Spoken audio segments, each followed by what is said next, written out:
Welcome, fellow wanderer of the wastelands mysteries, to the complete chronicles of cryptids, those elusive beings that dwell in the shadows between legend and reality. Tonight, we explore the comprehensive saga of every mysterious creature that has stalked the irradiated landscapes of post-nuclear America, from the star-traveling Zetans to the cannibalistic Wendigos of Appalachia's darkest forests. This is a tale of mutation born from atomic fire, of folklore transformed by radiation, and of ancient legends given horrifying new life in humanity's struggle for survival.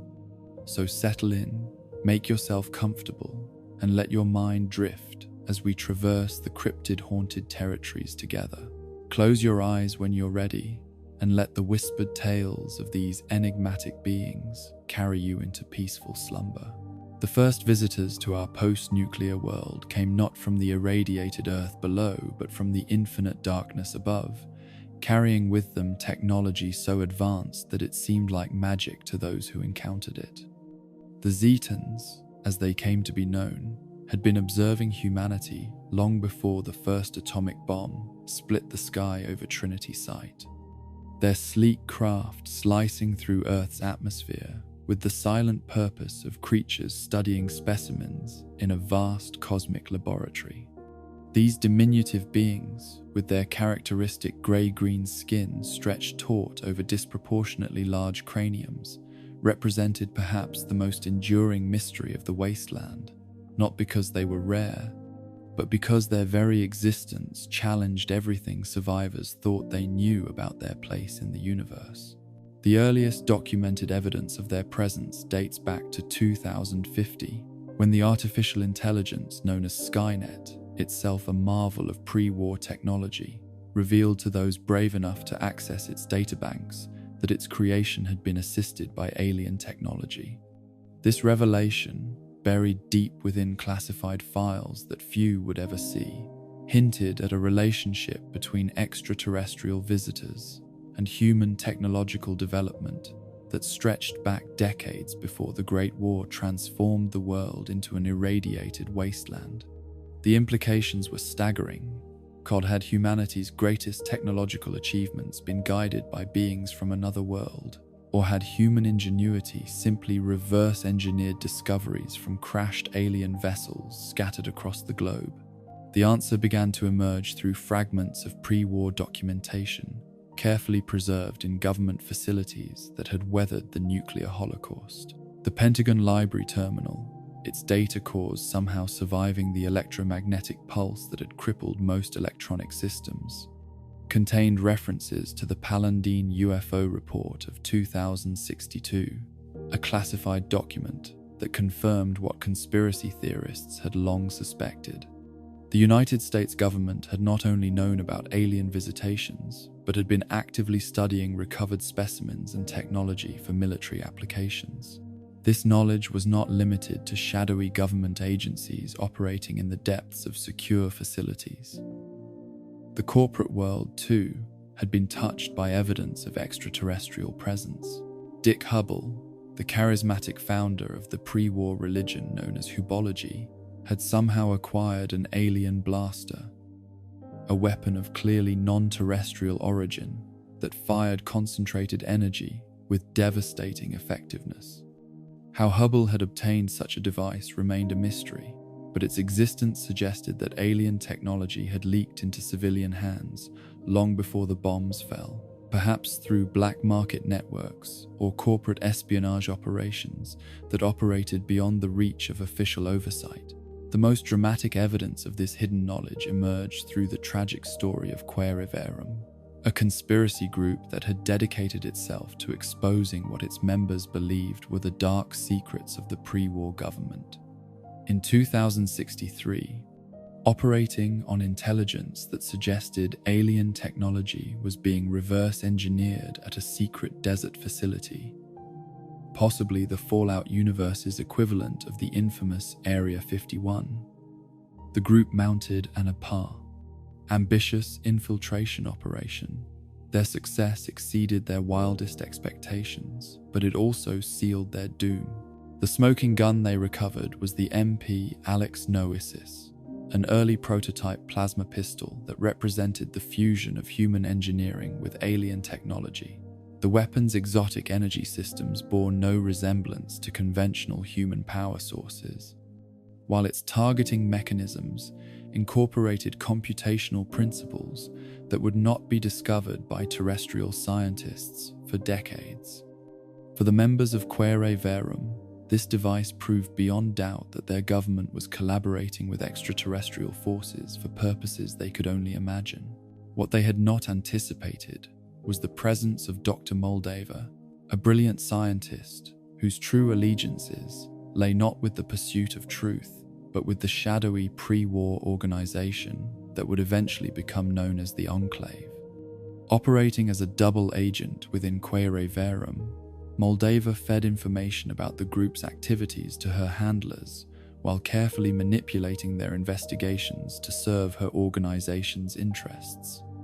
When the group prepared to go public with their evidence of alien technology, Moldaver triggered the trap that had been years in the making. The systematic elimination of Quaere Verum unfolded with the ruthless efficiency that characterized Enclave operations. One by one, the conspiracy theorists who had stumbled upon two of the pre-war world's most closely guarded secrets, the existence of aliens and the shadow government that would survive the nuclear apocalypse, were hunted down and eliminated.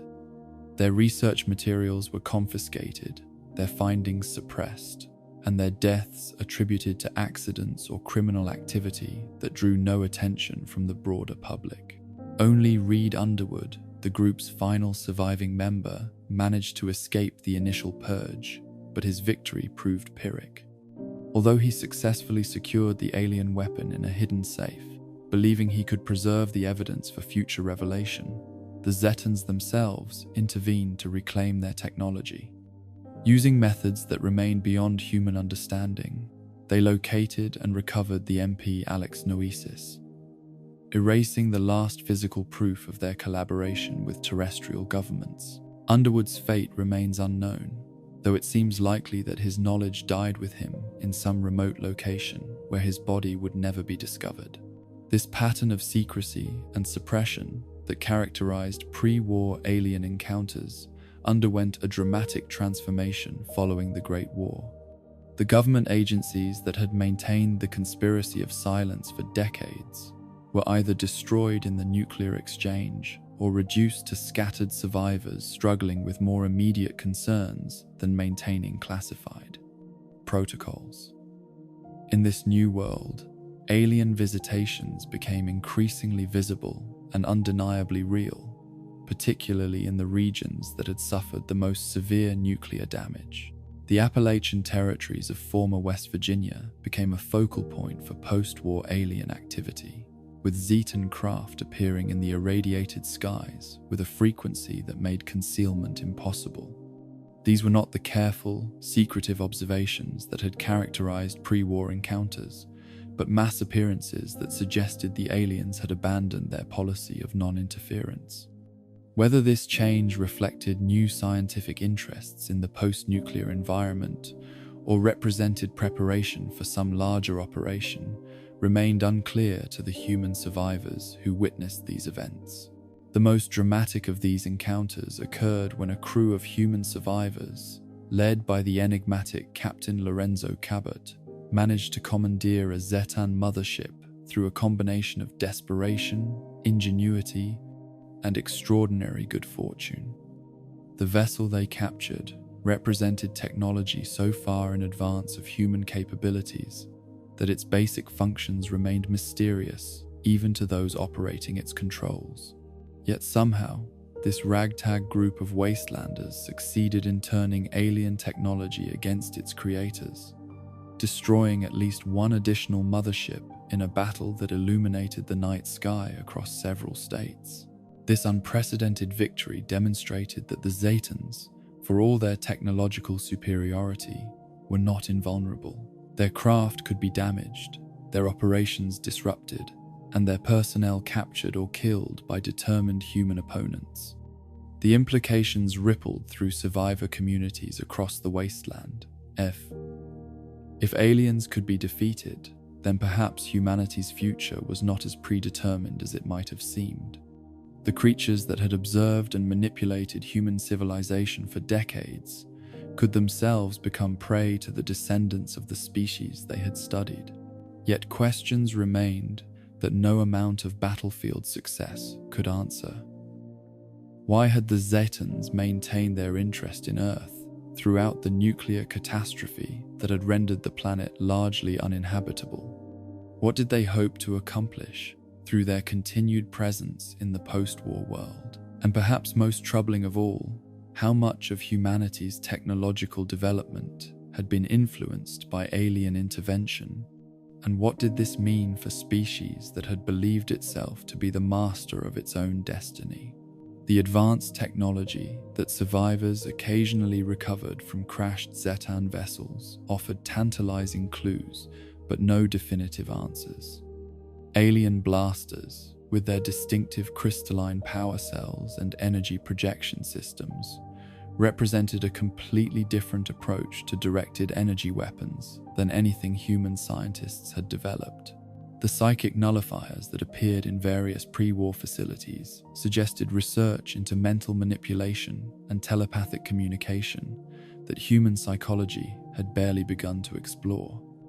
Most mysteriously, the biomed gel that could be found in alien crash sites demonstrated medical capabilities that far exceeded anything in terrestrial pharmacology, healing wounds and curing diseases with an efficiency that seemed almost miraculous. Each recovered artifact raised new questions about the relationship between human and alien science.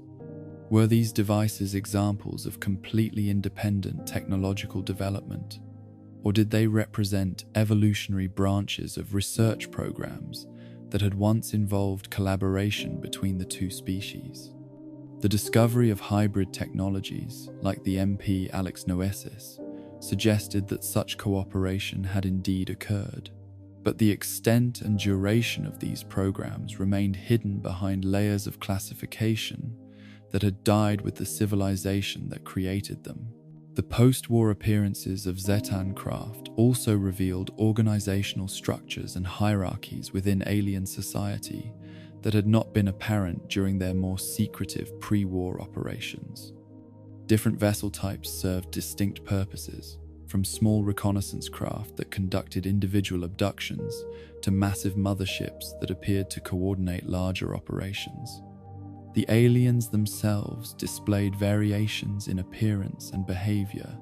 that suggested specialized roles within their species, though the specific nature of these differences remained opaque to human observers. Combat encounters with Zetan forces provided additional insights into their capabilities and limitations. Their energy weapons proved devastatingly effective against most forms of human armor and defensive systems, but could be countered by sufficiently advanced technology or overwhelming numbers. Their apparent reliance on technological solutions to tactical problems created vulnerabilities that human opponents could exploit through unconventional strategies or sheer desperation. Most significantly, their reaction times and decision-making processes, while superior to baseline humans, could be overcome by individuals with exceptional training or natural ability. These observations suggested that the Zetans, despite their obvious technological advantages, operated according to psychological and physiological principles that were not entirely alien to human understanding. They experienced emotions like fear and confusion when their plans went awry. They made tactical errors when faced with unexpected resistance.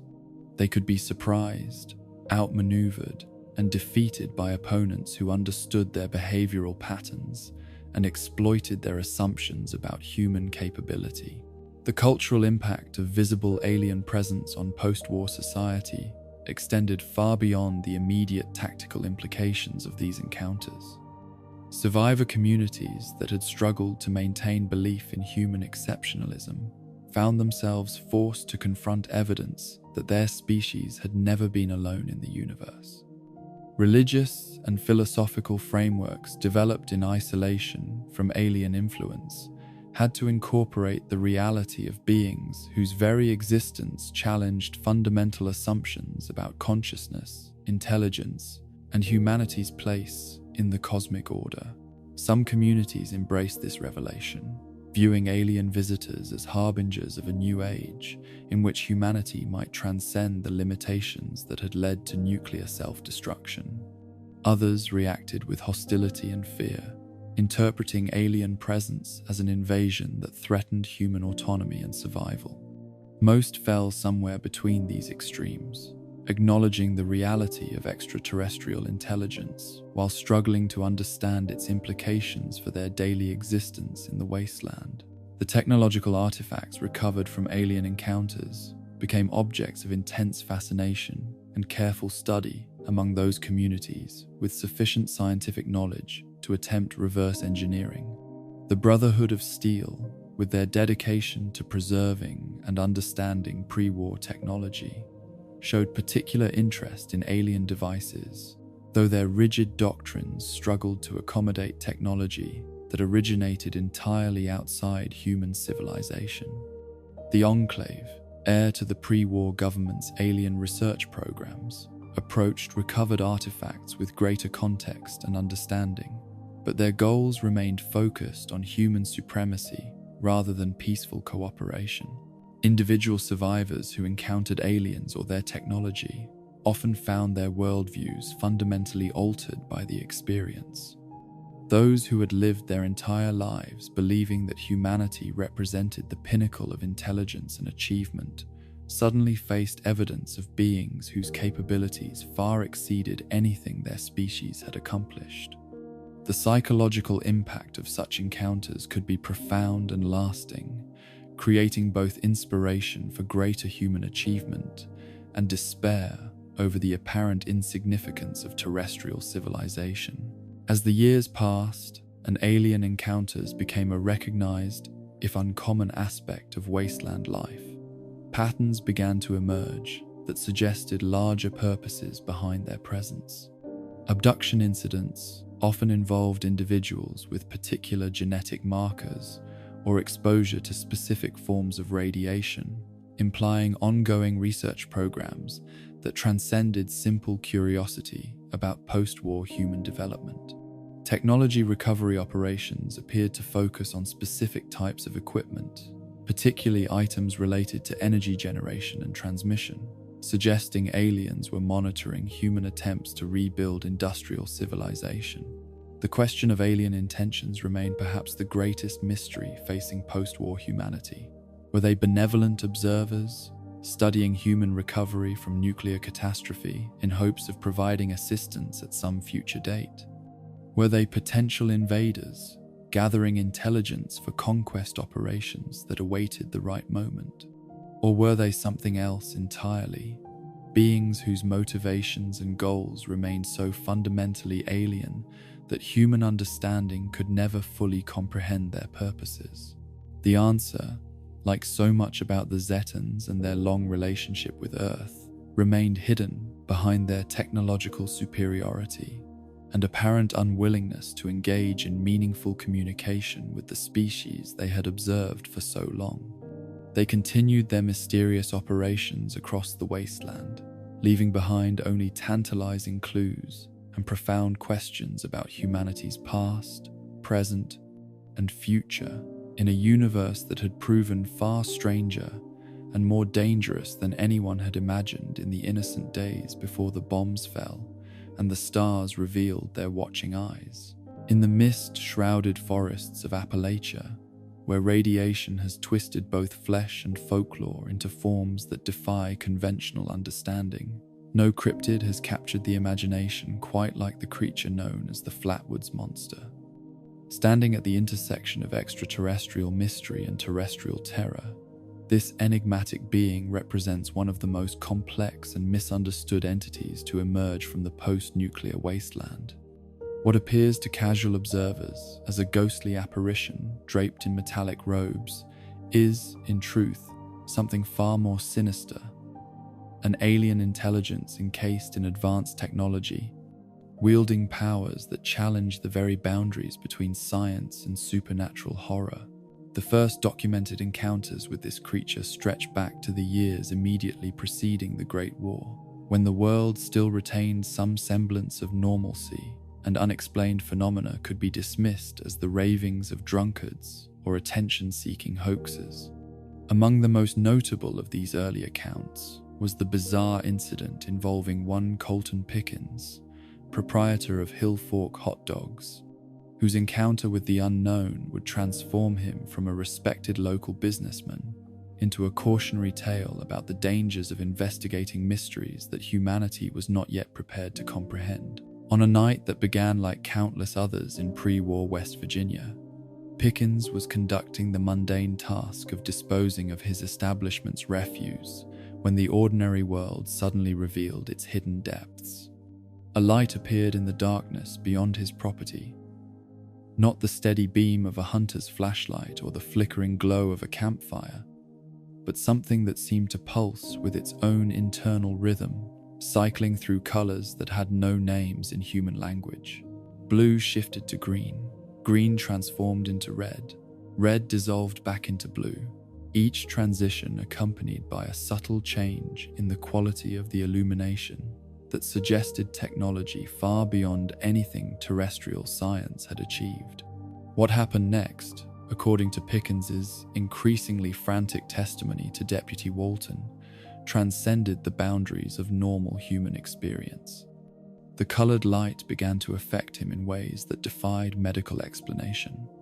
a dizziness that seemed to emanate from the very core of his being rather than any physical ailment, followed by a collapse that left him helpless on the ground beside his restaurant. As consciousness flickered between presence and absence, Pickens found himself gazing up at a figure that challenged every assumption he had ever held about the nature of reality. The entity that stood over him possessed characteristics that seemed borrowed from humanity, but twisted into forms that served purposes beyond human understanding. Grey skin stretched taut over a frame that suggested both familiarity and profound alienness, while enormous black eyes regarded him with an intelligence that was unmistakably sentient yet utterly foreign. The being wore what appeared to be a spacesuit, racine, protective equipment that implied origins in environments where no human could survive unprotected, yet its presence felt less like a visitor from another world than a predator, evaluating potential prey. Without speaking aloud, the creature communicated its intentions to Pickens in ways that bypassed conventional language entirely.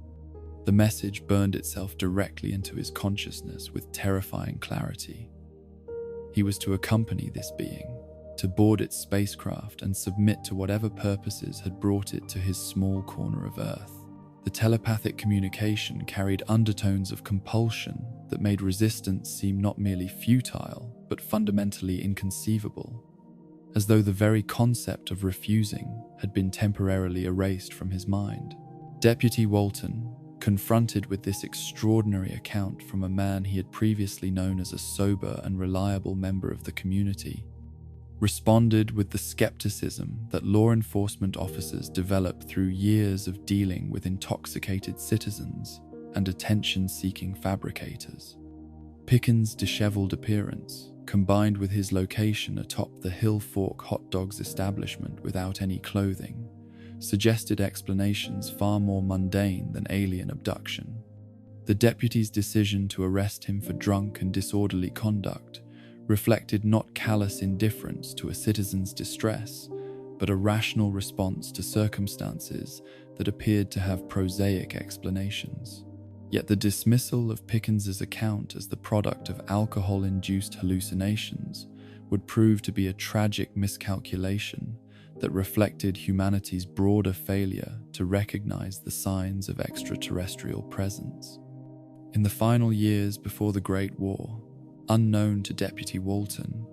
Colton Pickens had become one of the first documented victims of what would later be identified as one of the most dangerous forms of alien intelligence to operate on Earth, a being whose very presence could override human will and consciousness with terrifying efficiency. The truth about Pickens' encounter began to emerge only decades later, as post-war survivors explored the ruins of Appalachia and discovered evidence that the pre-war world had been far stranger and more dangerous than anyone had imagined. Among the artifacts recovered from abandoned facilities and hidden bunkers were depictions of the creature Pickens had described. Images that appeared in government documents, scientific reports, and the scattered remnants of organizations that had apparently been aware of the alien presence long before it became common knowledge in the wasteland. Perhaps the most significant of these discoveries appeared in the sacred texts of the Enlightened, a post-war cult that had somehow acquired knowledge about extraterrestrial entities and their capabilities. Their warnings about creatures that could manipulate human consciousness and override individual described abilities that matched Pickens's account with disturbing precision. According to these documents, the being he had encountered possessed mental powers that operated through mechanisms completely unknown to terrestrial psychology, creating a form of psychic dominance that reduced even strong-willed humans to helpless puppets. The Enclave, inheritors of the pre-war government's deepest secrets, possessed their own documentation about these entities, stored in secure bunkers that had weathered the nuclear apocalypse. Their files contained detailed analyses of encounters similar to Pickens' experience, along with technical assessments that attempted to quantify the threat such beings represented to human autonomy and survival.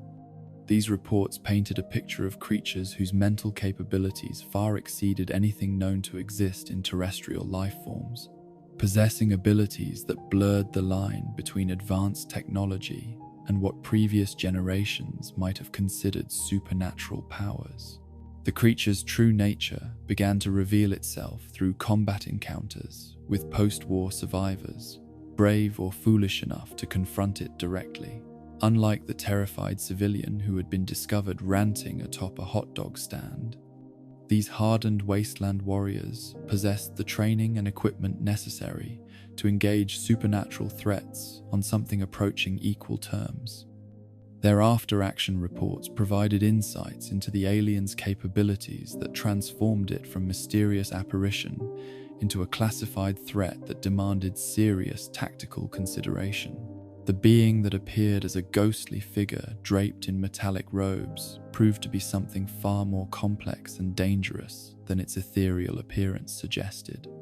Beneath the flowing garment that gave it the appearance of a supernatural entity was a sophisticated mechanical suit housing the true alien operator, a Zetan intelligence that bore little resemblance to the relatively familiar forms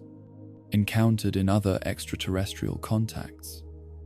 This particular being had been designated an alien inquisitor by those who possessed sufficient clearance to access classified xenological documentation, a title that reflected both its apparent investigative purposes and its methods of extracting information from human subjects. The mechanical suit that encased the alien served multiple purposes beyond simple protection from Earth's environment. Its advanced sensor arrays provided the occupant with perceptual capabilities that far exceeded human limitations, while its mobility systems allowed movement that appeared to defy conventional physics. Most significantly, the suit amplified and focused the alien's natural psychic abilities, transforming what might have been modest telepathic powers into overwhelming mental dominance that could control multiple subjects simultaneously across considerable distances. This last capability represented perhaps the most terrifying aspect of encounters with the Flatwoods Monster, as survivors learned when the creature demonstrated its power to convert every living thing in its vicinity into extensions of its own will. Scorch beasts, the mutated bats that had become one of Appalachia's most feared predators, fell under its influence as easily as the automated turrets and robotic systems that communities relied upon for defense. Even more disturbing was its apparent ability to override the collective consciousness of the scorched, CASF.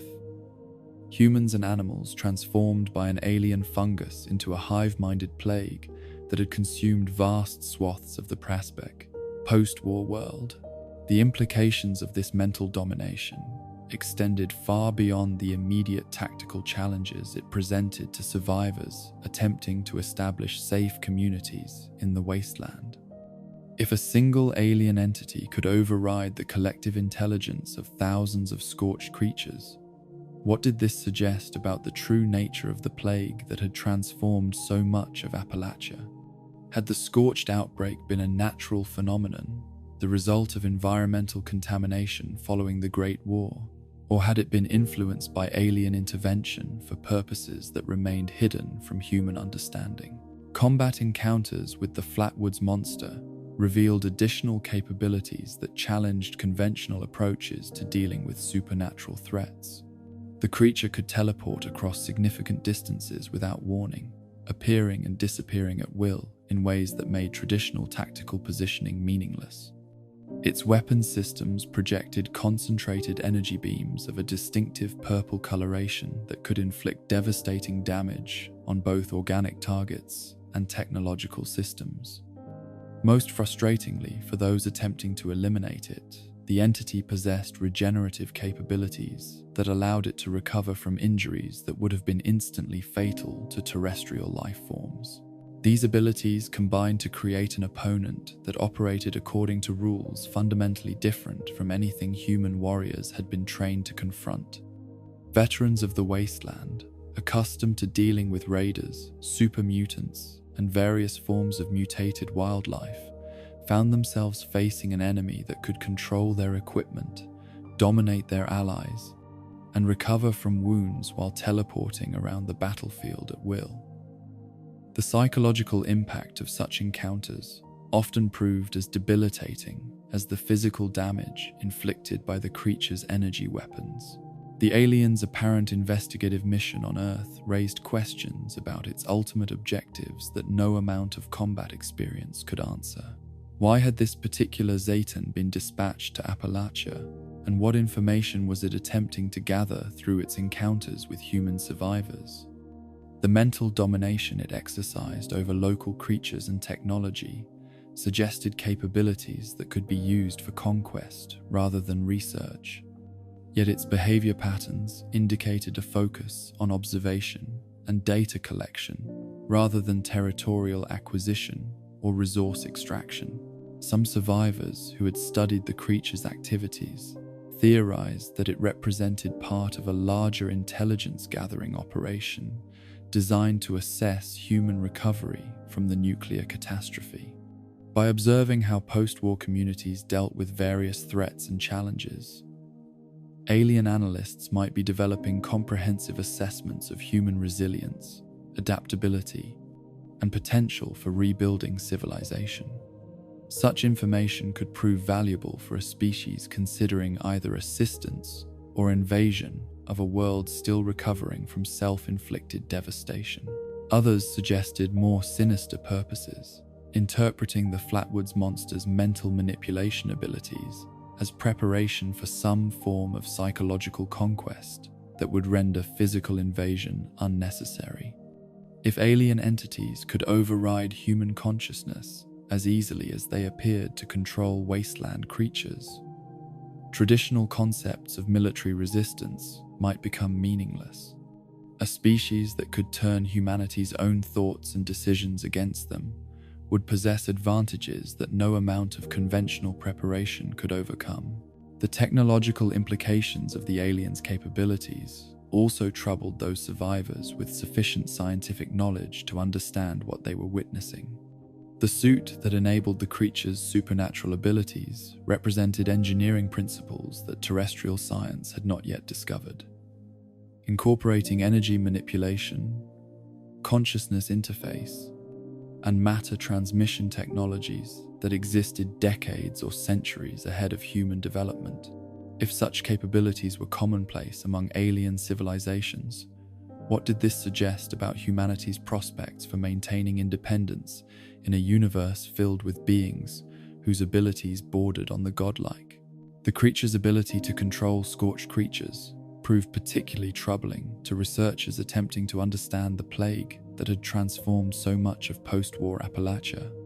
The scorched represented a form of biological warfare that operated through fungal infection, overriding individual consciousness and creating a collective intelligence devoted to spreading the contagion to new hosts. If alien technology could interface with this system and exert control over infected creatures, it suggested either remarkable adaptability in alien mental manipulation techniques or prior knowledge of the infection's characteristics and vulnerabilities. This last possibility raised the most disturbing questions about the relationship between alien visitation and the catastrophes that had befallen post-war America. Had the scorched plague developed naturally from environmental contamination following the Great War, or had it been influenced by alien intervention designed to create test subjects for psychological manipulation experiments? The timing of the creature's appearance in Appalachia, coinciding with the height of the scorched crisis, suggested connections that few survivors wanted to contemplate too deeply. The wandering storyteller, that enigmatic figure whose tales shaped much of wasteland folklore, spoke of the Flatwoods Monster with the mixture of fascination and terror that characterized his accounts of the most dangerous entities roaming the post-nuclear world. His description of witnessing the creature's purple energy beam in action, followed by the apparent teleportation of both predator and victim, provided one of the most detailed eyewitness accounts of its combat capabilities available to wasteland researchers. According to the storyteller's narrative, the alien's victims did not simply disappear, but seemed to phase out of normal reality entirely, vanishing into dimensions or locations beyond human perception. Whether this represented actual dimensional travel, advanced cloaking technology, or transportation to alien vessels remained unknown, but the implications for those who encountered the creature were equally dire, regardless of the specific mechanism involved. To face the Flatwoods Monster was to risk not merely death, but complete removal from the physical world, leaving behind no trace of one's existence. The cultural impact of the Flatwoods Monster on post-war Appalachian society extended far beyond the immediate terror it inspired among those unfortunate enough to encounter it directly. Communities that had struggled to maintain hope and purpose in the face of radiation, mutation, and social collapse found their worldview further challenged by evidence of intelligence that operated beyond human understanding or control. The creature represented a form of helplessness that went beyond the familiar dangers of the wasteland, not just another predator to be avoided or overcome,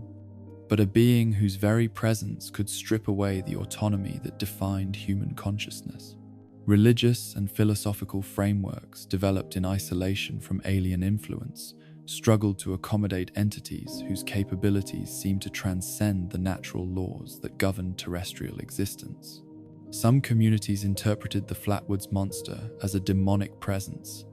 a manifestation of evil forces that had been unleashed by humanity's nuclear sins. Others viewed it through more scientific lenses, seeing it as evidence that the universe contained forms of intelligence so advanced that they might as well be considered divine from a human perspective.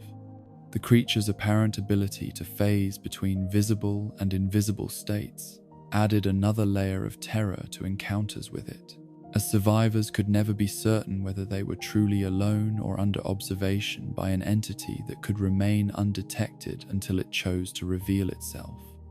This constant uncertainty created psychological stress that went beyond the immediate physical threats posed by its energy weapons and mental manipulation abilities.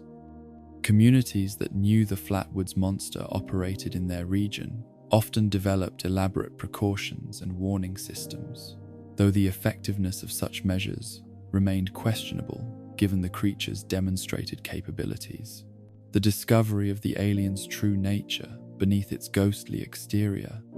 provided some measure of comfort to those who had interpreted it as a supernatural entity beyond any hope of resistance or understanding, knowing that the creature was, at its core, a being using advanced technology rather than wielding genuinely magical powers,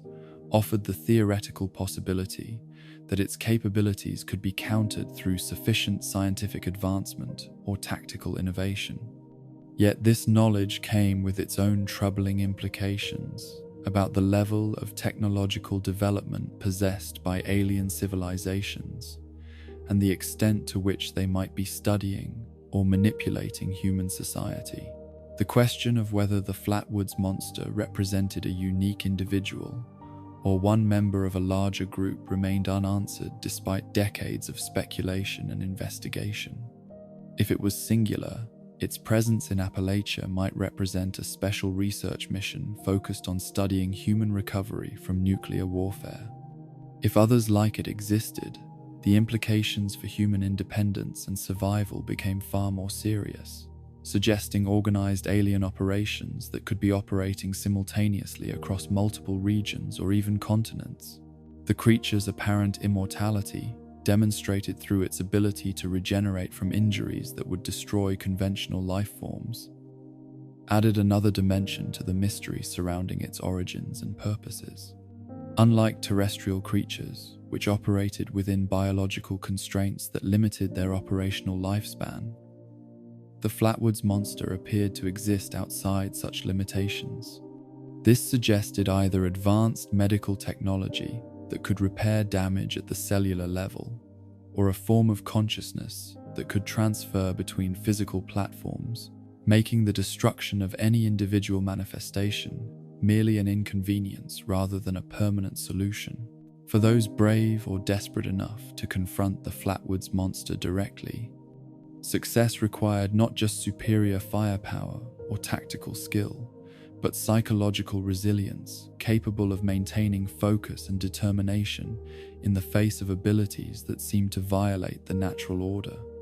The creature's mental manipulation powers worked most effectively against opponents who allowed themselves to become intimidated or confused by its supernatural appearance and inexplicable capabilities. Survivors who approached it with the cold professionalism of experienced alien hunters, rather than the terror of civilians encountering the unknown, demonstrated that it could be defeated through sustained effort and proper preparation. Yet even successful encounters with the creature left survivors profoundly changed by the experience of confronting intelligence that operated according to principles beyond human comprehension.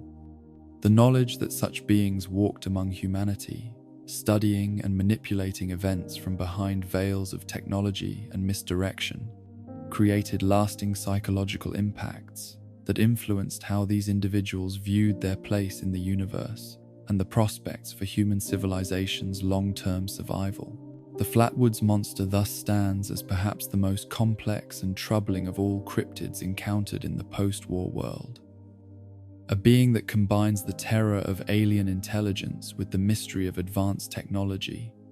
wrapped in an appearance that plays upon humanity's deepest fears of the supernatural and unknown. Its presence in Appalachia serves as a constant reminder that the wasteland contains mysteries that transcend the familiar dangers of radiation and mutation. Intelligence that watches and evaluates human society according to criteria that may never be fully understood by those being observed. As survivors continue to encounter this enigmatic entity in the forests and ruins of post-war West Virginia, each sighting adds new questions to the growing catalogue of mysteries surrounding its nature, purposes, and ultimate objectives.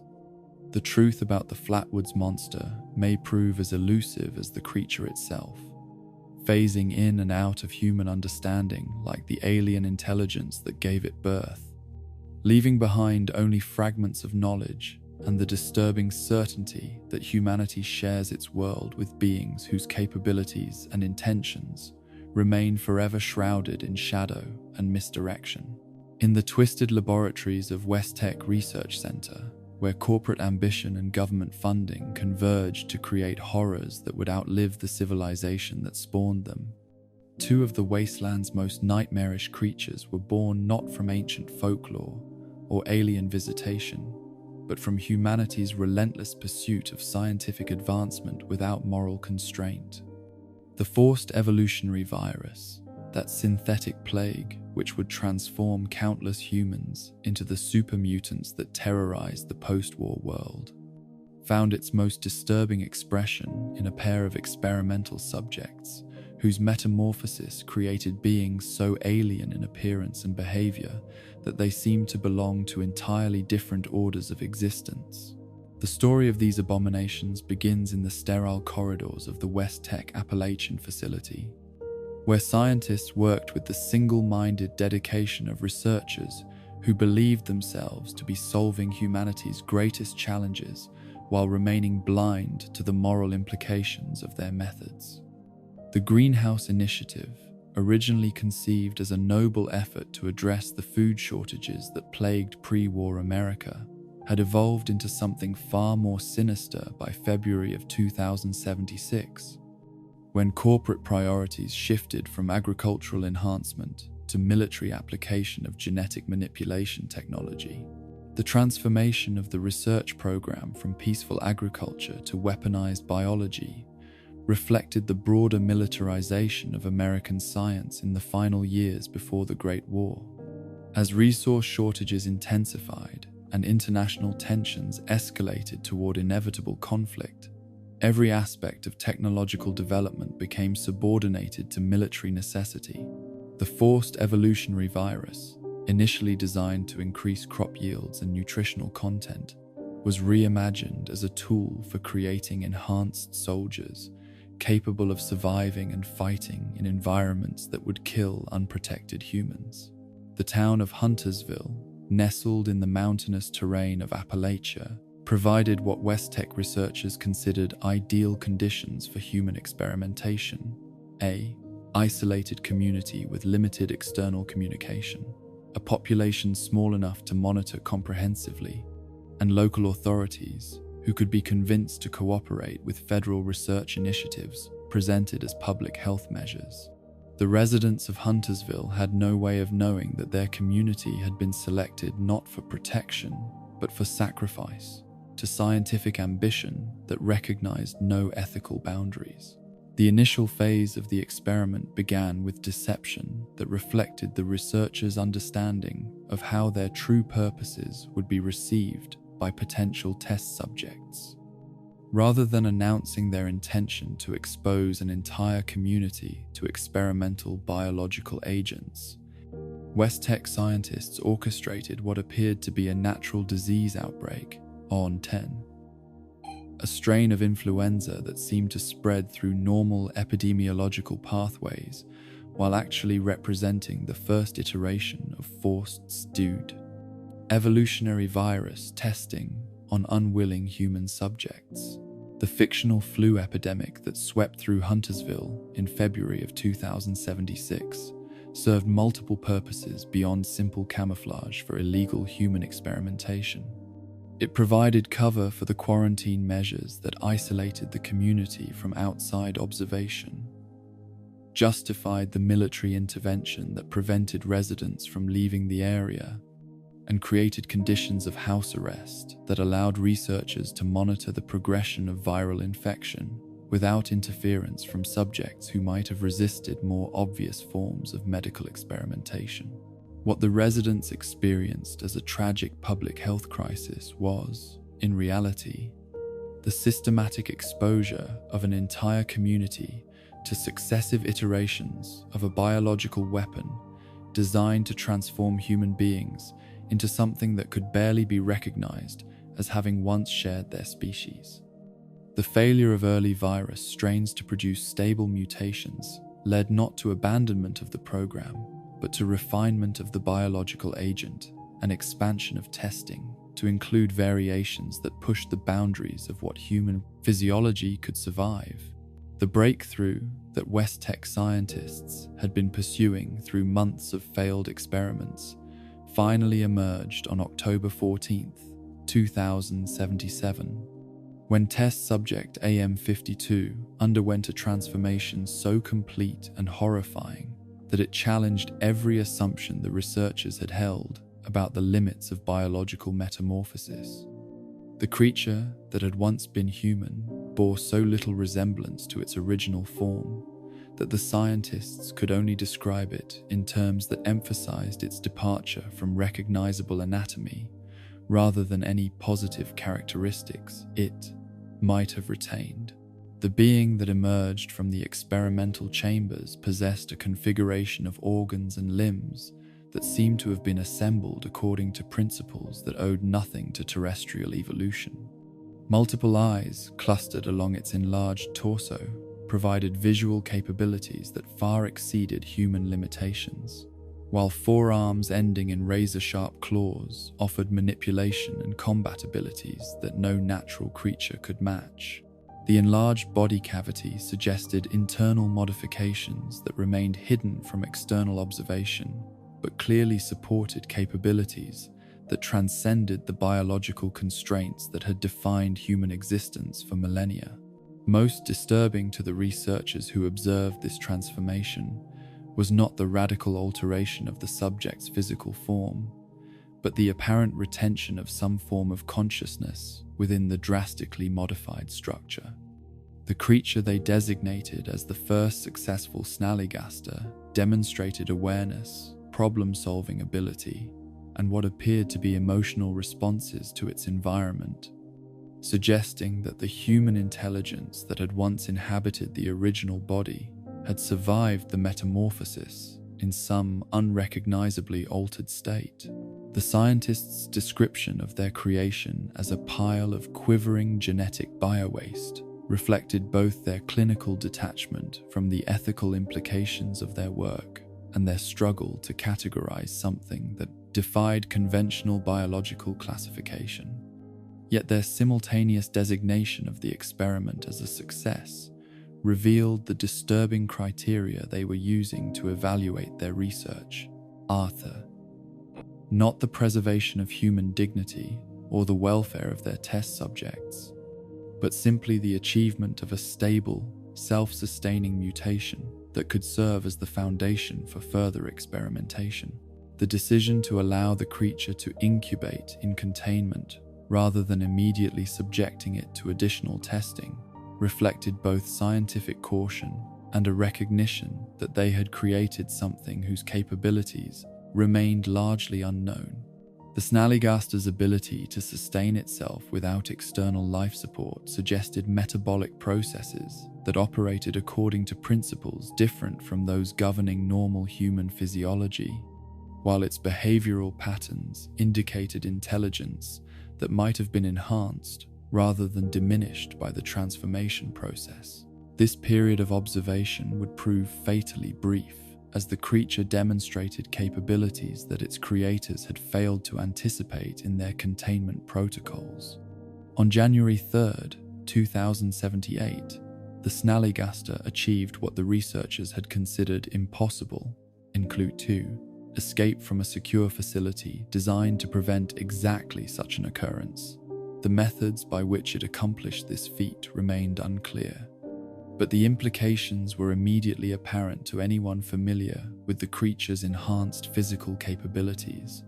and apparent retention of human-level problem-solving ability. The escape of the first Snallygaster marked the beginning of a new chapter in the forced evolutionary virus experiments, one that would unfold beyond the controlled conditions of the laboratory environment.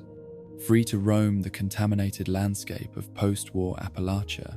the creature proved capable of not merely surviving but reproducing, spreading its mutated genetic material through mechanisms that remained poorly understood by the scientists who had created it. The proliferation of Snallygaster offspring across the region demonstrated that the forced evolutionary virus had achieved a form of biological success that its creators had never intended: the establishment of an entirely new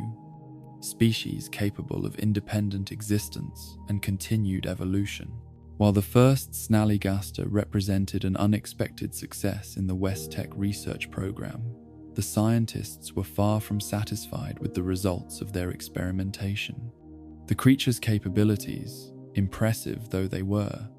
fell short of the military applications that had justified the massive resources devoted to forced evolutionary virus development. The researchers believed they could achieve even more dramatic results through modifications to the viral strain that would produce creatures better suited to the combat roles that military planners envisioned for their enhanced soldiers. The refinements implemented in the creation of test subject AM-53 reflected lessons learned from the first successful transformation, while incorporating new experimental approaches designed to maximize the military potential of forced evolutionary virus infection. The scientists adjusted the genetic targeting mechanisms of the virus to focus on different aspects of human physiology, seeking to create a creature that would combine the stability of the first Snallygaster with enhanced combat capabilities that would make it suitable for deployment in active warfare scenarios. The transformation of test subject AM-53 into what would become known as the first Grafton Monster produced results that exceeded even the ambitious expectations of the WestTech research team. The creature that emerged from the experimental process possessed physical capabilities that seemed to defy the biological constraints that had limited the effectiveness of the Snallygaster, combining massive size and strength with a durability that suggested it could survive injuries that would instantly kill conventional organisms. The most striking characteristic of the new creature was its apparent lack of a discernible head, a feature that initially suggested catastrophic failure in the experimental process, but proved instead to represent a successful adaptation to the unique requirements of the creature's modified physiology. The functions normally associated with a centralized cranium had apparently been distributed throughout the creature's enlarged torso, creating a biological system that was less vulnerable to targeted attacks while maintaining the sensory and cognitive capabilities necessary for independent operation. The Grafton Monster's size presented challenges that the WestTech facility had not been designed to accommodate, forcing researchers to confront the practical limitations of conducting experiments with creatures whose physical dimensions exceeded the containment capabilities of even purpose-built research installations. The decision to transport the creature to a more suitable facility for continued study reflected both the value the scientists placed on their creation and their recognition that its potential could not be fully explored within the constraints of their current location. The transportation arrangements for test subject AM-53 were finalized just as the global situation deteriorated toward the nuclear exchange that would end civilization as the researchers knew it. The truck carrying the Grafton Monster departed the WestTech facility on October 23, 2077. Its driver unaware that he was transporting one of humanity's most dangerous creations. Through a world that had mere hours remaining before atomic fire transformed it into something unrecognizable. The nuclear attack that began on that fateful morning created chaos that extended far beyond the immediate targets of strategic weapons, disrupting transportation networks and communication systems across the continent. John Bunton, the truck driver responsible for delivering the Grafton Monster to its destination, found himself navigating roads filled with panicked civilians and military vehicles as news of the atomic exchange spread through whatever communication channels remained functional in the final hours of the old world. The sight of nuclear weapons detonating across the horizon would have been sufficient to distract even the most experienced and professional driver, but Bunton's loss of control over his vehicle near the town of Grafton carried implications that extended far beyond a simple traffic accident. The creature contained within his cargo area represented a biological weapon whose release into the post-nuclear environment could not be predicted or controlled by scientists, who were themselves struggling to survive the collapse of the civilization that had created their research programs. The crash that freed the Grafton Monster from its containment occurred at a moment when the infrastructure necessary to respond to such an emergency had been destroyed or rendered inoperable by electromagnetic pulse effects and the collapse of organized authority. The creature that emerged from the wreckage found itself in a world transformed by atomic fire into something that more closely resembled the hellish landscape of its creation than the ordered society that had existed just hours before. Unlike the controlled environment of the WestTech laboratory, The post-nuclear wasteland offered the Grafton Monster unlimited territory to explore and unlimited time to adapt to its new existence. The radiation that would have proven lethal to unprotected humans posed no threat to a creature whose physiology had been specifically modified to survive extreme environmental conditions,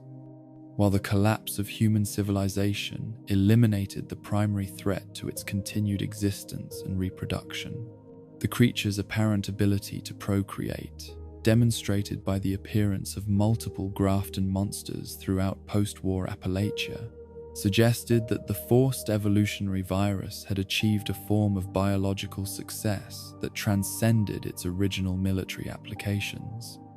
Rather than creating enhanced soldiers for a war that ended before they could be deployed, the WestTech researchers had inadvertently established a new species capable of thriving in conditions that would challenge even the most adaptable terrestrial organisms. The combat capabilities demonstrated by Grafton monsters in encounters with post-war survivors revealed the effectiveness of the modifications that had been incorporated into their creation. The creature's ability to launch projectiles of a tar-like substance provided them with ranged attack capabilities that complemented their devastating close combat effectiveness, while their technique of slamming the ground with their massive fists created shockwave effects that could disable or disorient opponents who managed to avoid direct contact. The variations observed among different Grafton monster specimens suggested that the species was continuing to evolve in response to environmental pressures and opportunities presented by the post-nuclear world. Some individuals displayed evidence of infection by strangler vines, parasitic plants that had themselves been transformed by radiation into aggressive, semi-sentient organisms.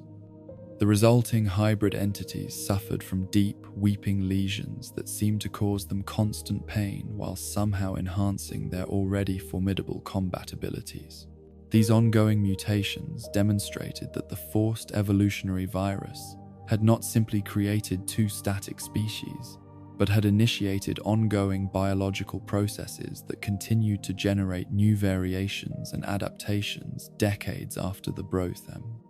Original experiments had been conducted. The creatures that roamed post-war Appalachia bore only superficial resemblance to their original test subjects. Having undergone additional transformations in response to radiation exposure, environmental pressures, and interaction with other mutated organisms, the Snallygaster's evolution in the post-war environment proved equally dramatic, with specimens displaying capabilities and characteristics that had not been present in the original laboratory creation. The creature's multiple eyes and enhanced sensory abilities allowed it to navigate the treacherous landscape of the irradiated wasteland with remarkable efficiency, while its four-armed configuration provided manipulation capabilities that proved invaluable for accessing resources and establishing territorial claims in contested areas. The predatory behavior exhibited by post-war Snallygesters suggested that their nutritional requirements had evolved beyond whatever sustenance had been provided during their laboratory incubation. These creatures actively hunted human survivors and mutated animals, using their enhanced speed and climbing abilities to pursue prey through terrain that would have been impassable to less adapted organisms. Their success as predators contributed to the establishment of ecological niches that had not existed before the Great War, creating new food webs based on the consumption of irradiated organic matter. The integration of these forced evolutionary virus creations into the broader ecosystem of post-war Appalachia demonstrated the unpredictable consequences of biological weapons development conducted without adequate consideration of long-term environmental impact. Rather than serving their intended purpose as military assets in a conventional war, the Snallygaster and Grafton Monster had become permanent residents of a transformed world where their enhanced capabilities provided significant survival advantages over less adapted species. The psychological impact of encountering these creatures on human survivors extended beyond the immediate terror, inspired by their alien appearance and formidable combat abilities. For individuals who possessed knowledge of pre-war science and medicine, the creatures represented a horrifying demonstration of what human ambition and scientific advancement could produce when divorced from ethical constraint and moral consideration. The realization that these monsters had once been human beings transformed through deliberate experimentation created levels of disgust and horror that transcended simple fear of physical danger. Communities that included individuals with pre-war scientific education often developed elaborate theories about the origins and nature of the forced evolutionary virus creatures, using whatever resources remained available to them to conduct informal research into the biological processes that had created such radical transformations. These investigations provided valuable insights into the ongoing mutations affecting both species while contributing to the development of tactical approaches for dealing with encounters that seemed to occur with increasing frequency as creature populations expanded. The medical implications of forced evolutionary virus infection remained largely theoretical for post-war survivors, who lacked access to the sophisticated laboratory equipment that would have been necessary for comprehensive biological analysis. However, the discovery of research materials and documentation from abandoned WestTech facilities provided some insights into the mechanisms by which the virus accomplished its transformative effects. These documents revealed that the infection operated through multiple biological pathways simultaneously, rewriting genetic information while triggering massive physiological changes that restructured entire organ systems. The speed at which these transformations occurred suggested that the forced evolutionary virus incorporated mechanisms for accelerating biological processes that normally required generations to accomplish through natural selection.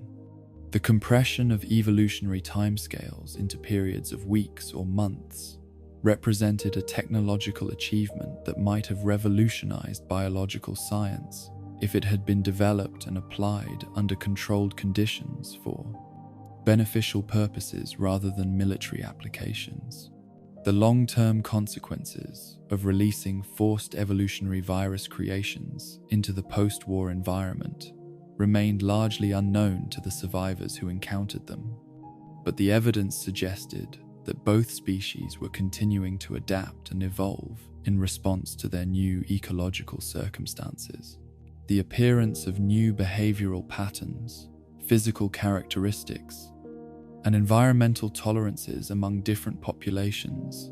indicated that the original laboratory experiments had initiated ongoing biological processes that might continue for decades or centuries. The territorial behaviors exhibited by both snallyjesters and Grafton monsters suggested that they were establishing permanent habitats in regions where environmental conditions provided optimal opportunities for hunting, reproduction, and resource acquisition. Their apparent ability to coexist with certain other mutated species, while aggressively driving out competitors, created complex ecological relationships that influenced the distribution and behavior of numerous other organisms throughout the Appalachian region. The question of whether these creatures retained any vestige of their original human consciousness remained one of the most disturbing aspects of encounters with forced evolutionary virus subjects. Observers who studied their behavior patterns noted instances that seemed to suggest problem-solving abilities and emotional responses that went beyond simple instinctual reactions,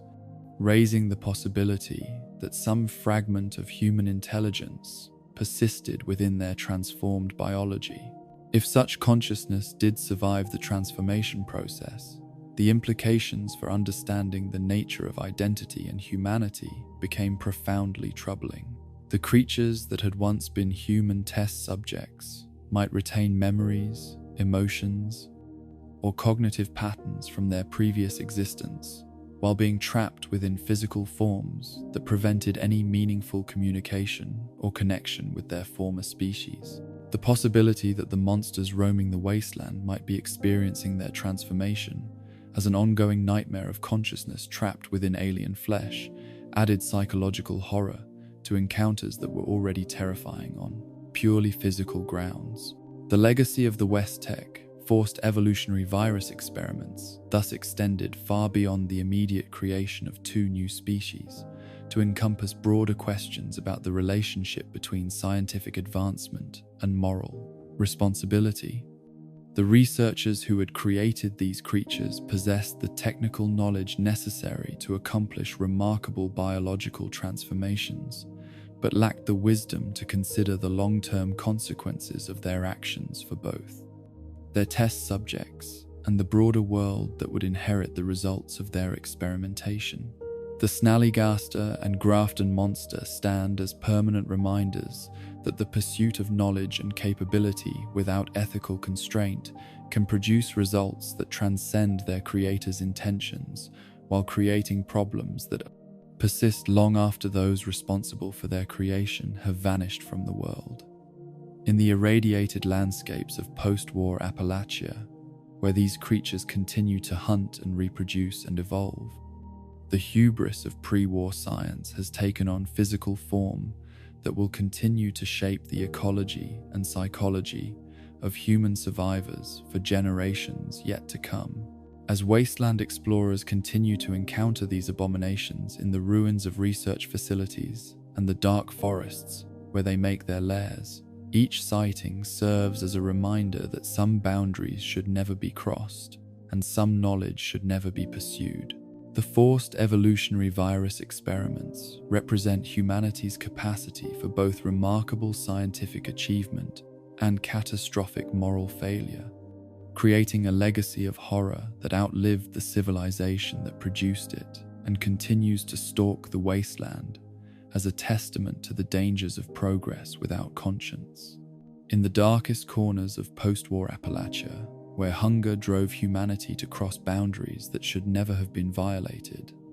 a transformation more horrifying than radiation sickness or genetic mutation awaited those who surrendered their moral compass to the desperate demands of survival. The Wendigo curse, ancient in its origins but given terrifying new expression in the atomic wasteland,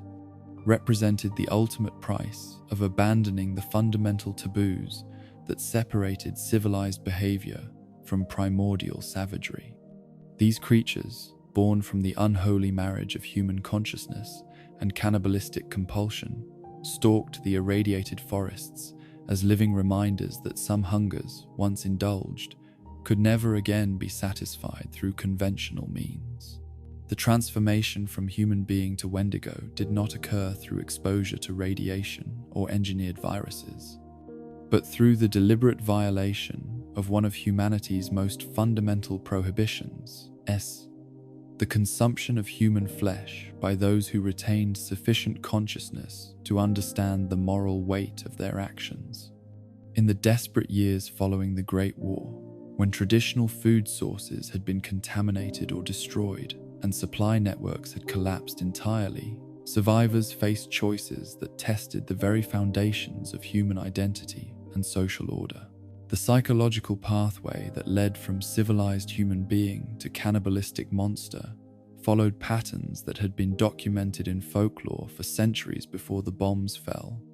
But the post-war environment created conditions that made such transformations far more common than they had ever been in the pre-atomic world. The combination of extreme scarcity, social isolation,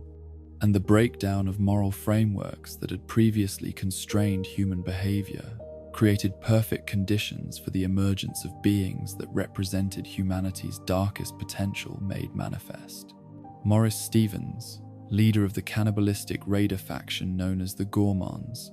embodied the trajectory from desperate survivor to inhuman predator that characterized every documented case of Wendigo transformation. The Gourmands had established themselves as one of the more successful raider groups in post-war Appalachia, through their willingness to engage in practices that other criminal organizations found too morally repugnant to consider, but even they maintained certain rules that separated organized brutality from complete descent into savagery. The single law that governed gourmand behavior, the prohibition against consuming other members of the faction, represented a final barrier between criminal activity and the absolute corruption that would transform raiders into file, something no longer recognizably human. This rule acknowledged the psychological reality that cannibalism, once begun, created compulsions and behavioral changes that made it impossible to maintain the trust and cooperation necessary for group survival. Those who violated this prohibition faced immediate exile, not just for breaking organizational discipline, but for becoming something that could no longer be trusted to function within any social structure. Morris Stevens' increasing fixation with human flesh began as what might have been dismissed as an occupational hazard of raider life, a psychological adaptation to the violence and moral compromise that characterized existence in criminal organizations. His responsibilities as leader required him to make decisions about the disposal of enemies and the allocation of resources that would have horrified pre-war sensibilities, but seemed merely pragmatic in the context of wasteland survival. Yet gradually, what had begun as practical necessity evolved into something approaching obsession. The shortage of conventional food supplies that affected all wasteland communities struck the gourmands with particular severity due to their lifestyle's dependence on raiding rather than agriculture or trade. As traditional protein sources became increasingly scarce, Morris found himself contemplating solutions that pushed against the boundaries of acceptable behavior, even within an organization that had already abandoned most conventional moral constraints.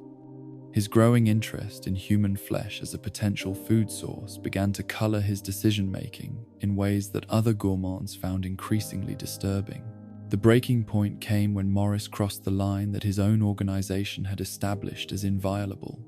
targeting a fellow gourmand for consumption, despite the faction's explicit prohibition against such behavior. The discovery of the half-eaten corpse by other members of the group represented not just a violation of organizational rules, but evidence that their leader had undergone a psychological transformation that made him fundamentally incompatible with group survival.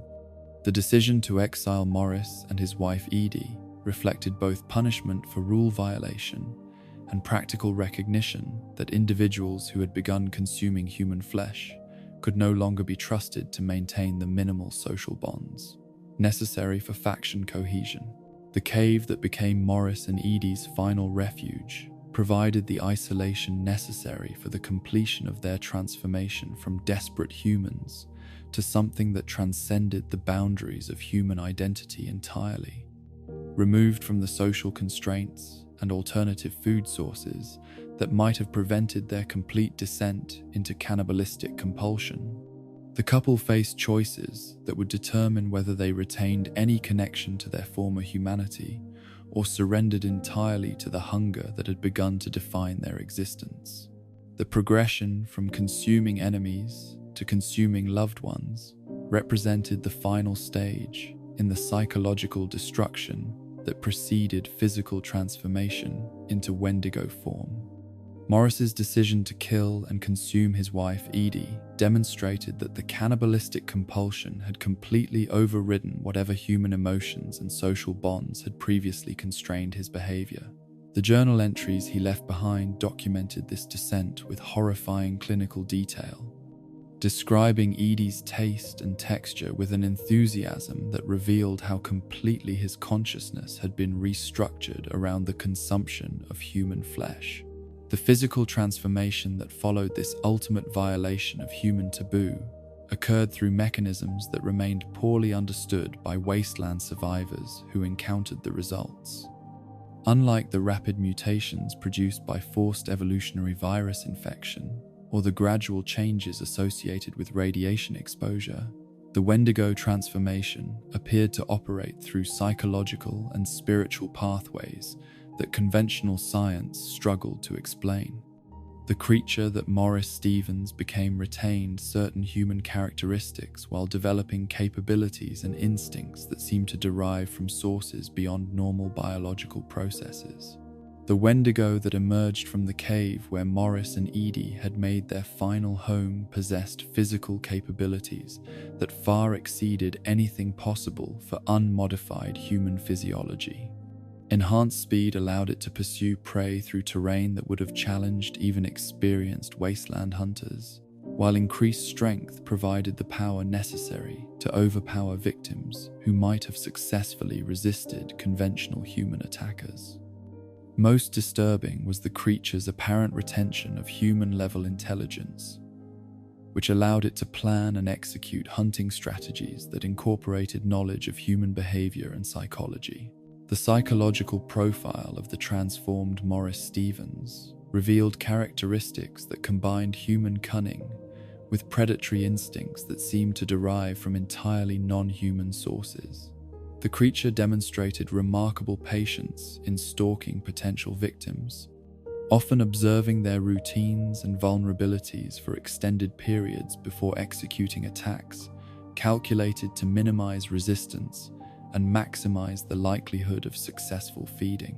This strategic approach to hunting suggested that the Wendigo retained access to human cognitive abilities while being driven by compulsions that had completely replaced normal human motivations and goals. Earl Williams's transformation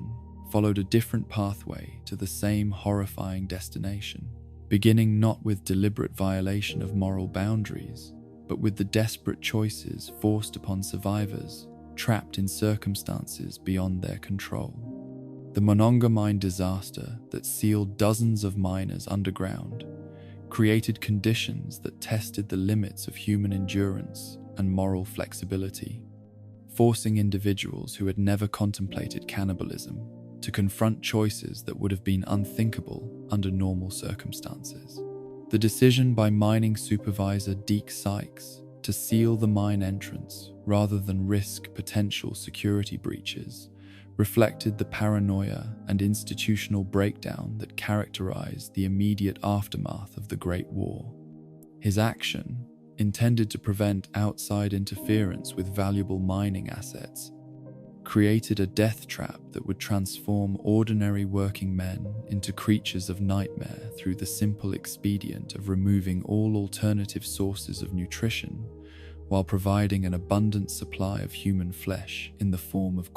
colleagues who succumbed to injury, starvation, or despair. The initial resistance to cannibalism exhibited by many of the trapped miners demonstrated that moral constraints retained significant power even under extreme duress. The debates and conflicts that emerged over whether to consume the body of James, a miner who had died from injuries sustained in the tunnel collapse, revealed the psychological struggle between survival instinct and ethical prohibition that would ultimately determine which individuals retained their humanity and which would be transformed into something else entirely. Earl Williams's journal, preserved in the depths of the mine where he had written it during his final days as a human being, documented the gradual erosion of moral resistance that preceded his transformation into the massive creature that would become known as the Wendigo Colossus. The progression from reluctant acceptance of cannibalism as necessary for survival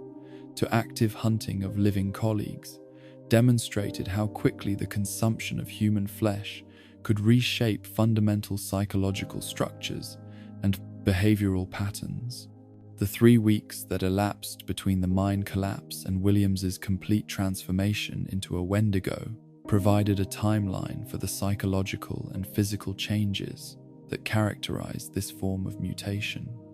The initial period following the first act of cannibalism appeared to involve minimal physical alteration, but significant changes in mental state and behavioral priorities, with subjects reporting increased aggression, reduced empathy, and growing obsession with human flesh as a preferred food source over any available alternatives. The intermediate stage, documented through Williams's increasingly erratic and disturbed journal entries, involved more dramatic psychological changes, accompanied by the first signs of physical transformation. Subjects reported changes in sensory perception, particularly enhanced ability to detect and track human scent, along with increased physical strength and reduced sensitivity to pain or environmental discomfort. Most significantly, they described growing disconnection from human emotional responses and social bonds, as relationships with surviving colleagues became redefined in terms of predator-prey dynamics, rather than mutual cooperation for survival. The final transformation into full Wendigo form appeared to involve complete restructuring of both consciousness and physiology, creating beings that retained human intelligence while being driven entirely by cannibalistic compulsions that overrode all other motivations and concerns. The Wendigo Colossus that Earl Williams became represented an extreme example of this transformation. Its massive size and multiple heads, suggesting that the psychological and spiritual corruption of cannibalism could produce physical changes that went far beyond normal biological constraints. The unique characteristics of the Wendigo Colossus, including its towering height and additional cranial structures, raised questions about whether extreme cases of cannibalistic transformation could produce mutations that operated according to principles different from those governing normal Wendigo development. The creature's disproportionately long limbs and enhanced musculature suggested adaptations optimized for hunting and consuming human prey, while its multiple heads might have provided enhanced sensory capabilities or processing power for coordinating complex hunting strategies. Scott Conroy's transformation illustrated how the Wendigo curse could claim victims through circumstances that began with entirely innocent intentions and scientific curiosity. His membership in the Truth Seekers, Calvin Van Lowe's cryptid investigation group, had involved him in searches for creatures and phenomena that operated beyond conventional understanding. But his personal interest in paranormal investigation led him toward encounters that would prove far more dangerous than any cryptid he might have hoped to discover. The quest for supernatural evidence that brought Conroy to the sunken church represented the kind of amateur investigation that characterized much cryptid research in pre-war Appalachia, where enthusiasts with limited knowledge and inadequate preparation ventured into dangerous locations in pursuit of phenomena they did not truly understand. His fall into the sinkhole that claimed the church represented the kind of accident that could befall any explorer, but the timing of his misfortune placed him in a position where survival would require choices that would ultimately cost him his humanity. The companionship provided by Kevin, the park ranger who fell into the same sinkhole, initially offered hope that cooperation and mutual support might enable both men to survive their ordeal without resorting to the desperate measures that had claimed other trapped survivors throughout post-war Appalachia. Kevin's expertise in outdoor survival and his optimistic assurance that search and rescue operations would eventually locate them provided psychological anchor that helped maintain Conroy's connection to normal human values and expectations. The arrival of Mickey, the self-proclaimed chef who revealed himself to be a member of the Gourmands, transformed the sinkhole from a survival challenge into a moral testing ground, where the competing claims of civilized behavior and desperate necessity would determine which individuals retained their humanity and which would succumb to cannibalistic transformation. Mickey's background with the cannibalistic raider faction had already prepared him for choices that Kevin and Conroy still found morally unthinkable, creating power dynamics that would ultimately determine the sequence of events leading to multiple transformations. The murder and consumption of Kevin by Mickey represented the first violation of human taboo within the confined space of the sinkhole, establishing precedent for cannibalistic behavior while providing Conroy with his first direct exposure to human flesh as a potential food source. The psychological impact of witnessing this act, combined with the practical reality that Kevin's body provided temporary relief from starvation, created conditions that made Conroy's own eventual participation in cannibalism psychologically inevitable, even before physical necessity made it practically unavoidable. The subsequent killing and consumption of Mickey by Conroy completed the psychological transformation that would eventually manifest in physical mutation into Wendigo form. The progression from horrified witness to active participant in cannibalistic behavior demonstrated how quickly moral boundaries could collapse under extreme duress, particularly when individuals found themselves isolated from social structures and alternative resources that might have provided other options for survival. By 2103, the creature that had once been Scott Conroy could be found stalking the area around the sunken church, its presence serving as a warning to other investigators who might be tempted to explore locations where the boundary between scientific curiosity and supernatural danger had proven dangerously thin. The Wendigo's territorial attachment to the site of its transformation suggested that some aspect of human memory or emotional connection survived the mutation process, creating behavioral patterns that reflected aspects of the original personality, despite the complete restructuring of motivations and goals. The behavioral characteristics shared by all documented Wendigo specimens revealed patterns that suggested common underlying mechanisms governing the transformation process, regardless of the specific circumstances that triggered individual cases. The enhanced sensory capabilities that allowed these creatures to track human prey over considerable distances appeared to represent adaptations specifically optimized for hunting members of their former species, while their increased physical strength and speed provided the capabilities necessary to overpower victims who might otherwise have escaped through superior numbers or tactical advantage. Perhaps most significantly, the apparent compatibility between Wendigos and feral ghouls suggested evolutionary or psychological connections between different forms of post-war human mutation that operated through mechanisms not yet understood by Wasteland researchers. The observation that these two types of creatures could coexist peacefully while both remained hostile to uninfected humans implied shared characteristics that transcended their different origins and transformation pathways. The possibility that Wendigos represented a subtype of feral ghoul mutation rather than an entirely separate form of transformation raised questions about the relationship between radiation, exposure, psychological trauma, and cannibalistic behavior in determining the specific outcomes of post-war human mutation. The mental deterioration that characterized feral ghoul development might provide the psychological foundation necessary for cannibalistic compulsion to take hold,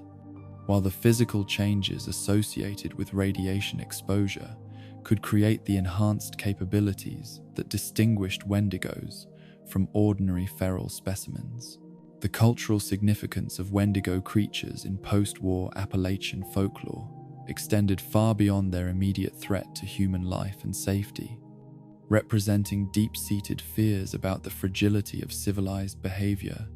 and the ease with which desperate circumstances could transform ordinary people into monsters that retained human intelligence while being driven by inhuman appetites. Communities that had managed to maintain some degree of social organization despite the challenges of wasteland existence viewed Wendigo encounters as reminders of how quickly their own moral frameworks could collapse under sufficient pressure. The respectful approach that post-war survivors generally adopted toward Wendigo folklore reflected awareness that these creatures represented transformation that could potentially claim anyone faced with sufficiently desperate circumstances, rather than mutation that affected only specific populations or individuals with particular vulnerabilities. Unlike radiation-induced mutations or forced evolutionary virus infections, The Wendigo curse remained accessible to any human being who made the choice to cross the fundamental boundary, separating civilized behavior from cannibalistic consumption of their own species. The Native American origins of Wendigo mythology provided cultural context that helped post-war communities understand these creatures, not merely as aberrant individuals, but as manifestations of spiritual and psychological principles that had been recognized by indigenous peoples for centuries before the atomic age gave them new and more terrifying expression. The traditional understanding of Wendigos as humans transformed by cannibalism into beings driven by insatiable hunger for human flesh proved remarkably accurate in describing the creatures that emerged from post-war Appalachian tragedies. The emphasis in traditional Wendigo lore on spiritual corruption rather than purely physical transformation provided framework for understanding how these creatures could retain human intelligence and memory while being completely restructured psychologically around predatory instincts that made them incompatible with normal human society. The concept of spiritual possession or contamination that characterized indigenous descriptions of Wendigo transformation offered explanations for aspects of the mutation process that conventional biological science struggled to address. The moral dimensions of Wendigo transformation created ethical challenges for post-war communities that encountered these creatures, as the recognition that they had once been human beings raised questions about appropriate responses that balanced compassion for victims of tragic circumstances with practical necessity for protecting innocent lives. The knowledge that Wendigos retained human-level intelligence while being driven by compulsions that made them inevitably dangerous to any human they encountered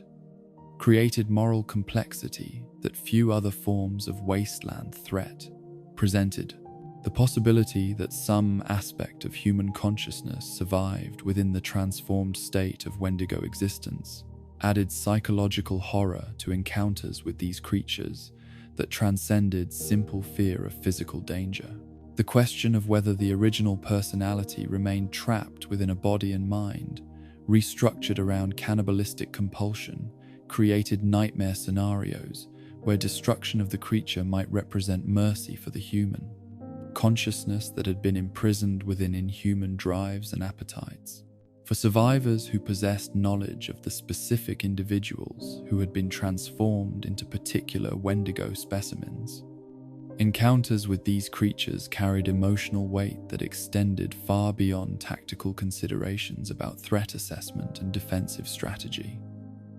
The recognition of former friends, colleagues,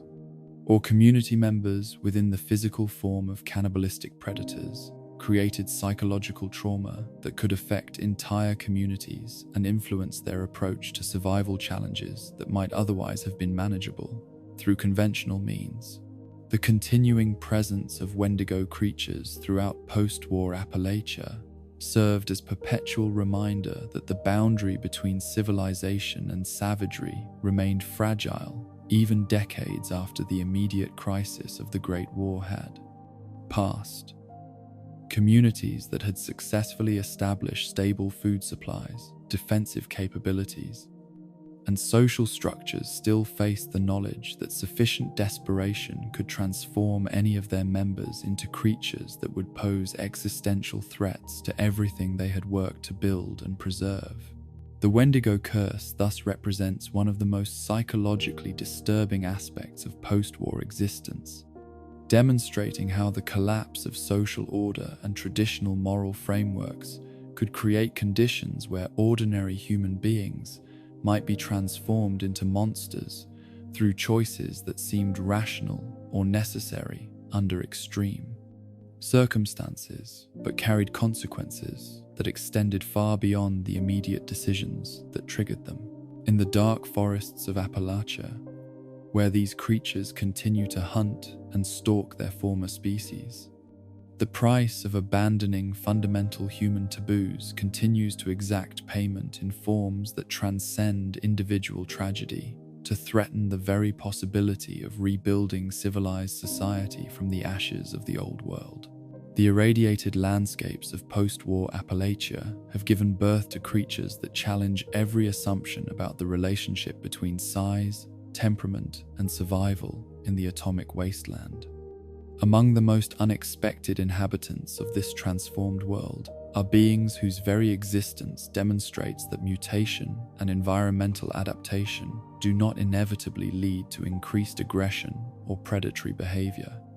These gentle giants and territorial defenders represent a different evolutionary pathway from the cannibalistic horrors and engineered abominations that dominate much of wasteland folklore, offering glimpses of how life might adapt to post-nuclear conditions through strategies that emphasize coexistence rather than conquest. The story of the mega sloth begins not with scientific experimentation or alien intervention, but with the eccentric passion of a young man whose love for misunderstood creatures would ultimately contribute one of the wasteland's most benign yet impressive inhabitants. Isaac Garahan, son of the powerful mining magnate Vivian Garahan, represented a generation of pre-war youth who found themselves increasingly disconnected from the industrial priorities that had shaped their family's fortunes and social positions. While his mother focused on expanding the Garahan Mining Company's operations and competing with rival corporations for lucrative government contracts, Isaac pursued interests that his family's business associates found both puzzling and impractical. The sloths that captured Isaac's imagination were already anachronisms in the pre-war world. Creatures whose evolutionary strategy of extreme energy conservation seemed fundamentally incompatible with the accelerating pace of American society in the 21st century.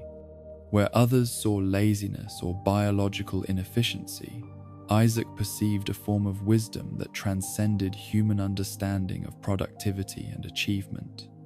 His lengthy observations of these animals, conducted in facilities that his family's wealth made possible to construct and maintain, led him to conclusions about the nature of intelligence and adaptation that placed him far ahead of contemporary scientific thought. Isaac's passionate defense of his unusual pets reflected insights into animal behavior and evolutionary strategy that would not be widely accepted by mainstream science for decades. His assertion that sloths moved with great precision rather than mere laziness demonstrated an understanding of energy optimization and environmental adaptation that anticipated many of the survival strategies that would prove essential for post-war existence. The deliberate, measured approach to life that characterized these creatures would prove remarkably well suited to an environment where hasty decisions and rapid movement often led to encounters with radiation, hostile wildlife, or territorial disputes that could prove fatal to the unwary. The transformation of Isaac's beloved sloths from ordinary pre-war animals into the colossal creatures that would eventually roam the mere occurred through processes that remained largely mysterious to post-war observers. The abundant radiation that saturated the Appalachian environment following the Great War clearly played a role in their dramatic increase in size,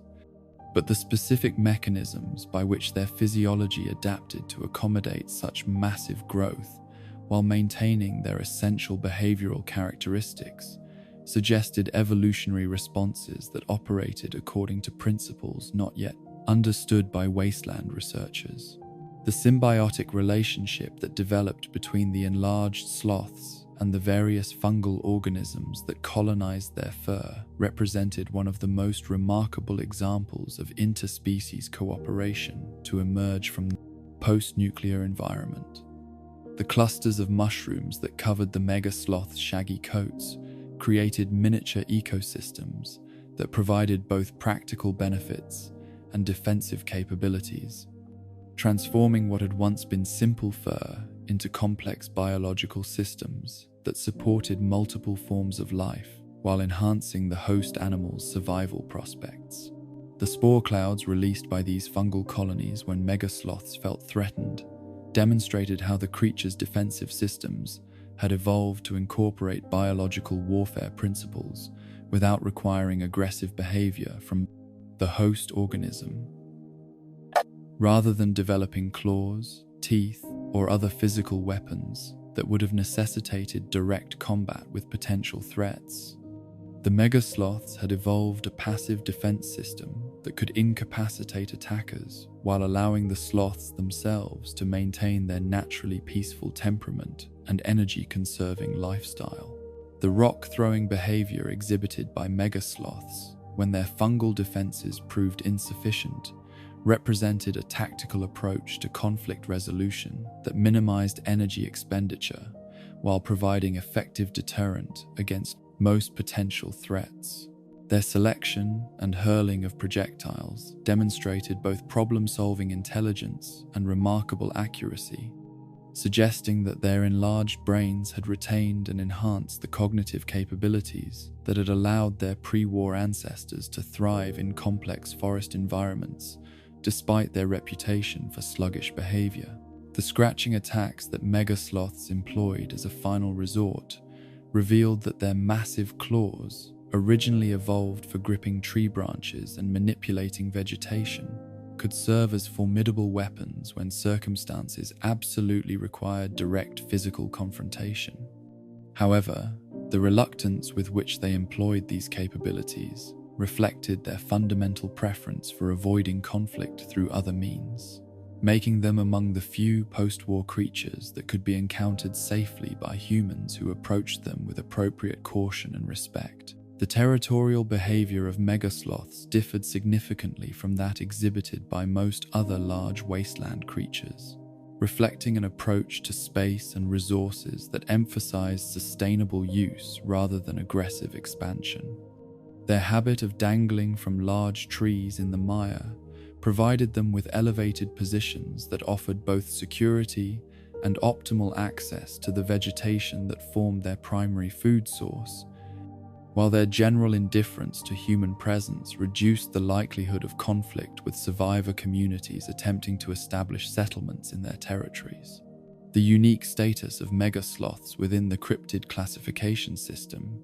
reflected the ambiguity that surrounded their origins and the question of whether they represented genuine mutations of pre-war animals or something more mysterious. Their exclusion from certain cryptid-related challenges and quests suggested that even post-war researchers remained uncertain about the precise mechanisms that had transformed Isaac's pets into the massive creatures that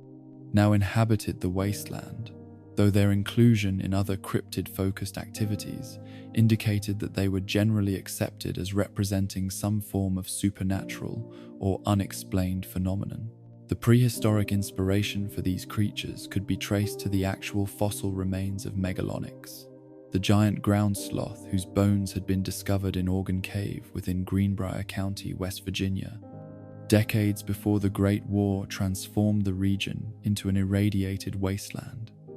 The fact that survivors could still visit this paleontological site in the post-war world,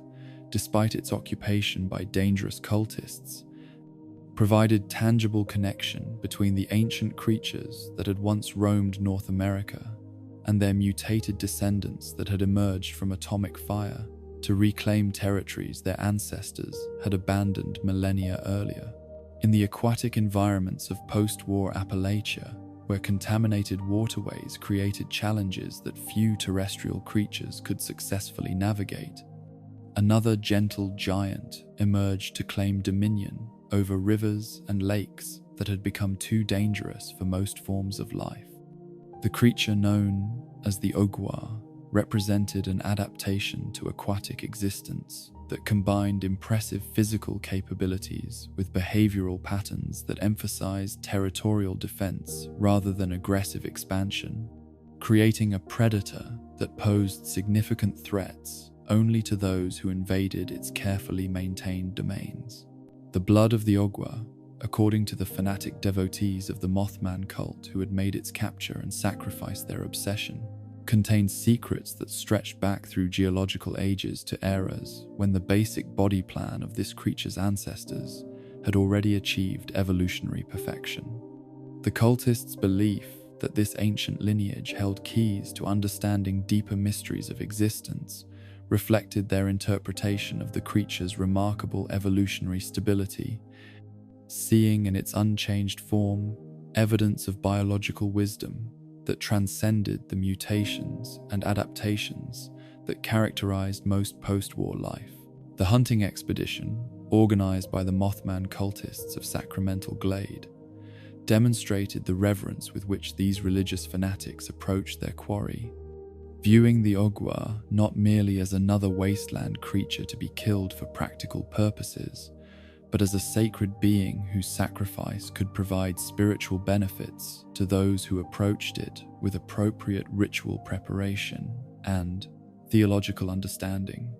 Their repeated failures to bring down this formidable creature reflected both its impressive defensive capabilities and the possibility that their religious beliefs might contain insights into its true nature that went beyond simple biological classification. The massive jaws that served as the Ogar's primary weapon provided it with crushing power sufficient to destroy virtually any material that might be employed against it, while its lunging attacks allowed it to engage threats that attempted to maintain safe distances from its devastating bite. The creature's ability to withdraw into its shell and become temporarily invulnerable to all forms of attack represented a defensive capability that few post-war predators could match,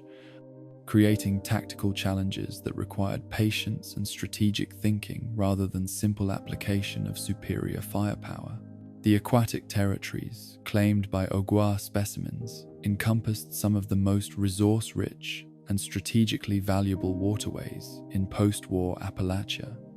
making encounters with these creatures inevitable for communities that depended on river access for transportation, fishing, or water purification. The creature's territorial instincts appeared to be triggered more by perceived invasion of their domains than by simple proximity, creating possibilities for coexistence that remained theoretical due to the difficulty of determining precise boundaries that would satisfy both human needs and turtle territorial requirements. The classification of the Ogar as a form of snapping turtle provided scientific framework for understanding its behavior and capabilities, though the dramatic size increase that characterized post-war specimens suggested mutations that went far beyond simple radiation-induced gigantism. The retention of behavioral patterns and defensive strategies that characterized pre-war snapping turtles indicated that the fundamental psychology and instinctual responses of these creatures had survived their transformation, intact, even as their physical capabilities had been enhanced to levels that made them formidable opponents for even well-equipped human adversaries. The description of Ogar specimens as reaching lengths of 20 feet and weights of 500 pounds placed them among the largest purely aquatic predators known to exist in the post-war world, rivaling even the most impressive land-based creatures in terms of sheer physical mass, while possessing specialized adaptations that made them supremely effective in their chosen environment. The Ohio River and other major waterways that formed their primary habitat provided territories extensive enough to support viable populations, while ensuring that encounters with human communities remained relatively infrequent. The ancient lineage claimed by Moth Man cultists for the Ogar reflected genuine paleontological reality, as snapping turtles represented one of the most evolutionarily stable animal groups on Earth, with basic body plans that had remained virtually unchanged for nearly 90 million years. This remarkable evolutionary consistency suggested that the creature's ancestors had achieved biological optimization so complete that environmental changes that drove other species to extinction or radical adaptation left them essentially unaffected, requiring only modest size adjustments to maintain their ecological dominance. The religious significance attributed to the Ogar's blood by Moth Man cultists reflected their interpretation of this evolutionary stability as evidence of spiritual rather than merely biological perfection,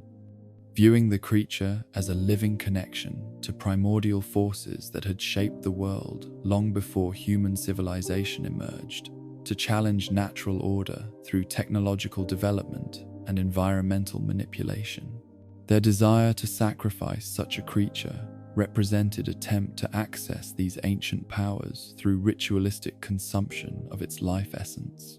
The contrast between the aquatic Ogar and the terrestrial beast of Beckley illustrated how different evolutionary pressures and environmental challenges could produce dramatically different outcomes, even among creatures that shared similar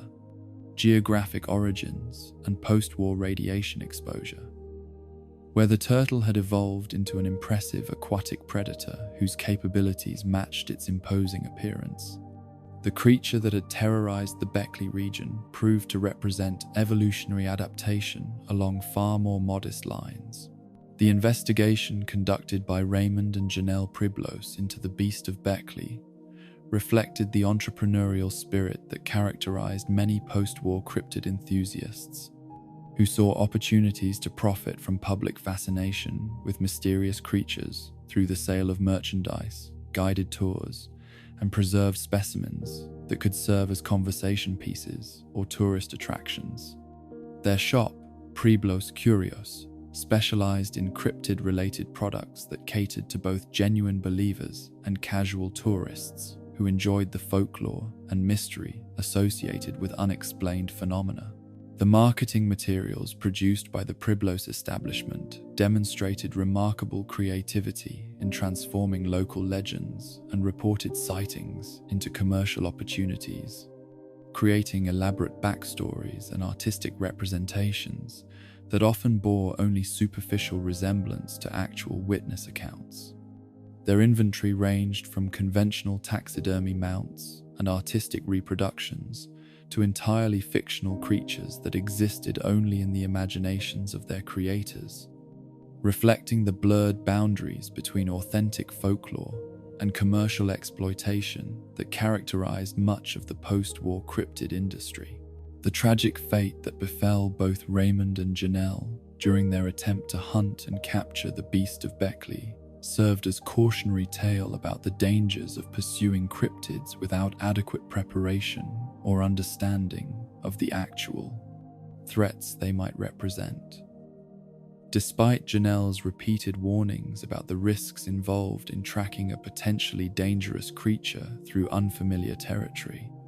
Raymond's enthusiasm for the commercial possibilities represented by a successful capture led him to underestimate the basic but deadly reality of confronting a large predator in its own environment. Raymond's decision to use himself as bait while approaching the creature's cave represented either remarkable courage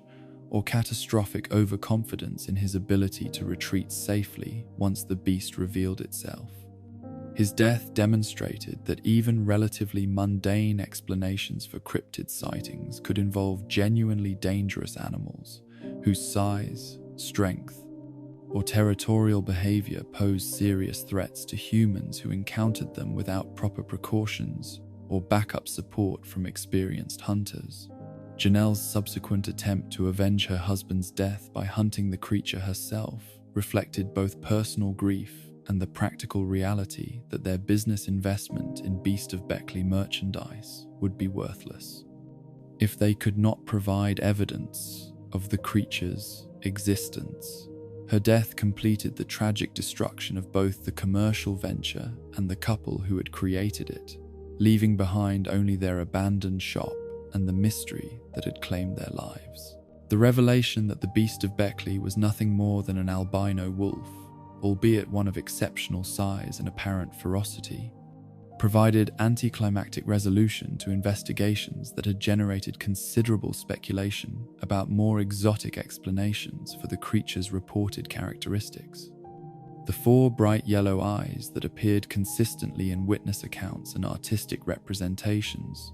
proved to be simple misidentification of normal wolf eye shine, observed under conditions that created optical illusions, suggesting additional ocular organs. The disappointing, mundane nature of the beast's true identity reflected broader patterns in cryptid investigation, where exotic theories and supernatural explanations often gave way to prosaic realities involving known animals, exhibiting unusual behavior, or appearing under conditions that made accurate observation difficult. The gap between the black humanoid creature described in folklore and the white canine discovered by investigators demonstrated how witness accounts could be influenced by expectation, fear, and environmental factors that distorted perception and memory. The pack behavior exhibited by the albino wolf and her pups explained both the reported aggression that had made the creature notorious and the effectiveness with which it had eliminated the two amateur hunters who had attempted to capture it. Wolf packs defending their territory and offspring represented one of the most dangerous wildlife encounters possible for unprepared humans, requiring experience, proper equipment, and coordinated tactics that neither Raymond nor Janelle had possessed during their fatal expeditions. The ultimate resolution of the Beast of Beckley mystery through the elimination of the entire wolf pack provided closure for communities that had lived in fear of the creature while simultaneously destroying the commercial possibilities that had attracted the Priblos couple to their tragic investigation. The anticlimactic nature of this conclusion reflected the reality that many cryptid sightings, when subjected to thorough investigation, revealed explanations that were far less exotic than initial reports suggested. Yet even in its mundane reality, the Beast of Beckley served important functions within post-war Appalachian culture, providing focus for community fears and anxieties, while creating opportunities for individuals like the Priblos couple to pursue entrepreneurial ventures that might have provided economic benefits if they had been approached with greater caution and respect for the genuine dangers involved. The creature's legacy lived on in the merchandise and artistic representations that continued to circulate long after the wolf pack's elimination, demonstrating how folklore could persist independently of the biological realities that had originally inspired it. The contrast between the impressive reality of creatures like the mega sloth and Ogar and the disappointing mundane nature of the Beast of Beckley illustrated the spectrum of post-war mutations and adaptations that had produced the cryptid phenomena encountered by wasteland survivors.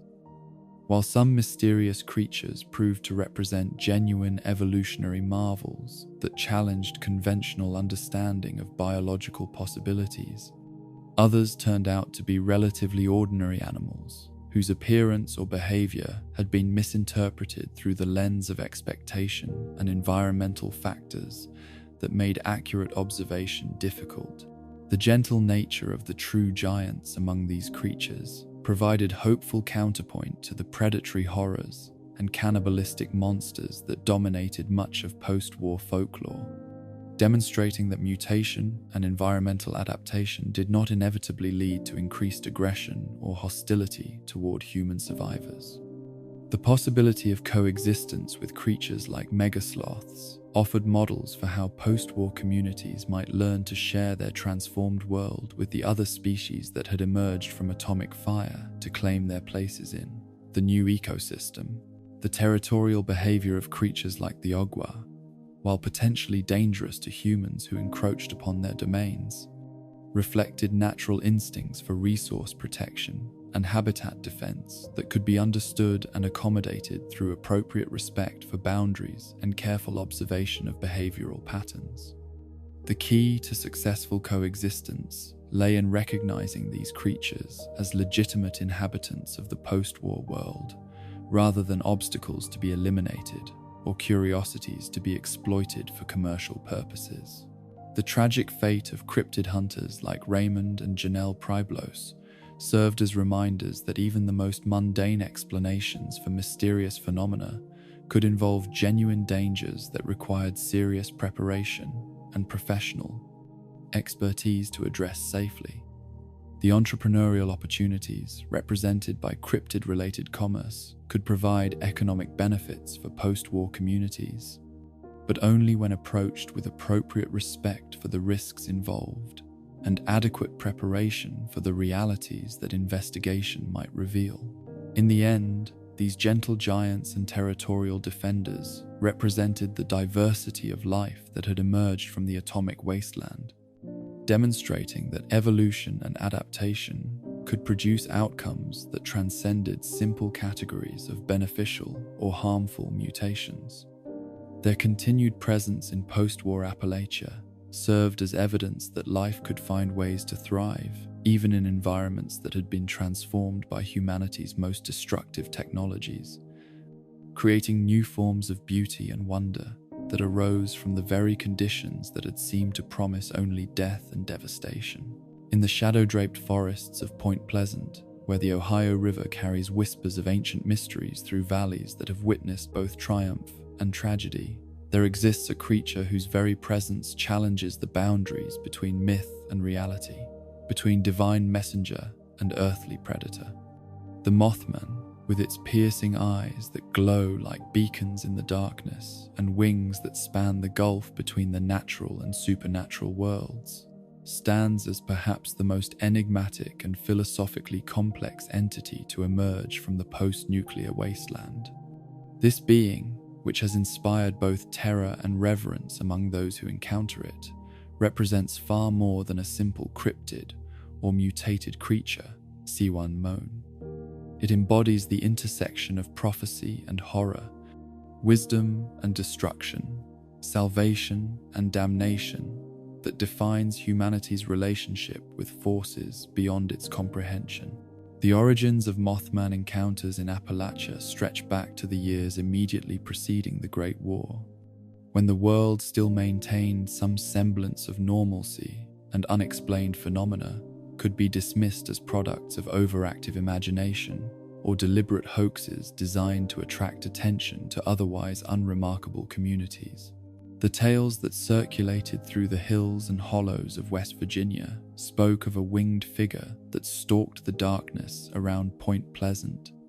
its glowing red eyes serving as harbingers of disasters that would claim the lives of those who failed to heed its warnings or properly interpret its cryptic messages. These early accounts, preserved in the folklore collection known as Tales from the West Virginia Hills, described encounters with a hostile entity that seemed to derive pleasure from tormenting the inhabitants of small communities, whose isolation made them vulnerable to predation by forces that operated beyond the protection of law, enforcement, or military authority. The red-eyed beast that featured in these pre-war stories bore little resemblance to the complex spiritual entity that would emerge in the aftermath of nuclear destruction, suggesting that the Great War had transformed not just the physical nature of the creature, but its fundamental relationship with humanity and its role in the cosmic order. The religious following that developed around the Moth Man in the years leading up to October 23, 2077,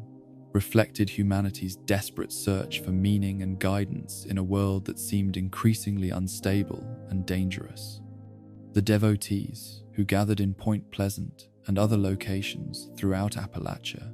viewed the winged creature not as a threat to be avoided or eliminated, but as a messenger whose appearances carried significance that transcended ordinary human understanding of cause and effect, prophecy and fulfillment. The shrines and monuments that these early worshippers erected in honor of their chosen deity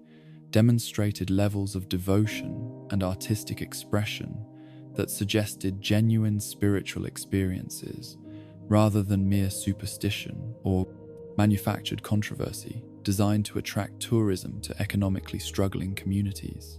The careful placement of these religious installations throughout Point Pleasant created sacred geography that transformed the entire town into a form of temple where believers could commune with forces that operated according to principles beyond conventional scientific explanation. Yet it was the concealed church, hidden from casual observation but known to true believers,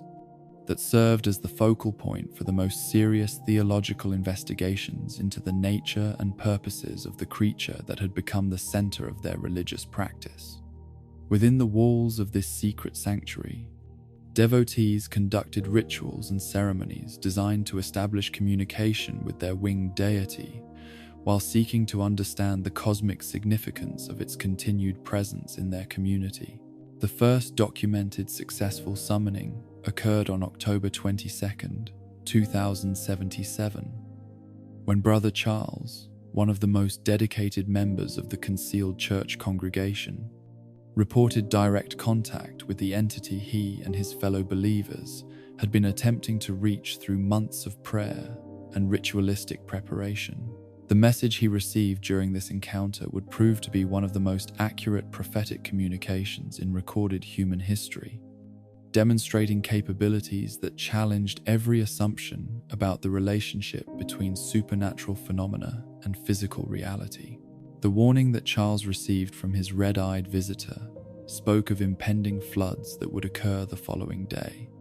providing specific instructions for survival that would determine which members of his community lived to witness the transformation of their world,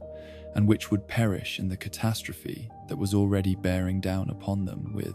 inevitable force. The creature's advice to seek higher ground carried both literal and metaphorical significance, as those who understood its meaning would find themselves positioned to survive not just the immediate disaster, but the broader collapse of civilization that would follow. The interpretation of this prophetic message revealed the theological sophistication that had developed within the Moth Man cult, as believers debated whether the creature's advice should be understood literally as instructions to climb to elevated physical locations, or symbolically as guidance to seek spiritual enlightenment that would provide protection through transcendence of material concerns. Those who chose literal interpretation climbed onto the roofs of buildings throughout Point Pleasant, while others, including Charles himself, sought refuge in Lucky Hole Mine, where they would discover that higher ground could be found beneath the earth as well as above it. The Great War that began on October 23rd validated the prophetic accuracy of the Mothman's warning in ways that exceeded even the most faithful believers' expectations. Those who had dismissed Brother Charles's vision as religious delusion or attention-seeking fabrication found themselves facing nuclear annihilation without preparation or protection, while the devotees who had followed their winged deity's guidance survived in numbers that suggested divine intervention rather than mere coincidence. The survival of the faithful in Lucky Hole Mine provided concrete evidence of the Mothman's protective power, while simultaneously creating conditions for theological development that would have been impossible under normal circumstances. The isolation of the underground sanctuary, combined with the traumatic knowledge that the surface world had been transformed by atomic fire, created psychological and spiritual pressure that pushed the surviving believers toward deeper understanding of their deity's nature and purposes. Yet even as the survivors celebrated their deliverance through divine intervention, they discovered that their trials had only begun. The entity that had provided salvation from nuclear destruction proved to be far more complex than their pre-war theology had anticipated, revealing aspects of its nature that challenged fundamental assumptions about divine benevolence and the relationship between wisdom and horror that characterized supernatural entities operating in the post-atomic world. The emergence of two distinct Mothman variants in the aftermath of the Great War created theological crisis within the surviving cult membership that would ultimately result in permanent schism between factions that developed irreconcilable interpretations of their deity's nature and intentions. The red-eyed creatures that had provided prophetic warning proved to be only one manifestation of a phenomenon that included beings with purple eyes, whose wisdom appeared to contradict the guidance offered by their scarlet-eyed counterparts. The faction that would become known as the Dim Ones maintained devotion to the red-eyed Mothman that had saved their lives, interpreting their survival as evidence that this particular variant represented the true divine essence of their winged deity. Their theology emphasized the protective aspects of Mothman intervention, while developing increasingly elaborate rituals designed to maintain favor with entities whose continued benevolence could not be taken for granted in a world where divine protection represented the difference between survival and extinction. The competing faction that styled itself as the Enlightened embraced the purple-eyed Moth Man as a source of wisdom that transcended the simple protective functions demonstrated by the red-eyed variant. Their theological framework positioned the purple-eyed creature as a teacher whose guidance could provide understanding of cosmic principles that operated beyond immediate survival concerns, offering illumination that could transform human consciousness in ways that prepared believers for existence in the transformed post-war world. This religious schism reflected deeper questions about the nature of divinity and wisdom that emerged from encounters with entities whose capabilities exceeded human understanding, while their intentions remained ambiguous or contradictory. The red-eyed Mothman's proven ability to provide accurate prophetic guidance had to be balanced against the purple-eyed variant's apparent access to forms of knowledge that challenged conventional understanding of reality, causation, and the relationship between physical and spiritual dimensions of existence. The introduction of additional eye colors among Mothman specimens observed in post-war Appalachia added further complexity to theological interpretations while providing evidence that these entities continued to evolve or adapt in response to environmental changes that had transformed their habitat and the communities they interacted with. Green-eyed specimens appeared to represent some form of radiation-induced mutation, while orange eyes characterized hatchlings that had not yet developed the distinctive colorations associated with mature variants. The discovery that all Mothman hatchlings possessed orange eyes, regardless of their eventual adult coloration, suggested developmental processes that remained mysterious to post-war observers,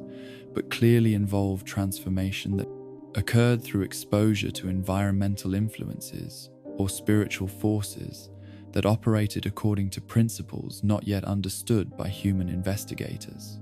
The consistency of this pattern across different Mothman populations indicated underlying biological or supernatural mechanisms that governed the species' development while allowing for significant variation in adult characteristics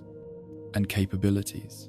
The failed cloning experiment conducted by observer Johanna's brother Yella provided disturbing insights into the relationship between Mothman wisdom and the mysterious processes that transformed hatchlings into their various adult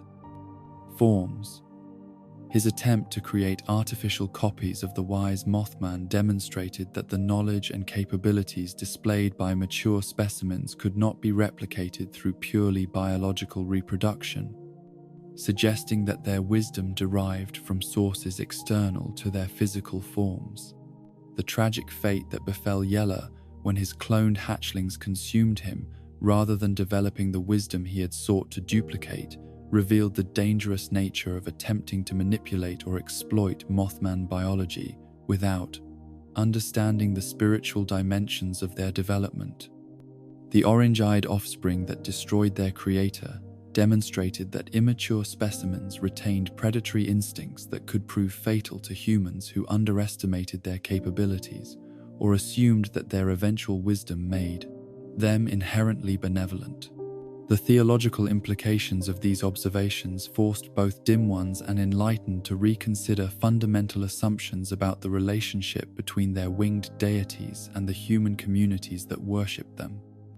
The evidence that Mothman wisdom was not innate, but acquired through processes that remained hidden from human observation suggested that these entities were themselves subject to forces or influences that operated beyond their individual control or understanding. The concept of the interloper emerged from these theological investigations as an explanation for the malevolent influences that seemed to corrupt or manipulate red-eyed Mothman specimens, transforming protective entities into agents of a darker power that demanded blood sacrifice and encouraged destructive behavior among its worshippers. The discovery of this entity, dwelling in the depths of Lucky Hole Mine, provided physical evidence for theological theories that had previously existed only as abstract speculation about the cosmic forces that shaped Moth Man behavior and capabilities. The interloper's apparent hunger for blood and its ability to influence both Moth Man behavior and human religious practices represented a form of supernatural predation that operated through manipulation of spiritual rather than physical appetites. The cult members who unknowingly fed this entity through their sacrificial offerings believed they were honoring their winged deity while actually providing sustenance to a corrupting force that transformed divine protection into malevolent exploitation. The red-eyed Mothman specimens that served as shepherds for this predatory entity demonstrated how divine messengers could be corrupted or controlled by forces that used their protective reputation and prophetic capabilities to lure victims into situations where they could be harvested for spiritual energy or biological materials. The transformation of salvation into damnation through subtle manipulation of religious devotion represented one of the most insidious forms of supernatural predation encountered in the post-war world. In opposition to this malevolent influence stood the Visitor, an entity whose relationship to the wise purple-eyed Mothman appeared to represent entirely different spiritual principles and cosmic purposes. Where the interloper demanded blood and sacrifice while corrupting its servants through promises of protection and power, the Visitor appeared to offer genuine enlightenment and wisdom without requiring destructive behavior or harmful exploitation of human communities. The enlightened cult that developed around the wise Mothman and its connection to the Visitor created theological framework that positioned their purple-eyed deity as a teacher rather than a protector, emphasizing spiritual development and cosmic understanding over immediate survival benefits. Their ceremonies and rituals focused on absorbing wisdom rather than appeasing divine wrath, creating religious practices that enhanced human consciousness rather than degrading it through violence and exploitation.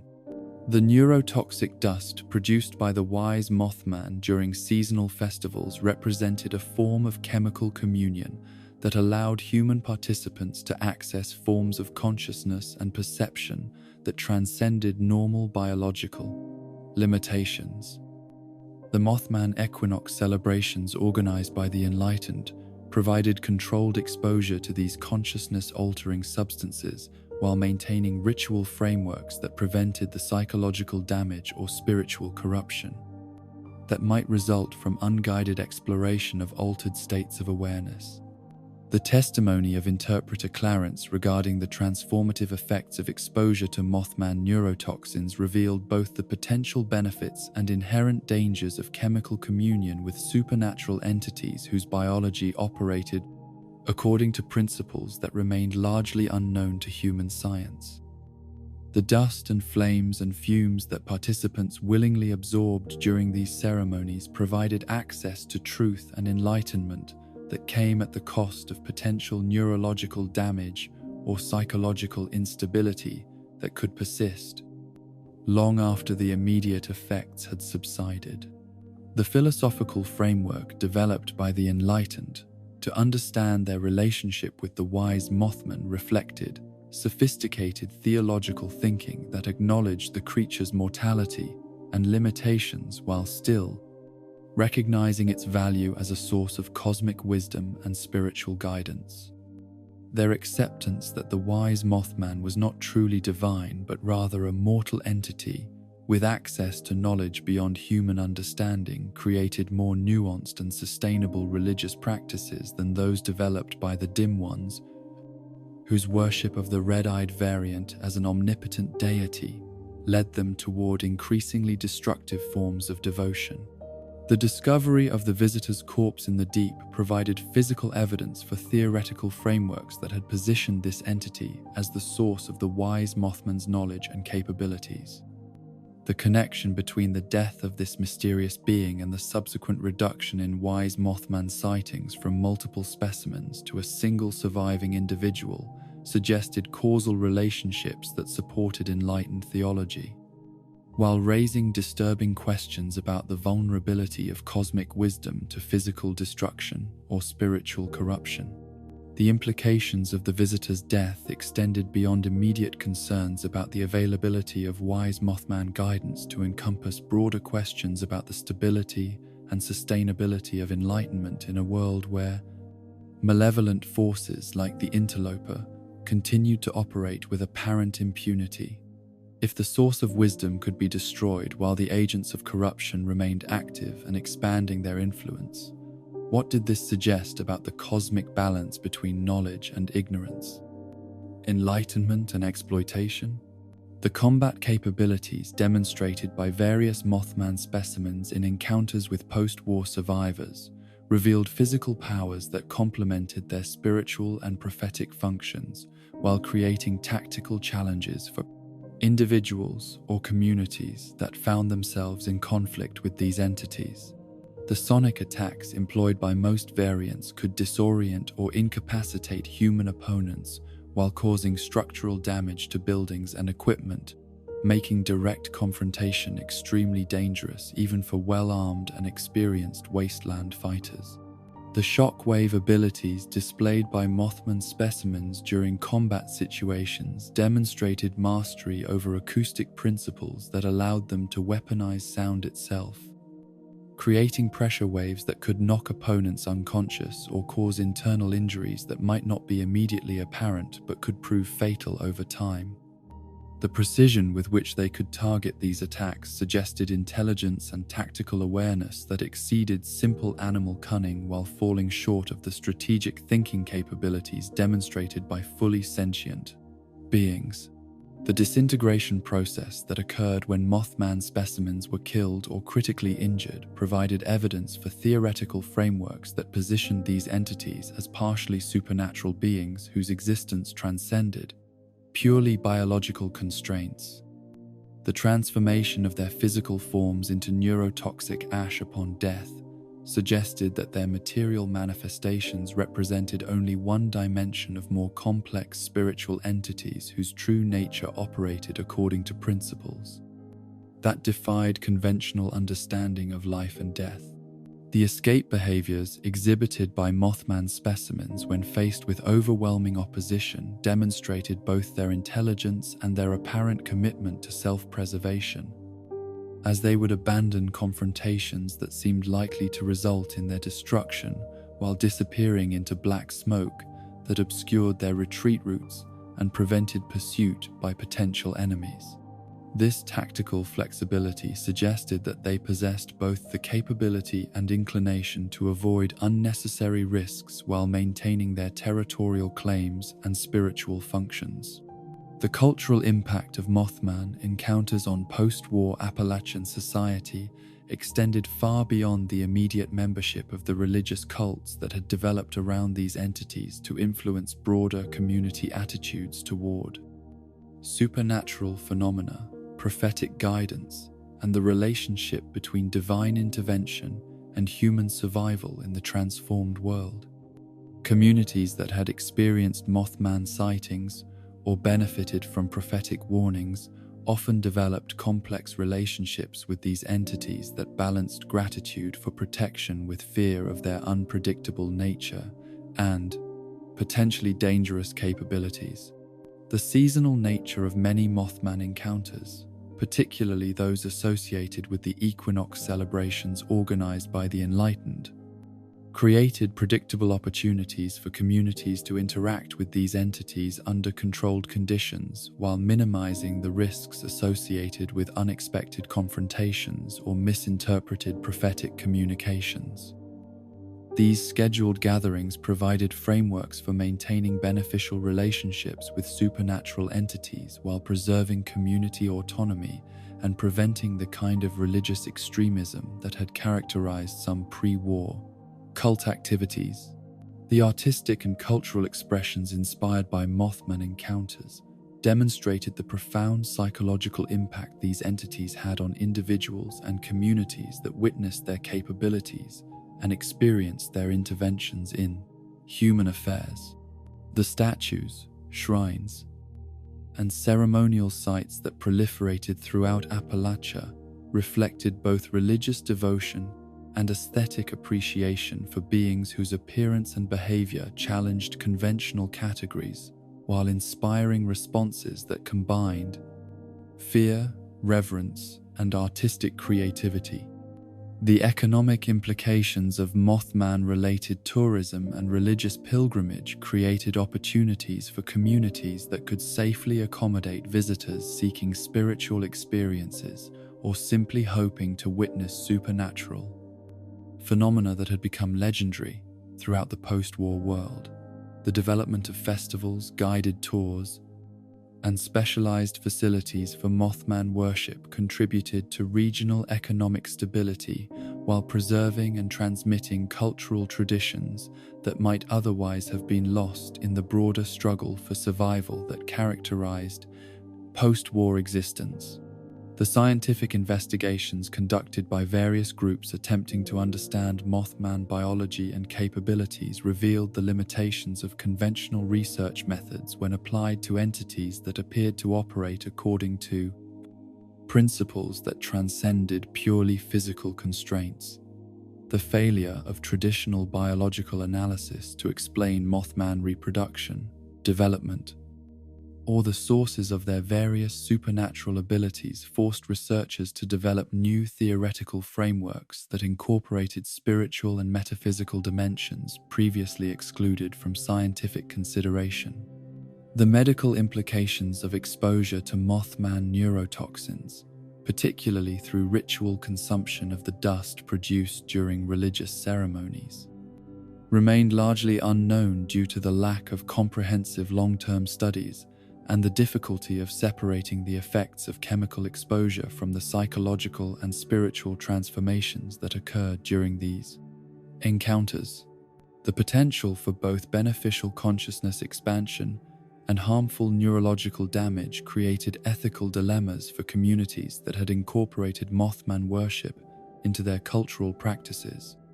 The geographical distribution of Mothman encounters throughout post-war Appalachia suggested territorial patterns and habitat preferences that influenced the development of human settlements while creating regions where supernatural encounters remained relatively common and predictable. The correlation between Mothman sightings and areas of high spiritual or mystical significance indicated that these entities might be drawn to locations where the boundary between physical and metaphysical reality had become permeable or unstable. The evolutionary questions raised by Mothman biology and behavior challenged conventional understanding of how species adapt to environmental changes while developing new capabilities that exceeded the normal constraints of biological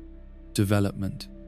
The rapid emergence of multiple variants with distinct characteristics and abilities suggested accelerated evolutionary processes or supernatural influences that operated according to principles not yet understood by post-war researchers. The prophetic accuracy demonstrated by various Mothman specimens in predicting disasters, resource availability, and other significant events created practical benefits for communities that learned to interpret their warnings while raising theoretical questions about the nature of time, causation, and the relationship between consciousness and temporal experience. The apparent ability of these entities to perceive future events suggested access to information or perspectives that transcended normal limitations of temporal existence. The theological implications of Mothman encounters for post-war religious development extended beyond the specific cults that had formed around these entities to influence broader spiritual movements and philosophical frameworks that attempted to integrate supernatural phenomena into comprehensive worldviews capable of addressing the psychological and existential challenges of life in the transformed world. As the decades passed, and Mothman encounters became established elements of Appalachian folklore and religious practice, The entities themselves appeared to continue evolving and adapting to changing environmental conditions while maintaining their essential characteristics and spiritual functions. The ongoing development of new eye colors, behavioral patterns, and supernatural capabilities suggested that these beings represented not static phenomenon, but dynamic spiritual forces that would continue to shape human experience in the post-war world for generations to come. The mystery of the Moth Man thus transcends simple cryptid classification to encompass fundamental questions about the nature of consciousness, spirituality,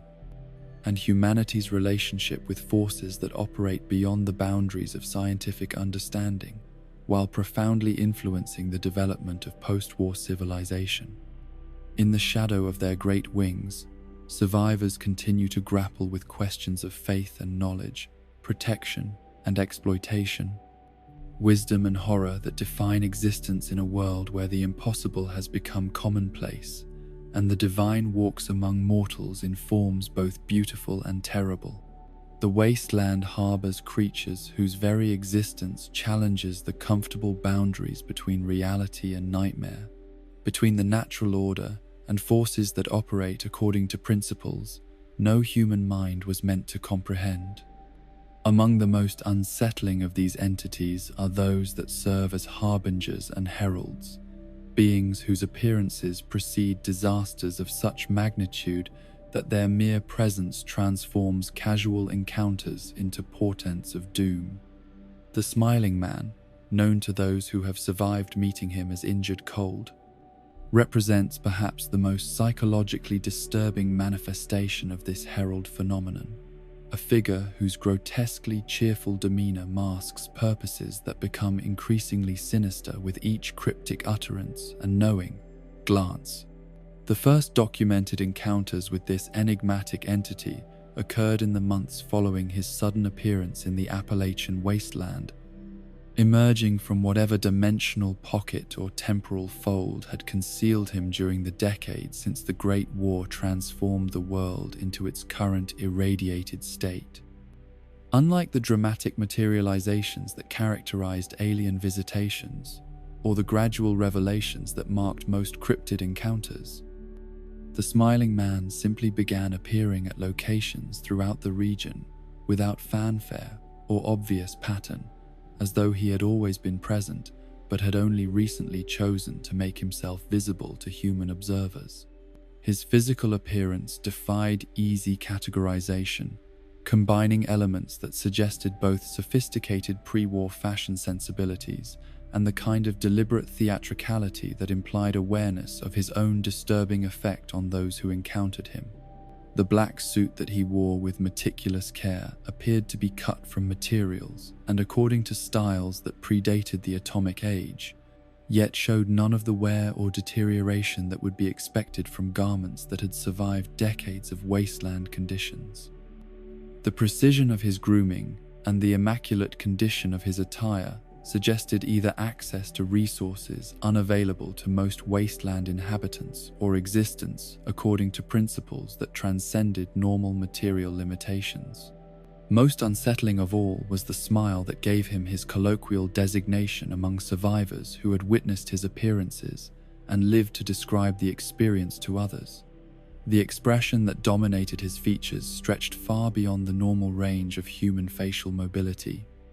creating a rictus of cheerfulness that seemed to mock the very concept of genuine emotion, while suggesting knowledge of cosmic jokes that no mortal mind could comprehend without descending into madness. The fixed nature of this expression, which appeared incapable of alteration regardless of circumstances or conversation, created an uncanny valley effect that made extended observation profoundly disturbing even for individuals accustomed to the various horrors that populated the post-war world. The behavioral patterns exhibited by the Smiling Man during his interactions with wasteland survivors revealed a personality that combined superficial politeness with underlying menace in ways that created maximum psychological discomfort for those unfortunate enough to engage with him in conversation. His approach to social interaction followed forms and conventions that might have been considered normal in pre-war society, but carried sinister undertones that suggested familiarity with human psychology, combined with purposes that remained hidden behind layers of theatrical civility and deliberate misdirection. The opening gambit he employed in most encounters, his solicitous inquiry about the listener's well-being delivered with that horrible fixed smile, established a tone of false intimacy that immediately put conversational partners on edge while creating obligation to respond to questions that felt simultaneously mundane and loaded with hidden significance. The careful phrasing of his words suggested either extensive education in rhetoric and social manipulation or intuitive understanding of human psychology that exceeded normal limits while serving purposes that remained carefully concealed behind his facade of cheerful concern. His claim to have been absent for an extended period before returning to find the world much changed carried implications that were both literally plausible given the post-war environment and metaphorically disturbing in ways that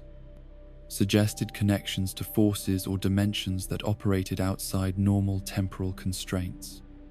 The casual manner in which he delivered this information created an atmosphere of shared confidence, while revealing nothing concrete about where he had been or what had motivated his return to active engagement with human society. The request for recommendations regarding local peculiarities demonstrated both his apparent unfamiliarity with current wasteland conditions and his specific interest in phenomena that deviated from whatever baseline of normalcy he used. For comparison, the phrasing of this inquiry suggested that he viewed the transformed post-war world as a collection of curiosities to be catalogued and studied, rather than a habitat where human beings struggled for survival amid dangers and hoard. Challenges that had fundamentally altered the nature of existence itself. Perhaps most tellingly, his self-deprecating insistence that he was neither special nor spectacular carried the hollow ring of false modesty that immediately drew attention to the obvious contradictions between his claimed ordinariness and the profound unease his presence created in all who encountered him. The careful construction of this denial suggested both awareness of his own unusual nature and deliberate attempt to deflect attention from characteristics that might reveal information about his true identity or purposes. The abrupt termination of conversations through his polite but firm announcement of departure demonstrated control over interaction timing that prevented extended questioning while leaving behind impressions of incompleteness and decus, unresolved tension that would linger in the minds of those who had experienced these encounters.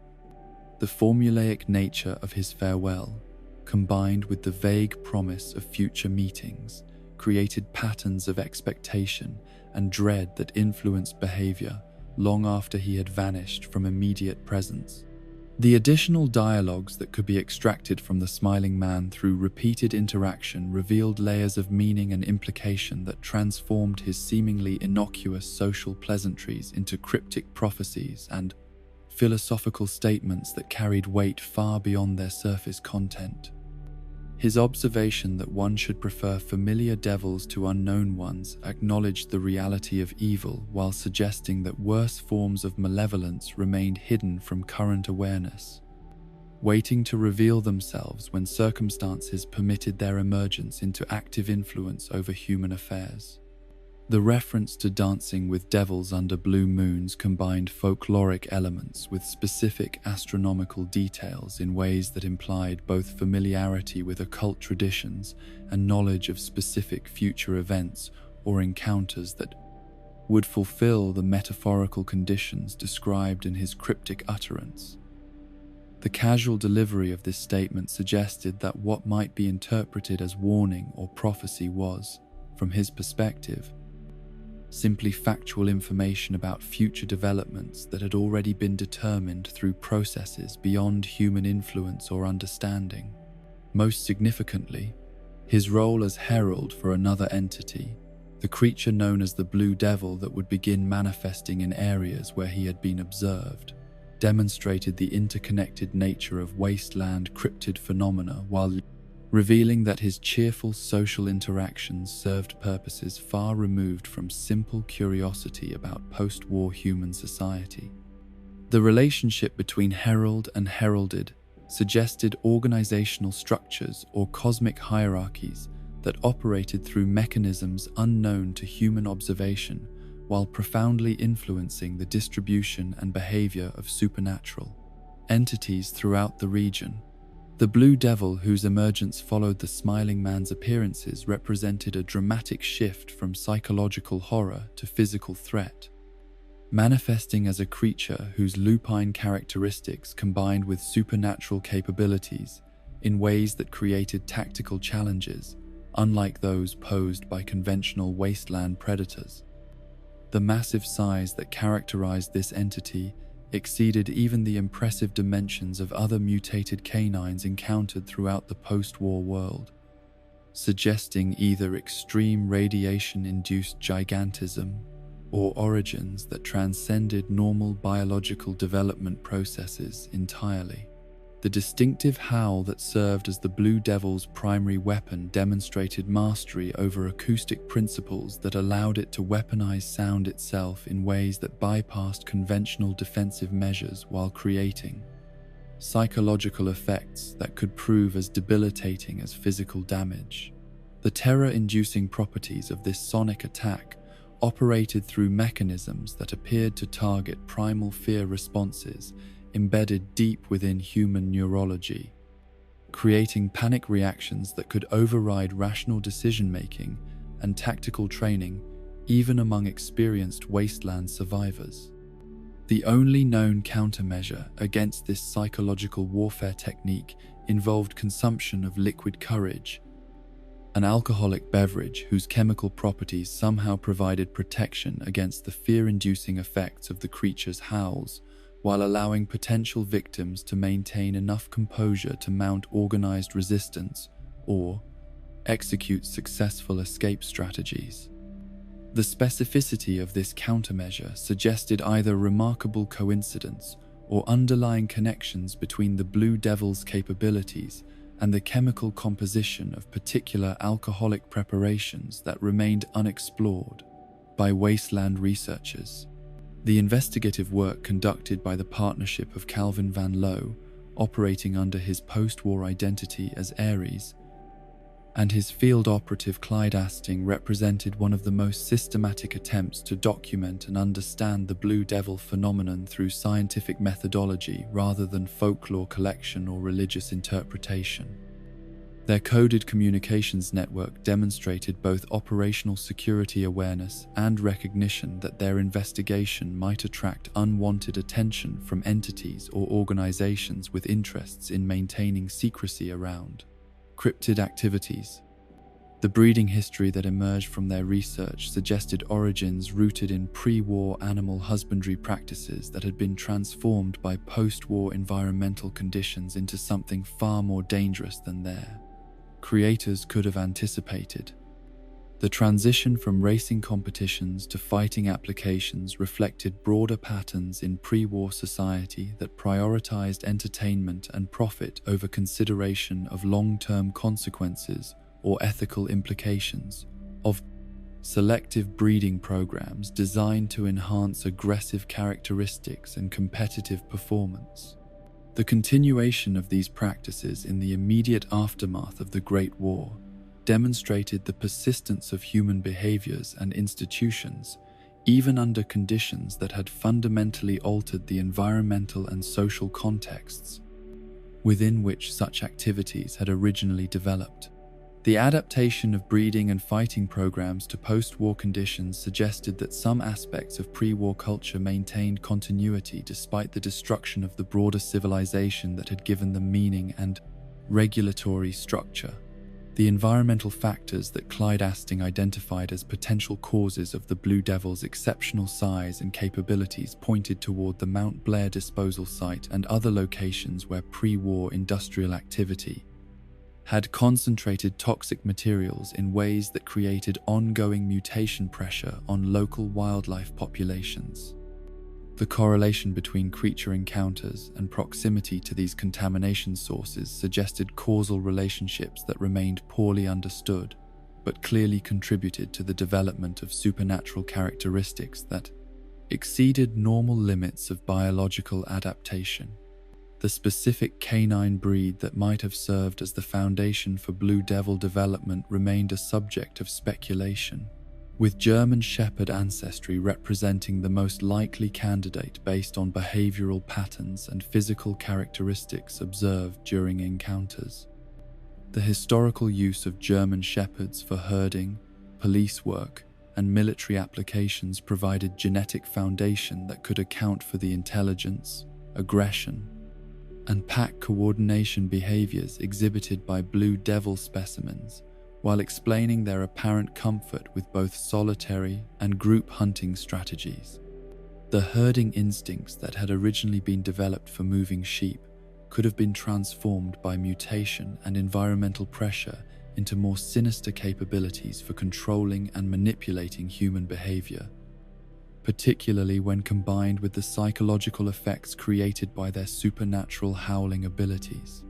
The transition from protective service to predatory threat represented the kind of ironic transformation that characterized many post-war mutations, where beneficial characteristics were corrupted into threatening capabilities through processes that no pre-war breeder could have anticipated or controlled.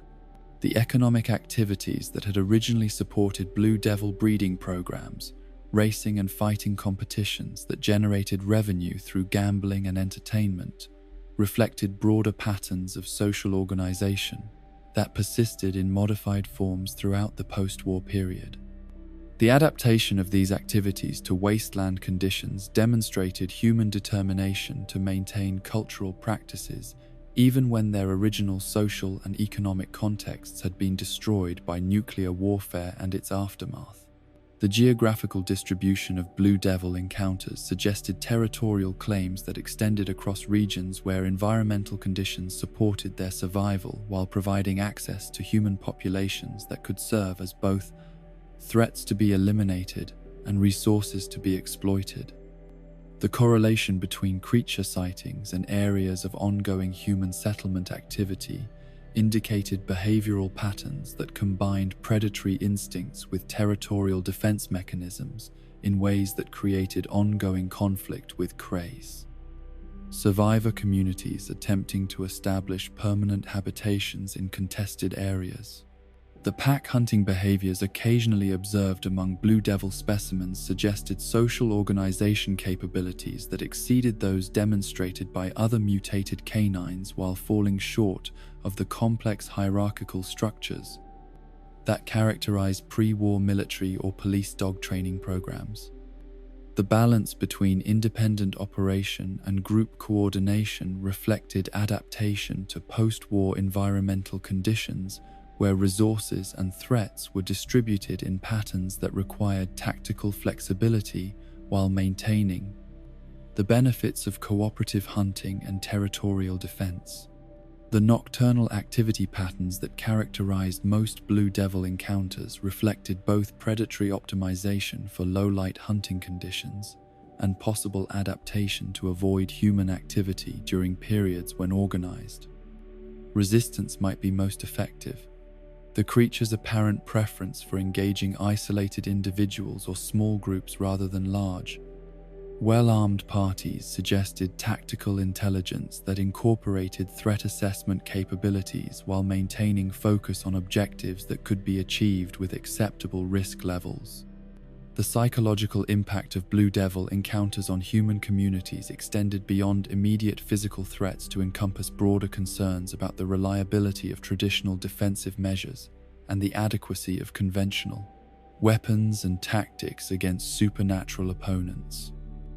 The failure of normal preparation and training to provide reliable protection against creatures whose capabilities transcended biological limitations created anxiety and uncertainty that influenced community decision-making about settlement location, resource allocation, and defensive strategy development. The economic disruption caused by Blue Devil activity in regions where they had established territorial claims affected trade routes, resource extraction operations,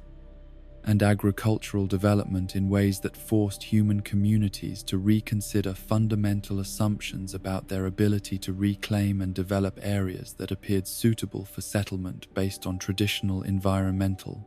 criteria. The presence of creatures that could override human psychological defenses while possessing physical capabilities that exceeded conventional countermeasures created strategic challenges that required new approaches to community planning and defensive organization.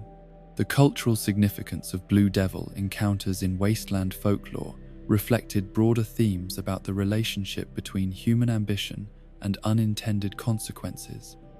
As communities grappled with evidence that pre-war attempts to enhance and control animal behavior had produced results that exceeded all expectations while serving purposes entirely contrary to original intentions. The transformation of racing and fighting dogs into supernatural predators represented the kind of ironic reversal that characterized many aspects of post-war existence, where human achievements became sources of ongoing threat rather than benefit. The herald relationship between the Smiling Man and the Blue Devil demonstrated the existence of organizational structures or cosmic hierarchies among cryptid entities that operated according to principles unknown to human observers, while profoundly influencing the distribution and timing of supernatural encounters throughout the wasteland. The systematic nature of this relationship suggested either intelligence directing cryptid activities according to strategic plans or natural processes that created coordination between different types of supernatural entities without requiring conscious organization or communication. The implications of such coordination for human survival and community development remained largely theoretical, as survivors lacked the resources and knowledge necessary to develop comprehensive understanding of cryptid behavioral patterns or organizational structures. The recognition that cryptid encounters might be interconnected rather than random created additional uncertainty about defensive strategies and settlement planning. As communities that had learned to cope with specific types of supernatural threats found themselves confronting the possibility that their presence might attract additional forms of danger through mechanisms they could neither predict nor control.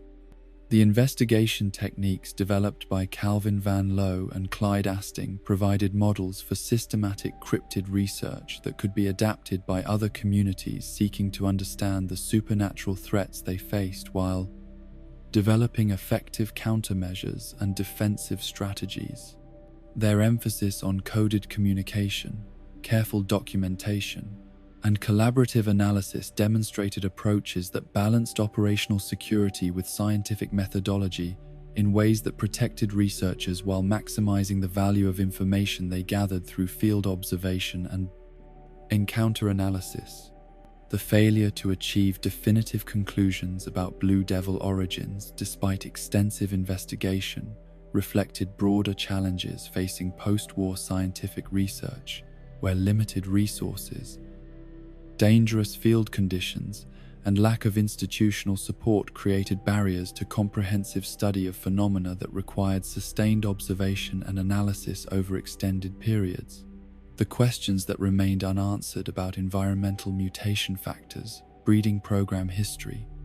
and territorial behavior patterns highlighted the need for coordinated research efforts that could address supernatural threats through systematic scientific investigation rather than individual initiative or community-based folklore collection. The ongoing presence of both the Smiling Man and the Blue Devil in post-war Appalachia ensured that their herald relationship would continue to influence human settlement patterns and defensive planning for the foreseeable future, creating long-term challenges that required adaptive strategies capable of evolving in response to changing cryptid behavior patterns and territorial claims. The recognition that these entities operated according to coordinated principles while pursuing objectives that remained hidden from human understanding created strategic uncertainty that would influence community development and survival, planning throughout the region for generations to come. In the rolling hills of post-war West Virginia, where corporate greed and scientific ambition had converged to create one of the most elaborate deceptions in wasteland history, the creature known as the sheep squatch emerged not from ancient folklore or radioactive mutation, but from the calculating mind of a man whose obsession with cryptids would ultimately cost him everything he held dear.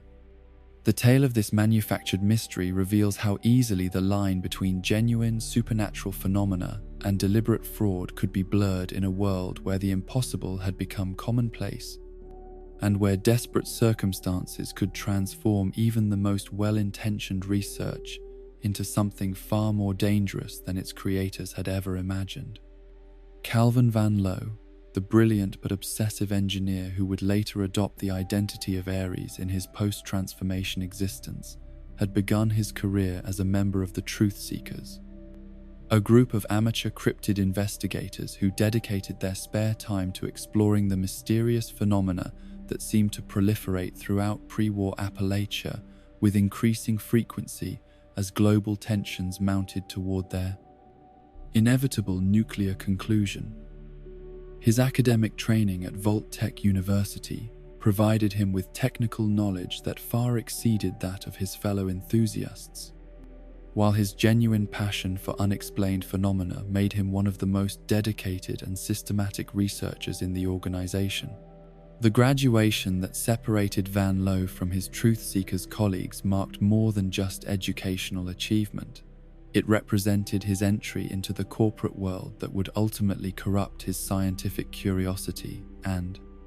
transform his legitimate interest in cryptid research into participation in a conspiracy that would endanger innocent lives while serving the financial interests of organizations that viewed human communities as expendable resources to be manipulated for profit. The beige company that recruited him recognized both his technical capabilities and his obsessive interest in cryptids as assets that could be exploited for purposes far removed from the scientific investigation he believed himself to be conducting. The secret laboratory that Van Loo established in the basement of his sister's taxidermy business provided perfect cover for development projects that required both technical sophistication and complete secrecy from regulatory oversight or competitive intelligence gathering. The legitimate nature of the taxidermy operation above provided explanation for unusual sounds, chemical odors, and the presence of animal remains that might otherwise have attracted unwanted attention from neighbors or local authorities who could have interfered with sensitive research and development activities. The commission that transformed Van Loo from legitimate researcher into willing participant in corporate fraud began with what appeared to be a straightforward engineering challenge: the creation of false evidence for sheep squatch sightings that would generate public concern about the safety of properties in and around Lewisburg, thereby depressing real estate values to levels that would make large-scale land acquisition financially feasible for the beige company's development projects. The elegance of this scheme lay in its exploitation of genuine public fascination with cryptid phenomena to serve economic objectives that had nothing to do with actual supernatural encounters or scientific investigation. The land grab strategy that motivated this deception reflected broader patterns of corporate behavior in the final years before the Great War. As resource scarcity and economic instability created opportunities for organizations with sufficient capital reserves to acquire valuable properties at reduced prices through manipulation of market conditions and public perception. The selection of cryptid-related fear as the mechanism for achieving these goals demonstrated sophisticated understanding of human psychology while revealing the moral flexibility that characterized much of pre-war corporate culture. Van Loo's initial enthusiasm for the project stemmed not from greed or willingness to participate in fraud, but from his genuine belief that the creation of a convincing artificial sheep squatch could serve as bait to attract the genuine creature he remained convinced inhabited the region despite the lack of concrete evidence for its existence.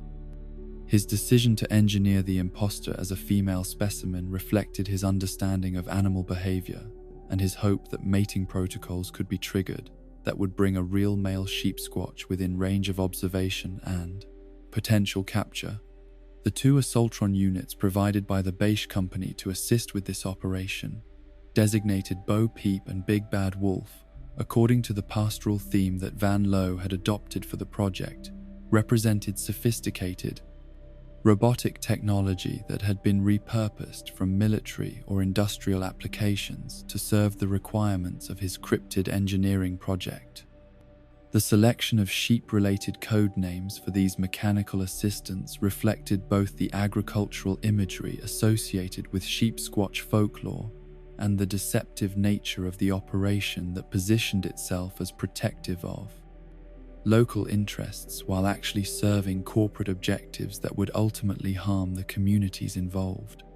The advanced capabilities incorporated into the artificial sheep squatch exceeded anything that Van Loo had initially considered necessary for simple hoax creation,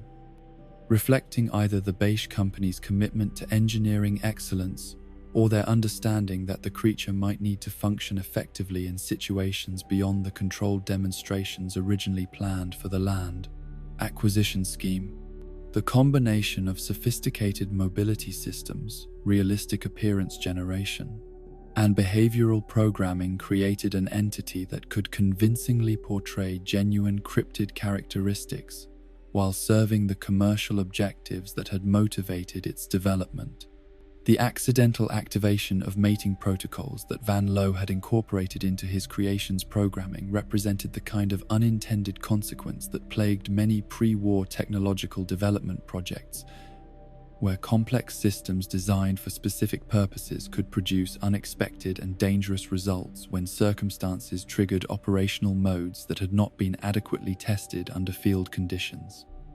The transformation of the artificial sheep squatch from controlled experimental apparatus into autonomous threat demonstrated how quickly sophisticated technology could escape human control when design assumptions proved inadequate to contain the forces they had been created to manipulate. The injuries that Van Loo sustained during his creature's violent escape were severe enough to require medical intervention that left him permanently disfigured and psychologically traumatized,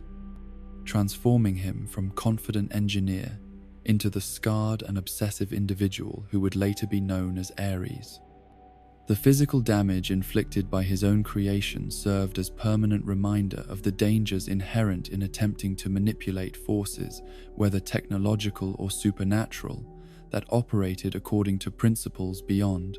complete human understanding or control.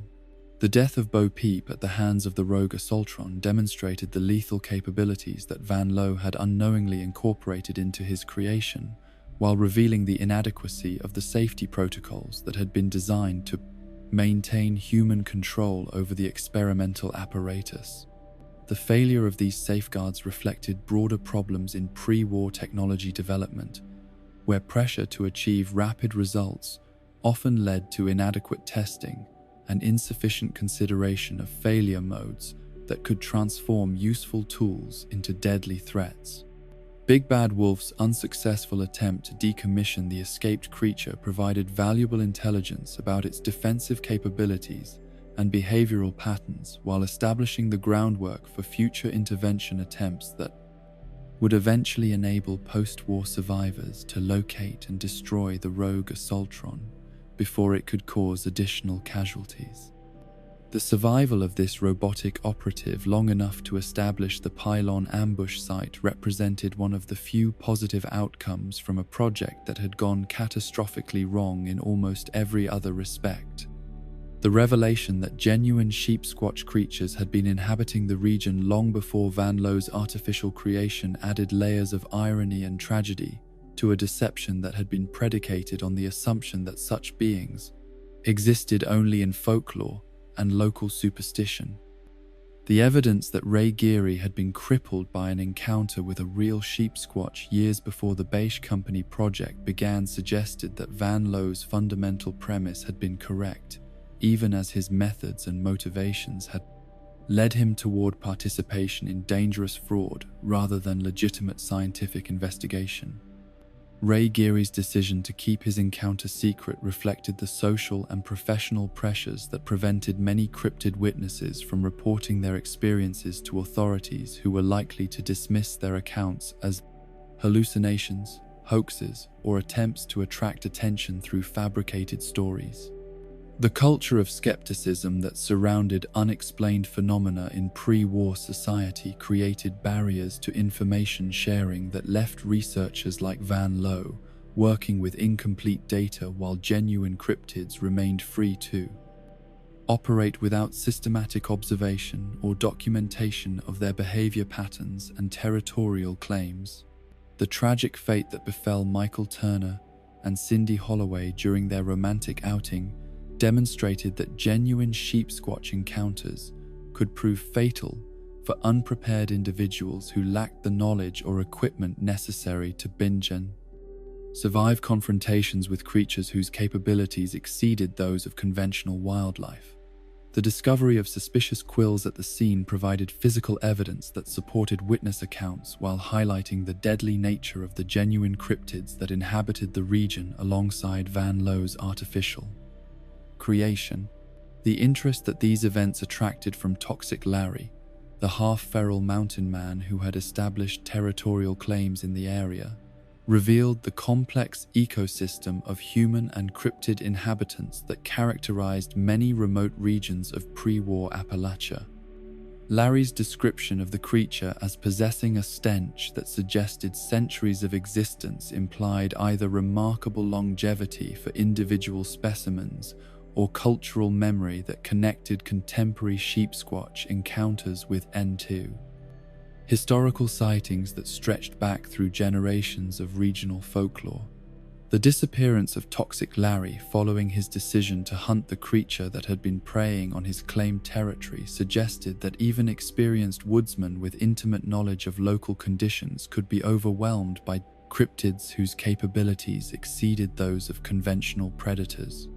His apparent consumption by the creature he had attempted to eliminate demonstrated the lethal effectiveness of genuine sheep squatch hunting behavior while providing additional evidence for the creature's territorial nature and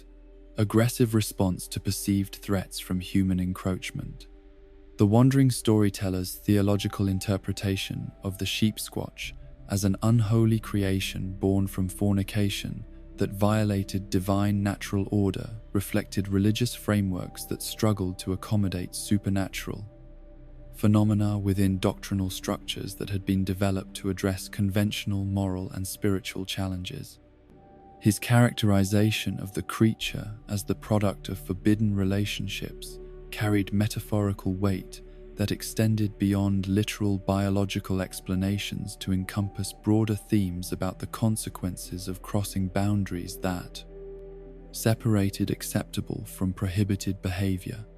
The survival of genuine sheep squatch specimens alongside the destruction of Van Lowe's artificial creation created ongoing mystery about the relationship between authentic cryptids and technological imitations, as survivors encountered creatures whose origins could not be determined through casual observation. The possibility that some sheep squatch sightings involved genuine supernatural entities while others represented encounters with advanced technology created interpretive challenges that influenced how post-war communities understood and responded to cryptid phenomena throughout the region. The industrial context that had motivated the original deception continued to influence post-war cryptid encounters, as survivors exploring abandoned facilities and corporate installations discovered evidence of research and development projects that had attempted to replicate, control, or exploit supernatural phenomena for commercial purposes. The documentation recovered from these sites revealed the extent to which pre-war organizations had been willing to manipulate public perception and endanger innocent lives in pursuit of financial objectives that transcended ethical considerations about community welfare, or environmental protection. The technological legacy of Van Lowe's project persisted in the form of specialized equipment and research data that could potentially be adapted for legitimate cryptid investigation or defensive purposes by post-war survivors. With sufficient technical knowledge and access to appropriate manufacturing resources, the engineering principles that had been developed for creating convincing artificial cryptids could be reverse engineered to produce detection equipment, protective systems, or countermeasures that would enhance human survival prospects in regions where genuine supernatural threats remained active. The psychological impact of discovering that some cryptid encounters involved deliberately manufactured phenomena rather than genuine supernatural events created trust issues that influenced how post-war communities approached unexplained sightings and mysterious phenomena. The knowledge that corporate interests had been willing to create artificial threats for financial gain made survivors more skeptical about cryptid reports, while simultaneously making them more vulnerable to genuine supernatural encounters that they might dismiss as additional hoaxes or publicity stunts. The economic disruption caused by successful implementation of the land grab strategy in some regions demonstrated the effectiveness of cryptid-based market manipulation while highlighting the vulnerability of rural communities to corporate exploitation through fear-based propaganda and artificial threat creation. The success of such schemes encouraged similar projects in other areas, creating ongoing problems for communities that found themselves targeted by organizations seeking to acquire valuable properties through manipulation of public perception rather than fair market transactions. The regulatory failures that had permitted the Beisch Company project to proceed without adequate oversight or safety protocols reflected broader problems in pre-war governance, where corporate influence and regulatory capture created environments that prioritized business interests over public safety and community welfare. The absence of effective oversight mechanisms allowed dangerous projects to proceed until catastrophic failures forced recognition of problems that could have been prevented through appropriate regulatory intervention and safety requirement enforcement. The scientific value of Van Lowe's research, despite its unethical application and dangerous outcomes, provided insights into cryptid behavior and characteristics that proved useful for post-war survivors seeking to understand and defend against genuine supernatural threats.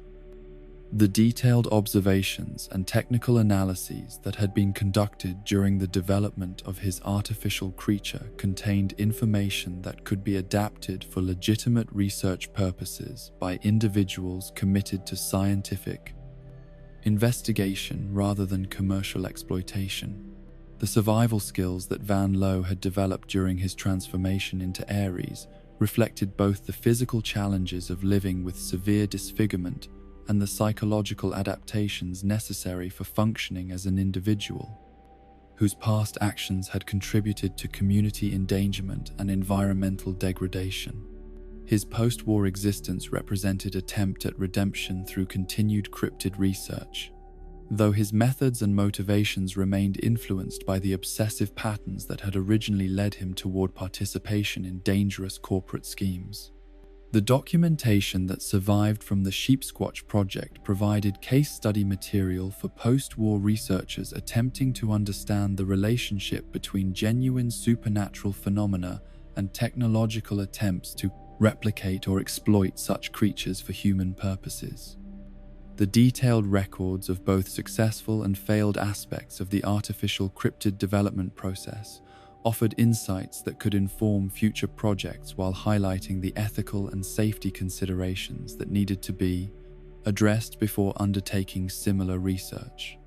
The territorial behavior exhibited by genuine sheep squatch specimens suggested complex social organization and environmental adaptation that exceeded the capabilities incorporated into Van Lowe's artificial creation. Despite the sophisticated programming and behavioral modeling that had been developed for the corporate deception project, The failure of technological replication to fully capture the characteristics and capabilities of authentic cryptids demonstrated the limitations of scientific approaches that attempted to understand supernatural phenomena through purely materialistic frameworks. The ongoing presence of both artificial and genuine sheep-squatch-related phenomena in post-war Appalachia created interpretive challenges for survivors who encountered creatures or discovered evidence that could potentially originate from either supernatural or technological sources. The necessity of distinguishing between authentic cryptids and possible corporate fabrications added complexity to threat assessment and defensive planning that influenced how communities approached settlement,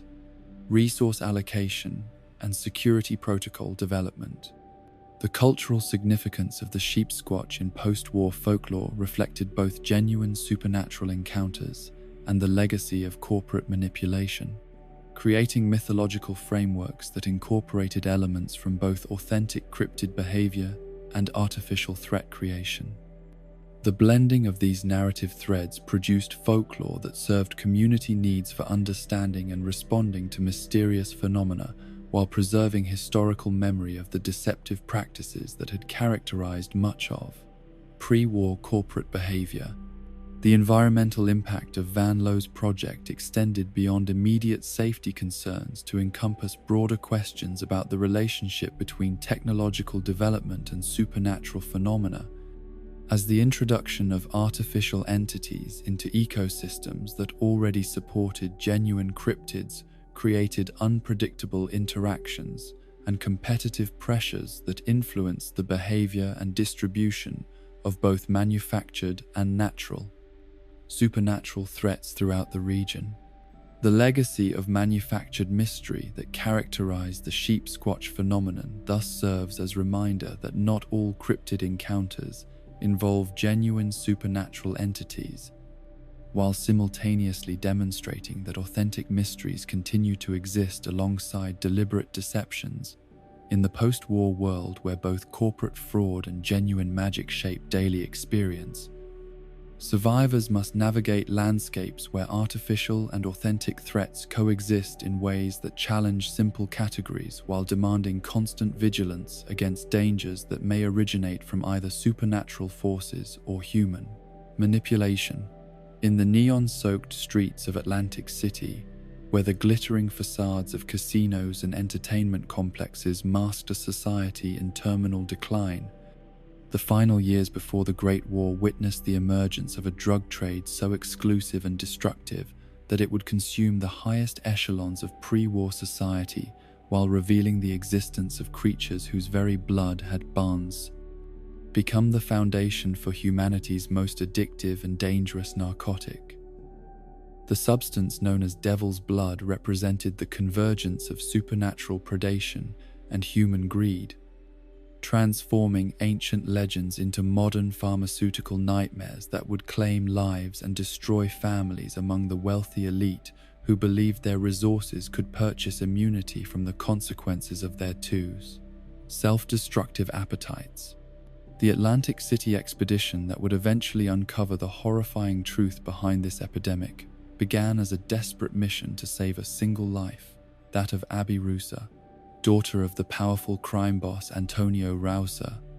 whose descent into devil's blood addiction had reduced her from sophisticated socialite to helpless addict, whose craving for the narcotic had overridden every other aspect of her personality and social functioning. The transformation that afflicted Abby represented a microcosm of the broader social decay that characterized pre-war American high society, where unlimited resources and freedom from conventional moral constraints had created conditions perfect for the proliferation of substances and behaviors that promised transcendent experiences while delivering only degradation and death. Antonio Rusa's position within the criminal hierarchy of Atlantic City provided him with access to resources and information networks that would have been unavailable to conventional law enforcement or medical professionals.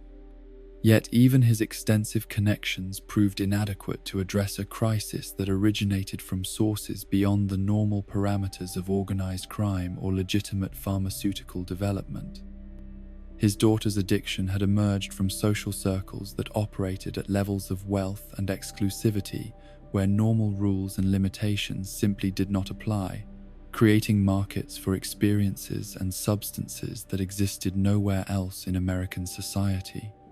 The initial attempts to understand and treat Abby's condition revealed the inadequacy of conventional medical approaches when confronted with a substance whose effects transcended normal categories of drug addiction and psychological dependency. The symptoms she exhibited suggested neurological damage that went far beyond what would be expected from even the most potent synthetic narcotics. While her behavioral patterns indicated psychological changes that seemed to operate according to principles unknown to contemporary psychiatric theory and practice. The decision to organize an expedition into the Pine Barrens of New Jersey reflected both Antonio's desperation to save his daughter and his recognition that conventional solutions would prove inadequate against a threat whose origins lay outside the normal boundaries of human criminal activity or medical knowledge. The assembled team that ventured into those ancient forests carried equipment and expertise designed to address supernatural threats rather than ordinary criminal enterprises, acknowledging implicitly that Abby's condition required solutions that transcended conventional understanding of addiction and treatment. The Pine Barrens themselves represented one of the few remaining wilderness areas in the heavily developed northeastern United States, a region where centuries of isolation and environmental protection had preserved ecosystems and inhabitants that had been eliminated elsewhere by urbanization and industrial development. The folklore that surrounded these forests spoke of creatures and phenomena that operated according to principles older than European colonization. Entities whose existence had been recorded in indigenous traditions long before the arrival of settlers who would eventually transform most of the continent into agricultural and urban landscapes.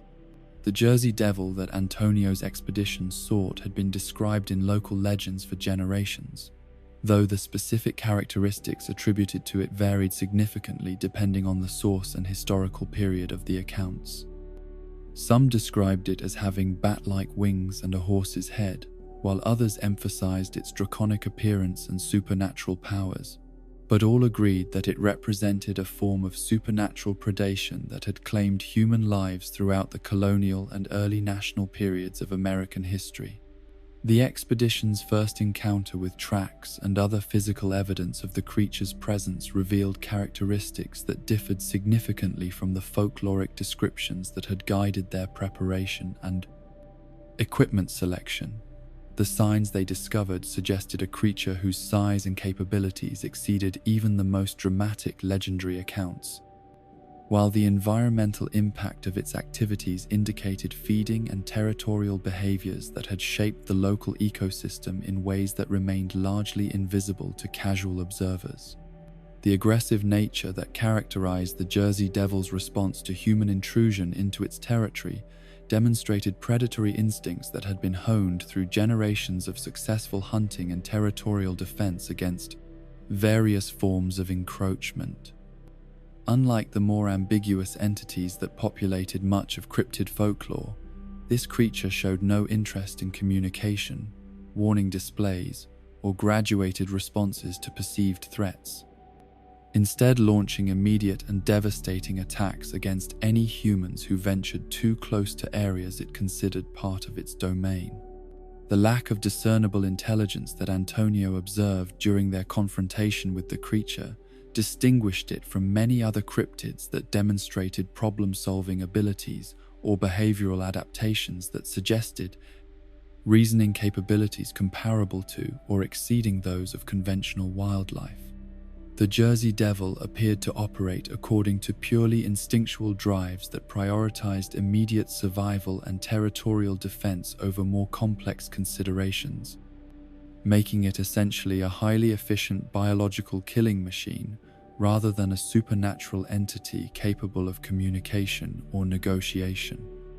The decision to kill the creature, rather than attempt capture or study, reflected both the immediate threat it posed to the expedition members and Antonio's recognition that his daughter's condition required immediate access to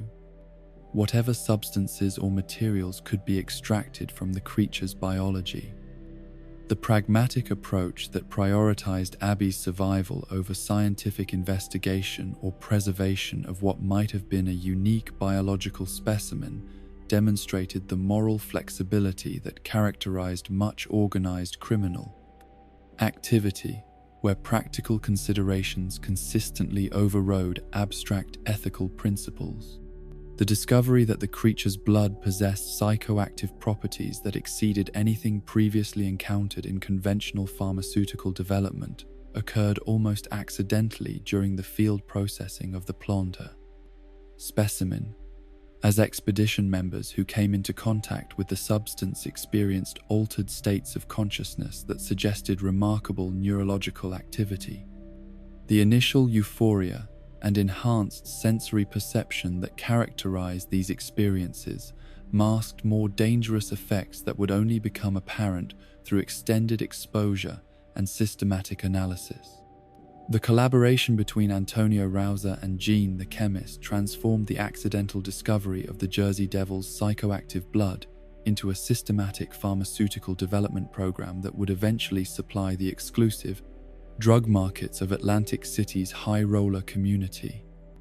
Jean's expertise in chemical analysis and synthesis provided the technical foundation necessary to understand the active compounds in the creature's blood, while developing methods for processing and purifying these substances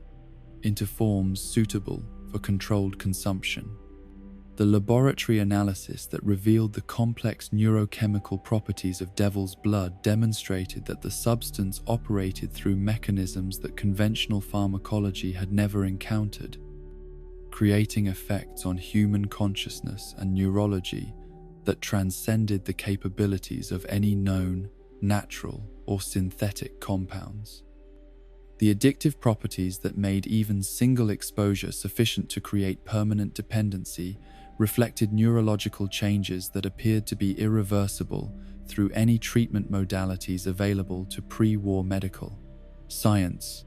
The business model that developed around devil's blood distribution took advantage of the exclusive nature of the substance and its remarkable potency to create a luxury drug market that operated at price points far beyond anything that conventional narcotics could sustain. The scarcity imposed by the limited supply of raw material, combined with the extraordinary effects that users reported, created demand among wealthy clients who viewed the astronomical costs as proof of the substance's exceptional nature and social exclusivity. The high roller community that became the primary market for devil's blood represented the apex of pre-war American wealth concentration. Individuals whose resources allowed them to pursue experiences and acquisitions that remained theoretical for even upper-middle-class citizens. Their willingness to pay extraordinary sums for access to consciousness-altering substances reflected both their financial capabilities and their psychological need for experiences that could distinguish them from the broader population through exclusivity and intensity that money alone could provide. The social dynamics that developed around devil's blood consumption created hierarchies and relationships that operated according to principles of addiction and dependency rather than the traditional wealth and social status markers that had previously defined interactions within elite circles. The substance's remarkable addictive properties transformed long-time social relationships and business partnerships into predatory cycles where access to the drug became more important than historical loyalties or mutual benefit arrangements. Abby Ruzer's tragic trajectory through the devil's blood addiction cycle provided case study in how even individuals with access to unlimited resources and family support could be overwhelmed by substances whose neurological effects transcended normal categories of addiction and psychological dependency. Her transformation from sophisticated socialite to desperate addict demonstrated that wealth and social status provided no protection against neurochemical changes that operated at biological levels beyond the reach of conventional biological intervention strategies. The failure of standard detoxification and rehabilitation approaches to address devil's blood addiction forced Antonio and his associates to confront the reality that their daughter's condition required solutions that existed outside normal medical practice and pharmaceutical intervention. The unique neurochemical properties that made the substance so devastating also made it resistant to conventional treatment approaches that had been developed to address dependencies on naturally occurring or synthetic compounds with well-understood mechanisms of action. The decision to seek adult specimens of the Jersey Devil to create more potent antidotes reflected both the desperate measures that Abby's condition required and the growing understanding that the creature's blood contained compounds whose therapeutic potential might match their destructive capabilities when properly processed and administered. The transition from exploitation of juvenile specimens to hunting of mature creatures represented escalation in both risk and potential reward that characterized the increasingly dangerous measures required to address the addiction crisis. The Pine Barrens hunting expedition organized to locate and capture adult Jersey Devils revealed the full scope of the creature's capabilities and territorial behaviors. As the mature specimens proved far more dangerous and elusive than the juvenile that had originally been killed to supply the initial devil's blood production. The adult creatures demonstrated coordinated hunting behaviors and defensive strategies that suggested either social organization or individual intelligence, far exceeding what had been anticipated based on encounters with younger specimens. The laser projection capabilities that adult Jersey Devils employed as their primary weapon systems demonstrated technological or biological sophistication that challenged conventional understanding of how natural evolution could produce such capabilities in terrestrial organisms. The precision and intensity of these energy attacks suggested either artificial enhancement of natural abilities or origins that transcended normal biological development processes, raising questions about the creature's true nature and evolutionary history. The aerial mobility that characterized adult Jersey Devil hunting and escape behaviors provided them with tactical advantages that made conventional hunting strategies largely ineffective, as they could engage ground-based opponents while remaining beyond reach of most weapon systems available to pre-war civilian hunting expeditions. Their ability to launch themselves into the air at extraordinary speeds created combat dynamics that favored the creatures while placing human opponents at severe disadvantages that could only be overcome through superior numbers and coordinated tactics. The connection between Jersey Devils and pre-war genetic engineering programs remained largely speculative, but the creature's unusual characteristics and capabilities suggested artificial origins that might have involved classified military or corporate research into biological weapons development.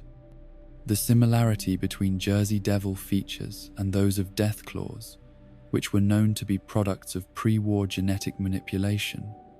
raised questions about whether both species might have emerged from related research programs that had been designed to create enhanced biological weapons for military deployment.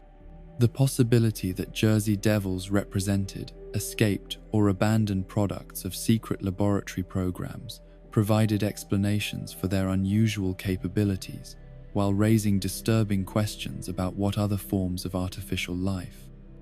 might have been released into the environment through accident, sabotage, or deliberate abandonment by organizations that could no longer maintain control over their creations. The implications for post-war ecosystem stability and human survival prospects were sobering, as creatures designed for military application might possess capabilities specifically optimized for killing humans and destroying human infrastructure.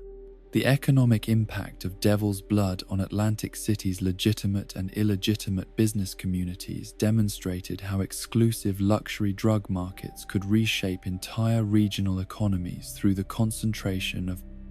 extraordinary wealth around substances that existed nowhere else and could not be replicated through conventional pharmaceutical development. The influx of wealthy clients seeking access to the narcotic created secondary markets in security, entertainment, and support services that employed hundreds of individuals whose livelihoods became dependent on maintaining the drug trade infrastructure. The corruption that Devil's Blood wealth introduced into local law enforcement and regulatory agencies reflected broader patterns of institutional decay that characterized much of pre-war American governance, where private wealth could purchase exemptions from legal oversight and regulatory compliance that allowed dangerous activities to continue without effective intervention. The ability of organized criminal enterprises to operate sophisticated pharmaceutical development and distribution programs without detection or interference demonstrated the extent to which governmental authority had been compromised by financial influence and regulatory capture. The medical implications of widespread Devil's Blood addiction among Atlantic City's elite created public health challenges that conventional healthcare systems were unprepared to address, as the substance's unique neurological effects required treatment approaches that had never been developed or tested by legitimate medical research programs.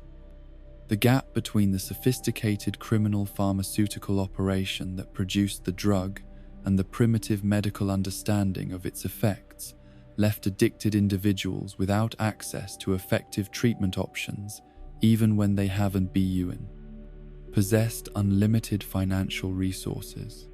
The social fragmentation that Devil's Blood addiction created within Atlantic City's elite community reflected broader patterns of social decay that characterized pre-war American society in its final years, as resource scarcity and institutional failure created conditions where traditional social bonds and mutual support systems collapsed under pressure from individual desperation and competitive struggle for access to increasingly scarce resources and exclusive experiences. The environmental consequences of Jersey Devil hunting in the Pine Barrens demonstrated how criminal pharmaceutical operations could create ecological disruption that extended far beyond their immediate economic activities, as the systematic elimination of apex predators from fragile ecosystems created cascading effects that influenced the distribution and behavior of numerous other species throughout the region. The loss of creatures that had served as natural population controls for centuries created imbalances that would persist long after the human activities that had caused them had been abandoned. The preservation of Jersey Devil specimens in various research and storage facilities created opportunities for post-war survivors to encounter both living creatures and processed Devil's Blood materials. Though the infrastructure necessary to maintain sophisticated pharmaceutical production had been destroyed, along with most other aspects of pre-war industrial civilization. The discovery of preserved samples and research materials provided insights into pre-war pharmaceutical development while creating temptations and dangers for survivors who might attempt to recreate substances whose effects they could not fully understand or control.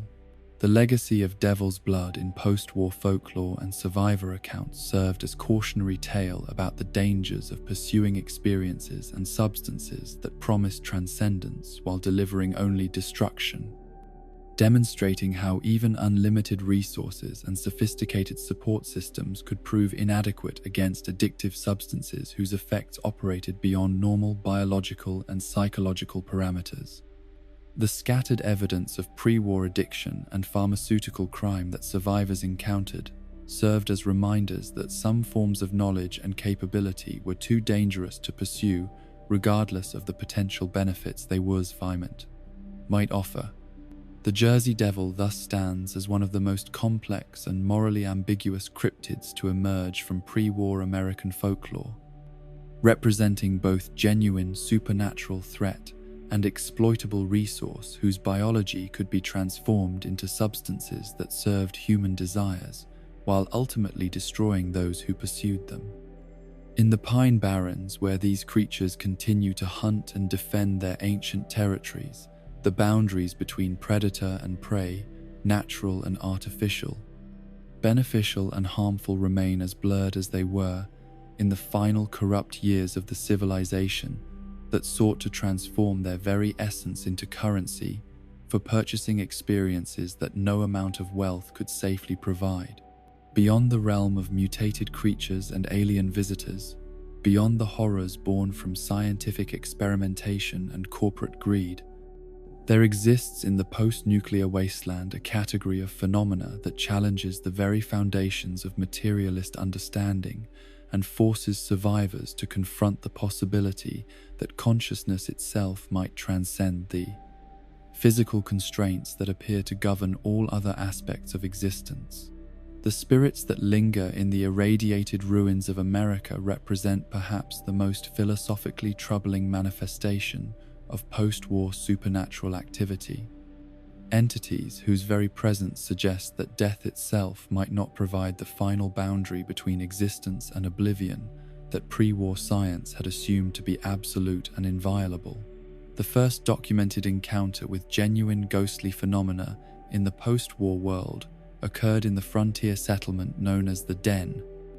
where survivors had established one of the early trading posts that would eventually grow into a thriving community, despite the lawless conditions that characterized much of the wasteland in the decades immediately following the Great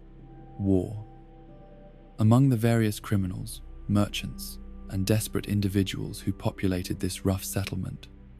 few paid attention to local legends about restless spirits until the Chosen One's arrival brought attention to supernatural events that had been dismissed as superstition or the product of chem-addled imaginations.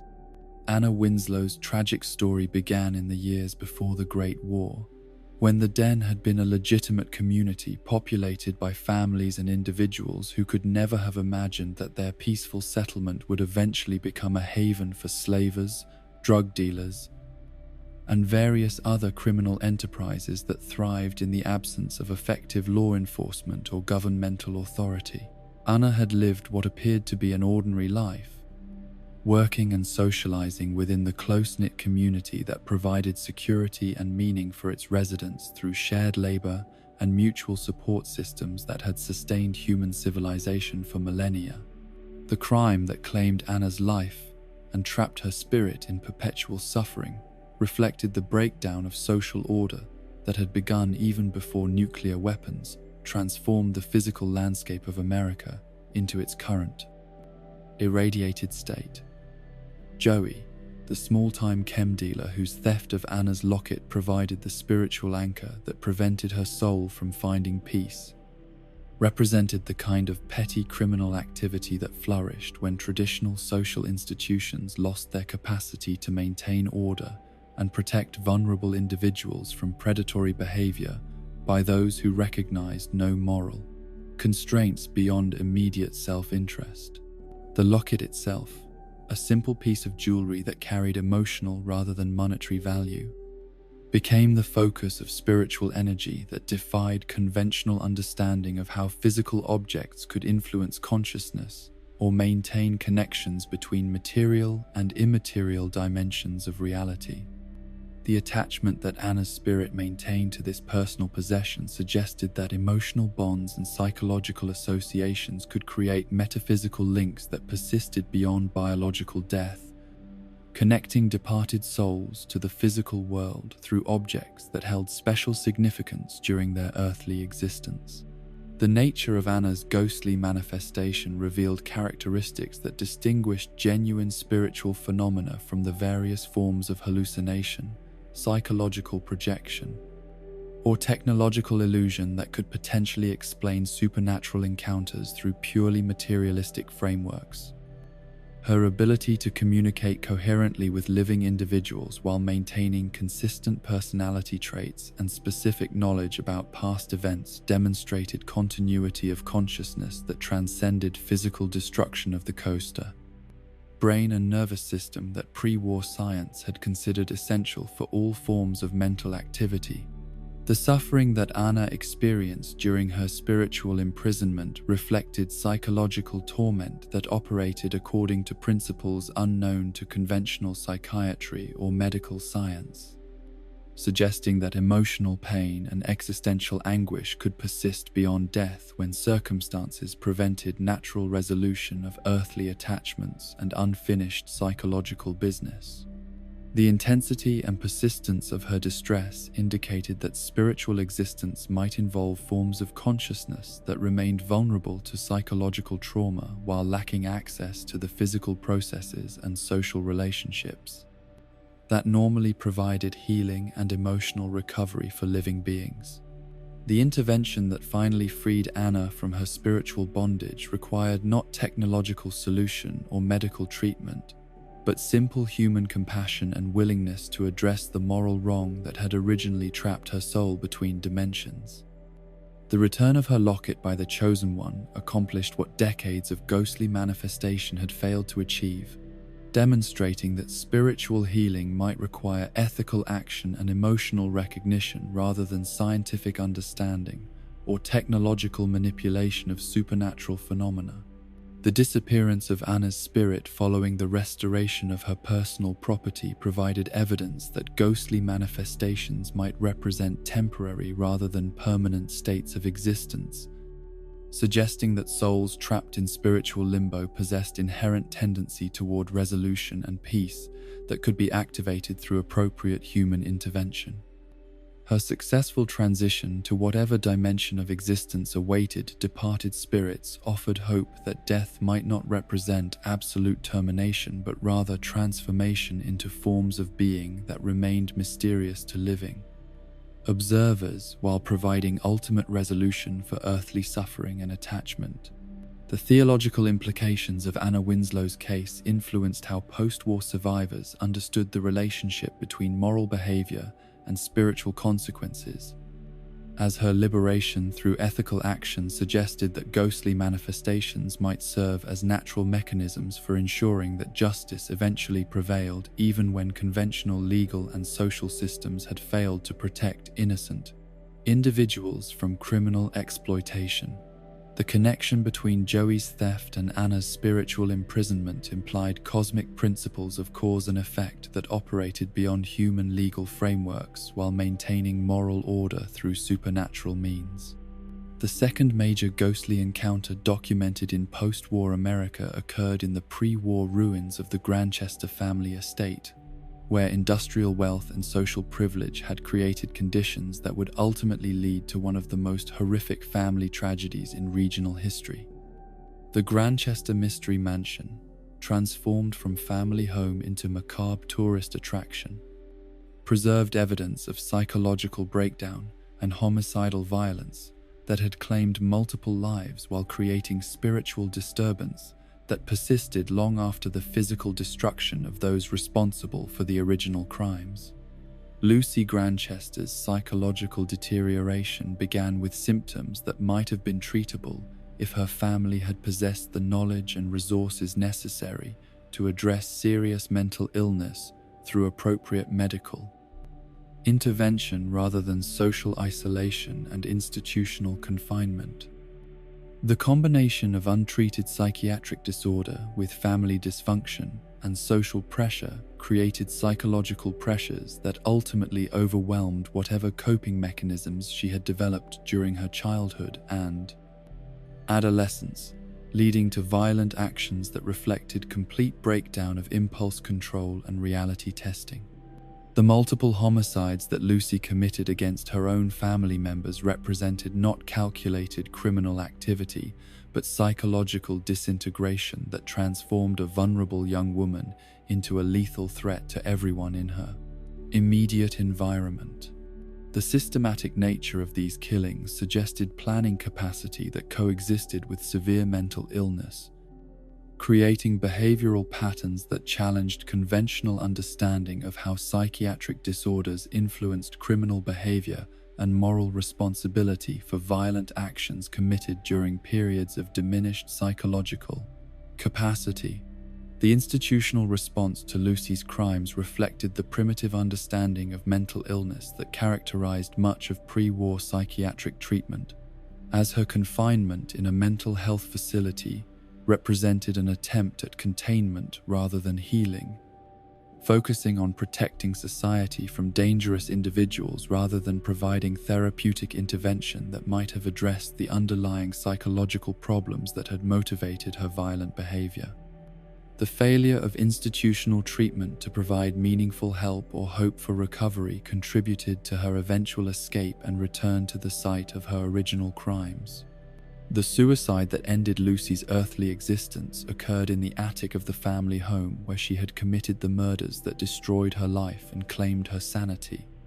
suggesting that psychological connections to significant locations could exert powerful influence over behavior, even when rational consideration would have suggested alternative courses of action. Her choice to end her life in the same building where she had killed her family members implied spiritual or psychological attachments that transcended practical considerations about safety, legal consequences, or opportunities for rehabilitation and redemption. The conversion of the Grandchester estate into a commercial haunted attraction demonstrated how entrepreneurial survivors could transform sites of genuine tragedy and supernatural activity into profitable entertainment venues that served public fascination with ghostly phenomena while potentially exploiting or disturbing the spiritual entities that remained attached to these locations. The commercialization of Lucy's suffering and her family's tragedy raised ethical questions about appropriate ways to interact with sites where genuine spiritual activity continued to occur. The ghostly manifestations that the sole survivor witnessed during their visit to the Mystery Mansion provided evidence that Lucy's spirit remained anchored to the physical location where she had experienced both her greatest psychological trauma and her final desperate attempt to escape from unbearable emotional pain through self-destruction. Her appearance at windows and movement through corridors suggested consciousness that retained spatial awareness and intentional behavior patterns despite lacking physical form capable of direct interaction with material objects or living beings. The tourist framework that surrounded encounters with Lucy's ghost created interpretive challenges for visitors attempting to distinguish between theatrical effects designed to enhance the entertainment value of their experience and genuine supernatural phenomena that occurred independent of commercial manipulation or psychological suggestion. The presence of authentic spiritual activity within a commercialized haunted attraction created unique conditions where real and artificial supernatural events coexisted in ways that complicated analysis and understanding of ghostly manifestations. The emotional resonance that many visitors experienced during encounters with Lucy's spirit suggested that genuine ghostly phenomena possessed capacity to communicate psychological and emotional information that transcended ordinary sensory channels, creating empathetic connections that allowed living individuals to access aspects of the deceased person's psychological state and emotional experience.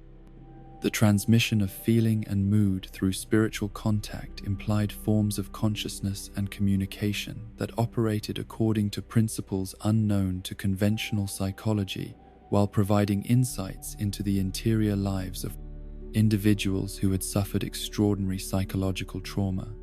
The third potential ghostly manifestation that has been documented in post-war America involves the case of Eleanora Hester Shaw, whose murder in 1897 created one of the most famous supernatural investigation cases in pre-war legal history and continues to influence how survivors understand the relationship between justice and spiritual manifestation in the post-nuclear world. The circumstances surrounding her death and the subsequent legal proceedings that followed her mother's claims of spiritual communication established precedents for accepting ghostly testimony as evidence in criminal investigations. The initial misclassification of Eleonora's death as natural causes reflected either incompetent medical examination or deliberate cover-up designed to protect the perpetrator from legal consequences for criminal behavior that minorly incompetent medical examination had been carefully concealed to avoid detection by investigating authorities. The failure of conventional investigative methods to identify the true cause of death demonstrated the limitations of legal and medical systems when confronted with crimes that had been planned and executed with sufficient sophistication to avoid detection through standard forensic procedures. The intervention of Eleonora's mother, who claimed to have received direct communication from her daughter's spirit regarding the true circumstances of her death, provided information that ultimately led to successful prosecution of the individual responsible for the murder, while establishing legal precedent for accepting supernatural evidence in criminal proceedings. The accuracy of information obtained through alleged spiritual communication suggested either remarkable coincidence or genuine contact with deceased individuals who retained knowledge about their earthly experiences and criminal victimization. The legal recognition of ghostly testimony in Eleonora's case represented significant departure from conventional evidentiary standards that required physical proof or witness testimony from living individuals who had observed criminal activity through normal sensory channels. The acceptance of supernatural communication as valid evidence created opportunities for posthumous justice, while raising complex questions about the reliability and authenticity of alleged spiritual contact with deceased victims of Bed 50 Doc. Violent crimes. The connection between Eleonora's case and the White Springs area of post-war Appalachia suggested geographical factors that might influence spiritual activity and ghostly manifestation, as locations with historical significance or emotional resonance appeared to create conditions conducive to ongoing supernatural phenomena that persisted long after the original events that had triggered such activity. The cemetery and surrounding areas where Eleonora's spirit had allegedly been observed provided environmental context for understanding how physical locations might serve as anchors for ghostly presence and spiritual communication. The Greenbriar's ghost, as Eleonora's spirit came to be known in local folklore, represented continuation of spiritual activity that had begun in the 19th century and persisted through the nuclear apocalypse that transformed the physical landscape, while apparently leaving unchanged the metaphysical conditions that supported ghostly manifestation and supernatural communication. The durability of spiritual phenomena across such dramatic historical disruption suggested that ghostly activity operated according to principles that transcended physical destruction and social upheaval. The scientific challenges presented by genuine ghostly phenomena forced post-war researchers to confront limitations of materialistic frameworks that had dominated pre-war scientific thought, while developing new theoretical approaches that could accommodate consciousness persisting beyond biological death without abandoning empirical methodology or critical analysis of supernatural claims. The need to distinguish genuine spiritual activity from hallucination, fraud,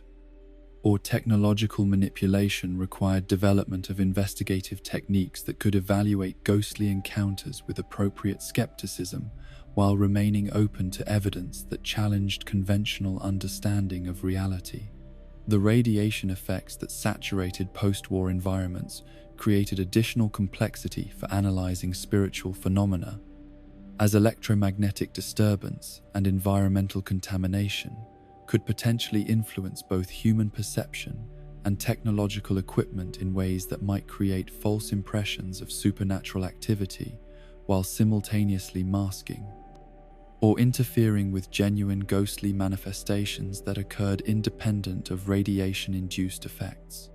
The interaction between atomic contamination and spiritual energy remained poorly understood by survivors who lacked access to sophisticated research equipment and controlled experimental conditions. The psychological impact of encountering genuine ghostly phenomena on post-war survivors extended beyond immediate emotional reactions to influence broader philosophical and religious frameworks that communities developed to understand their place in a universe that had proven far stranger and more complex than pre-war science had anticipated. The evidence that consciousness could persist beyond death while maintaining capacity for communication and emotional expression challenged materialistic worldviews while providing hope that death might not represent absolute termination of personal identity and individual existence. The therapeutic implications of spiritual contact with deceased individuals created opportunities for emotional healing and psychological closure that were otherwise unavailable to survivors who had lost family members and loved ones during the nuclear apocalypse or its chaotic aftermath. The possibility of communication with departed spirits offered comfort and guidance for grief-stricken individuals, while raising questions about appropriate boundaries and healthy relationships between living and deceased members of Berit, families and communities. The religious significance of ghostly manifestations influenced development of post-war spiritual movements and philosophical systems that attempted to integrate evidence of life after death with practical considerations about daily Pot-1, survival and community organization in the transformed world. The existence of spirits that retained personality characteristics and emotional attachments suggested forms of afterlife that differed significantly from traditional religious concepts while providing evidence for spiritual dimensions of reality that transcended physical death and material destruction. The cultural preservation function that ghostly phenomena served in post-war society became apparent as spirits like Anna Winslow and Lucy Grandchester maintained historical knowledge and emotional connections to pre-war communities and events that might otherwise have been lost during the social disruption that followed nuclear destruction. The role of ghosts as repositories of historical memory and cultural continuity provided valuable resources for survivors attempting to understand their heritage while building new forms of social organization from the ruins of the old Husted world. The ethical considerations surrounding interaction with spiritual entities created complex moral questions about appropriate ways to address ghostly needs and requests while respecting the autonomy and dignity of consciousness that existed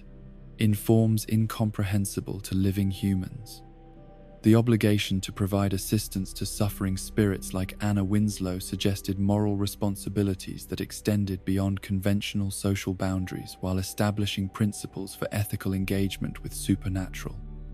phenomena that operated according to unknown but apparently consistent rules. The investigative challenges presented by ghostly encounters required development of new methodological approaches that could distinguish genuine spiritual activity from various forms of deception, psychological projection, or technological manipulation, while maintaining appropriate skepticism about extraordinary claims that challenged fundamental assumptions about the nature of consciousness and physical reality. The need for rigorous evaluation of supernatural phenomena without dismissing potentially genuine evidence required careful balance between open-minded investigation and critical analysis of extraordinary claims. The spirits that linger in the post-nuclear wasteland thus represent one of the most philosophically significant aspects of post-war existence, providing evidence that consciousness might transcend physical destruction while creating opportunities for communication and interaction between living and deceased individuals that operate according to principles unknown to conventional science.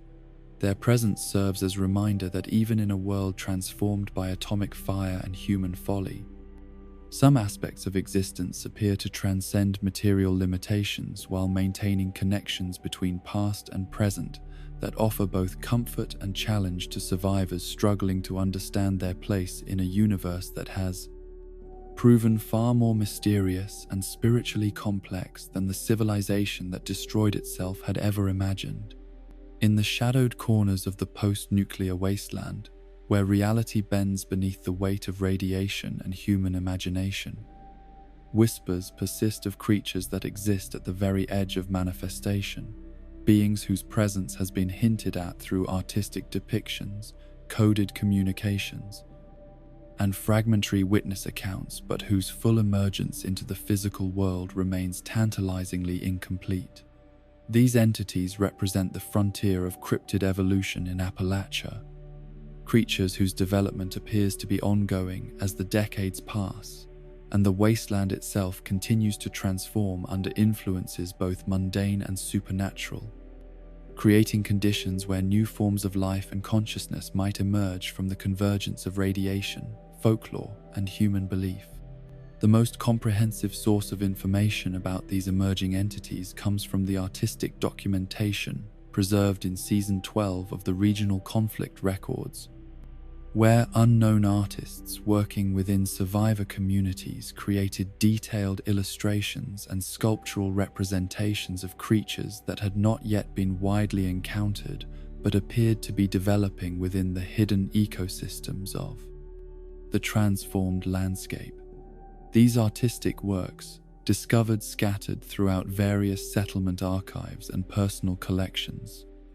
suggest either remarkable prescience on the part of their creators or access to information about cryptid development that remained unavailable to conventional researchers and investigators. Among the most intriguing of these potential manifestations is the entity that eyewitnesses have designated the Veggie Man, a creature whose plant-based characteristics appear to represent evolutionary adaptation to post-nuclear environmental conditions that favor organisms capable of processing radiation and atmospheric contaminants through photosynthetic and chemical filtration systems unknown to pre-war botany. The few detailed accounts that have emerged describe a humanoid figure whose height exceeds 7 feet, with a thin, semi-human shape that suggests either dramatic mutation of existing species or entirely new forms of life that combine animal and plant characteristics through processes that remain mysterious to wasteland researchers. The vegetation-based nature of this entity's apparent physiology creates tactical and philosophical challenges that differ significantly from those presented by conventional cryptids, as traditional approaches to threat assessment and defensive planning assume biological systems that operate according to familiar principles of animal behavior and physical vulnerability.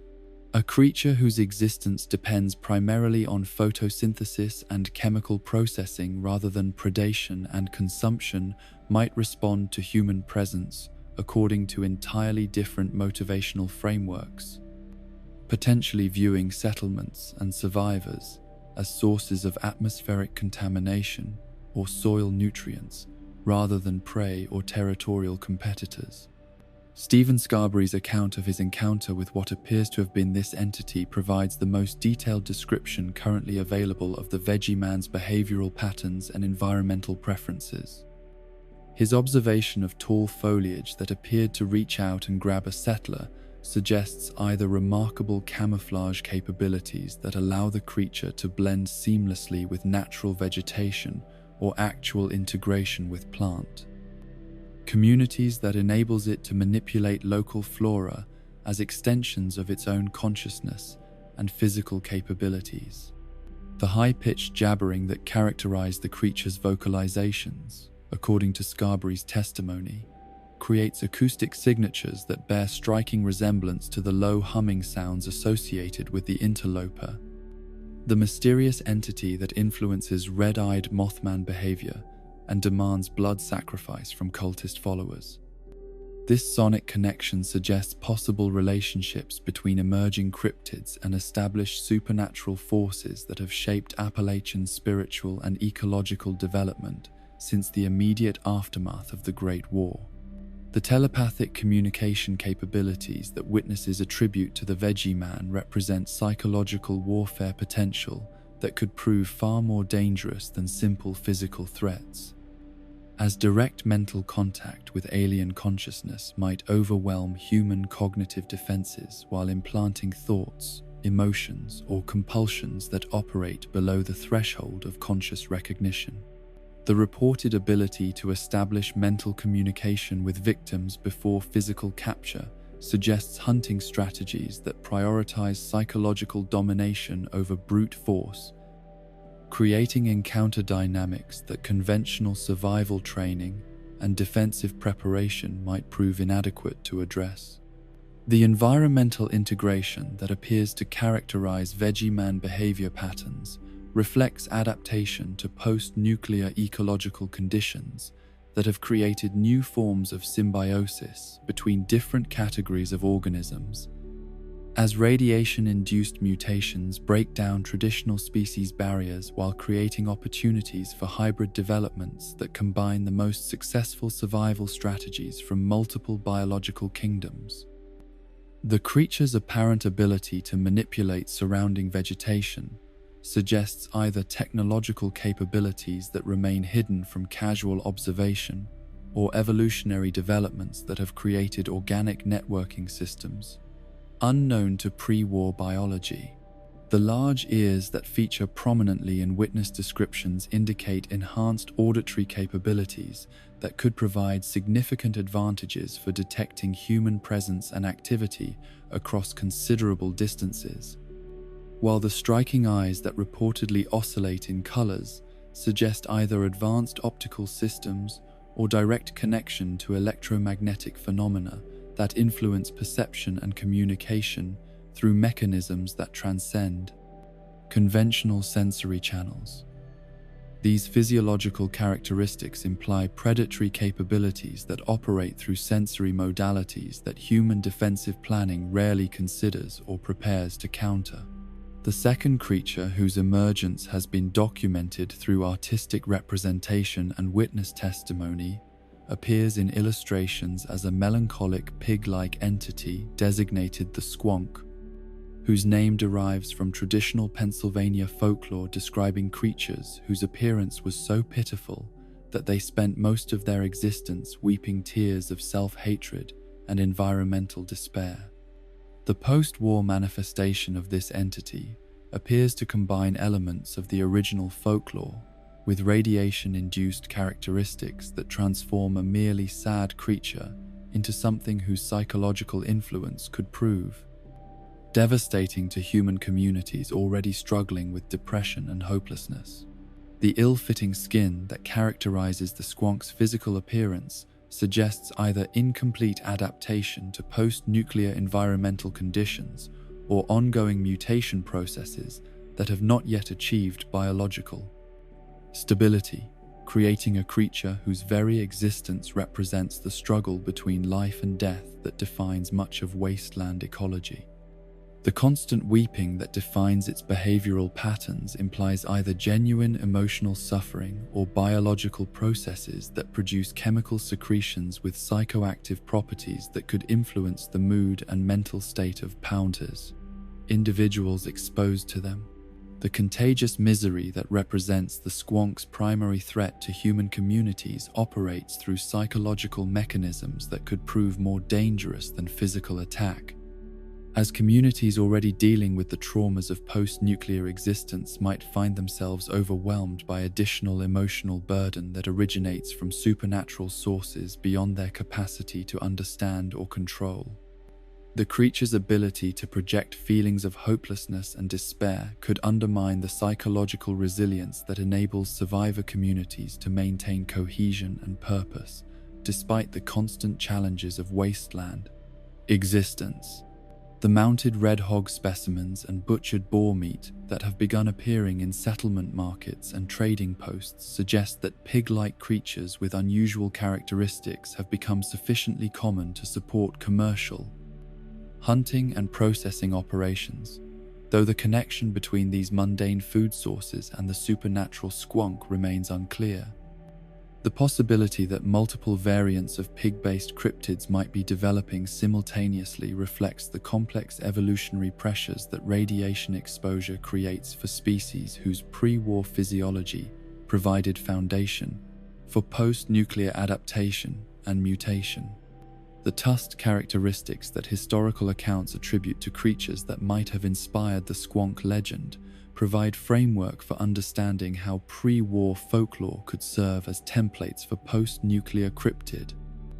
development, as radiation-induced mutations might manifest in ways that unconsciously fulfill psychological and cultural expectations embedded in regional storytelling traditions.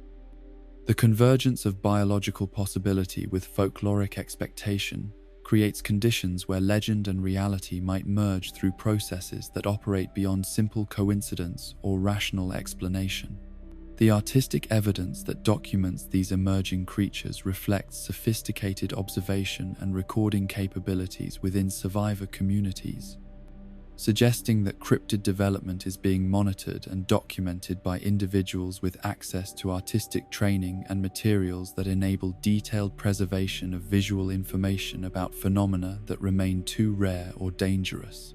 for systematic scientific investigation. The quality and consistency of these artistic representations implies either coordinated observation networks or remarkable individual dedication to documenting supernatural phenomena despite the risks and resource limitations that characterize most aspects of post-war existence. The chupacabra, whose name translates as goat sucker in Spanish, and whose folklore origins trace to Puerto Rican accounts of livestock predation, has been referenced in wasteland communications in ways that suggest either genuine manifestation or application of existing terminology to describe unknown creatures whose behavior patterns match folkloric descriptions. The invisible nightkin that was designated a chupacabra after killing several Brahmin around Novak demonstrates how established cryptid terminology can be adapted to categorize new threats even when their actual characteristics differ significantly from original folkloric sources. The livestock predation patterns that define chupacabra behavior in traditional accounts provide behavioral template that could be fulfilled by various forms of post-nuclear mutations or supernatural entities whose nutritional requirements focus on domestic animals rather than human prey, creating cryptid classifications that serve practical communication needs while maintaining connections to pre-war folkloric traditions that provide psychological and cultural continuity for survivor communities struggling to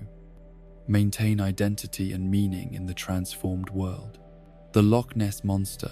whose Scottish origins and aquatic habitat seem remote from American wasteland conditions,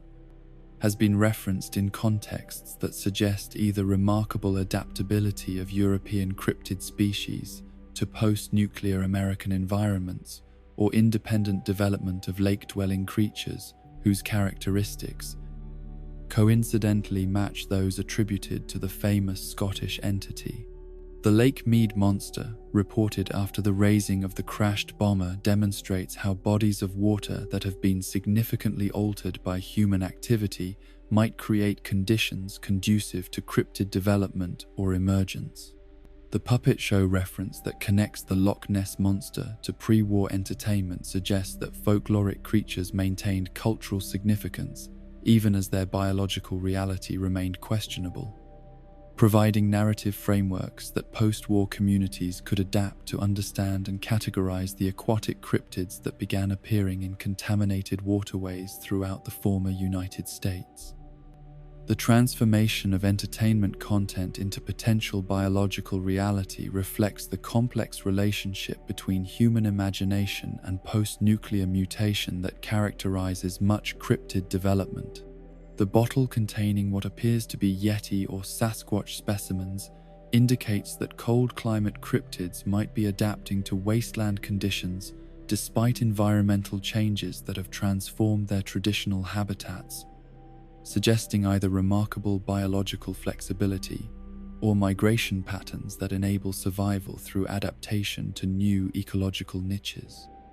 The preservation of these specimens in commercial or scientific contexts implies that some emerging cryptids might be sufficiently common or accessible to support collection and study activities. The Backwoodsman magazine references to Sasquatch demonstrate that Bigfoot folklore maintained cultural relevance in pre-war American society, providing conceptual foundation for post-nuclear cryptid development that could manifest in ways that fulfill folkloric expectations while adapting to environmental conditions that differ significantly from the wilderness settings traditionally associated with such creatures. The hardy as a Sasquatch phrase suggests that these entities were viewed as paragons of survival capability, characteristics that would prove valuable for post-nuclear adaptation and persistence. The investigative networks that have developed to monitor and document emerging cryptid phenomena demonstrate remarkable coordination and information-sharing capabilities, despite the communication limitations and security concerns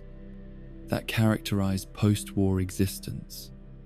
The coded messages and collaborative observation programs that researchers like Stephen Scarberry participate in suggest institutional knowledge, preservation, and development that operates outside official governmental or military frameworks,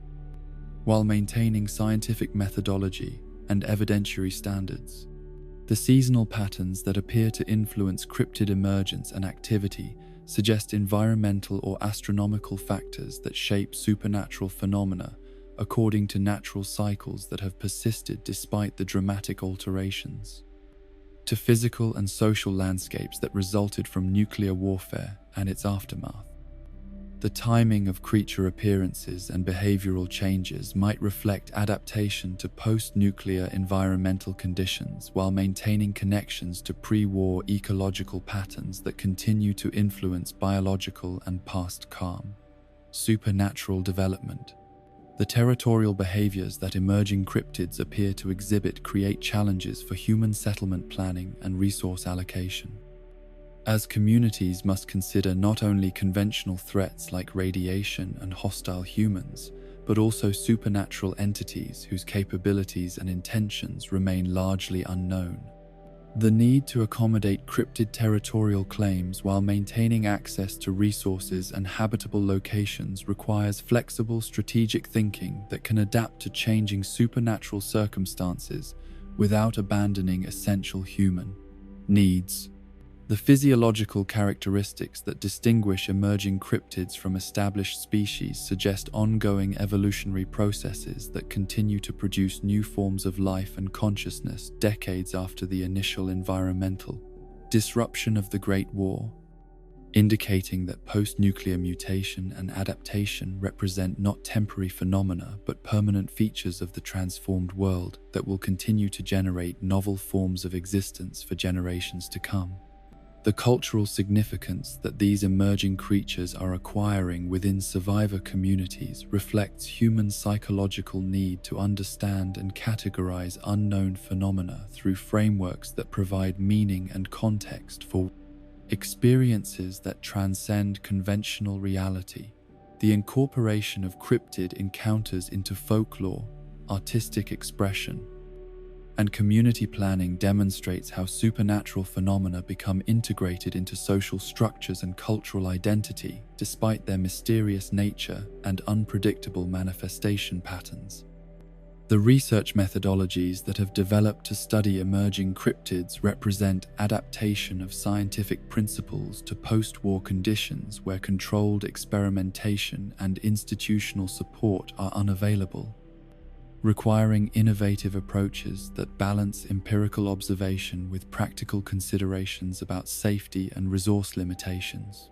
The evolution of cryptid research techniques provides model for how human knowledge and understanding can continue to develop despite the destruction of formal educational and research institutions. The implications of continuing cryptid emergence for long-term human survival and cultural development remain largely unknown, as the full capabilities and intentions of these entities have not yet been established through sufficient observation and interaction. The possibility that emerging cryptids might represent either threats to be defended against or resources to be understood and potentially cooperated with creates strategic uncertainties that influence community planning and individual decision-making throughout regions where supernatural phenomena continue to develop and manifest. These legends yet to come thus represent both promise and peril for the future of human civilization in the post-nuclear world, embodying the ongoing transformation of reality itself through processes that operate beyond human control while potentially offering opportunities for understanding and adaptation that could shape the development of new forms of society and consciousness. In the evolving landscapes of the wasteland, where the boundary between possible and impossible continues to shift with each passing season, the emergence of new cryptids serves as a reminder that the story of life after nuclear fire remains unfinished, with chapters yet to be written by forces both natural and supernatural whose ultimate significance will only be revealed through the patient observation and courageous investigation of those who choose to seek truth in the shadows where legend becomes reality. The cryptids of the wasteland remind us that in a world transformed by nuclear fire,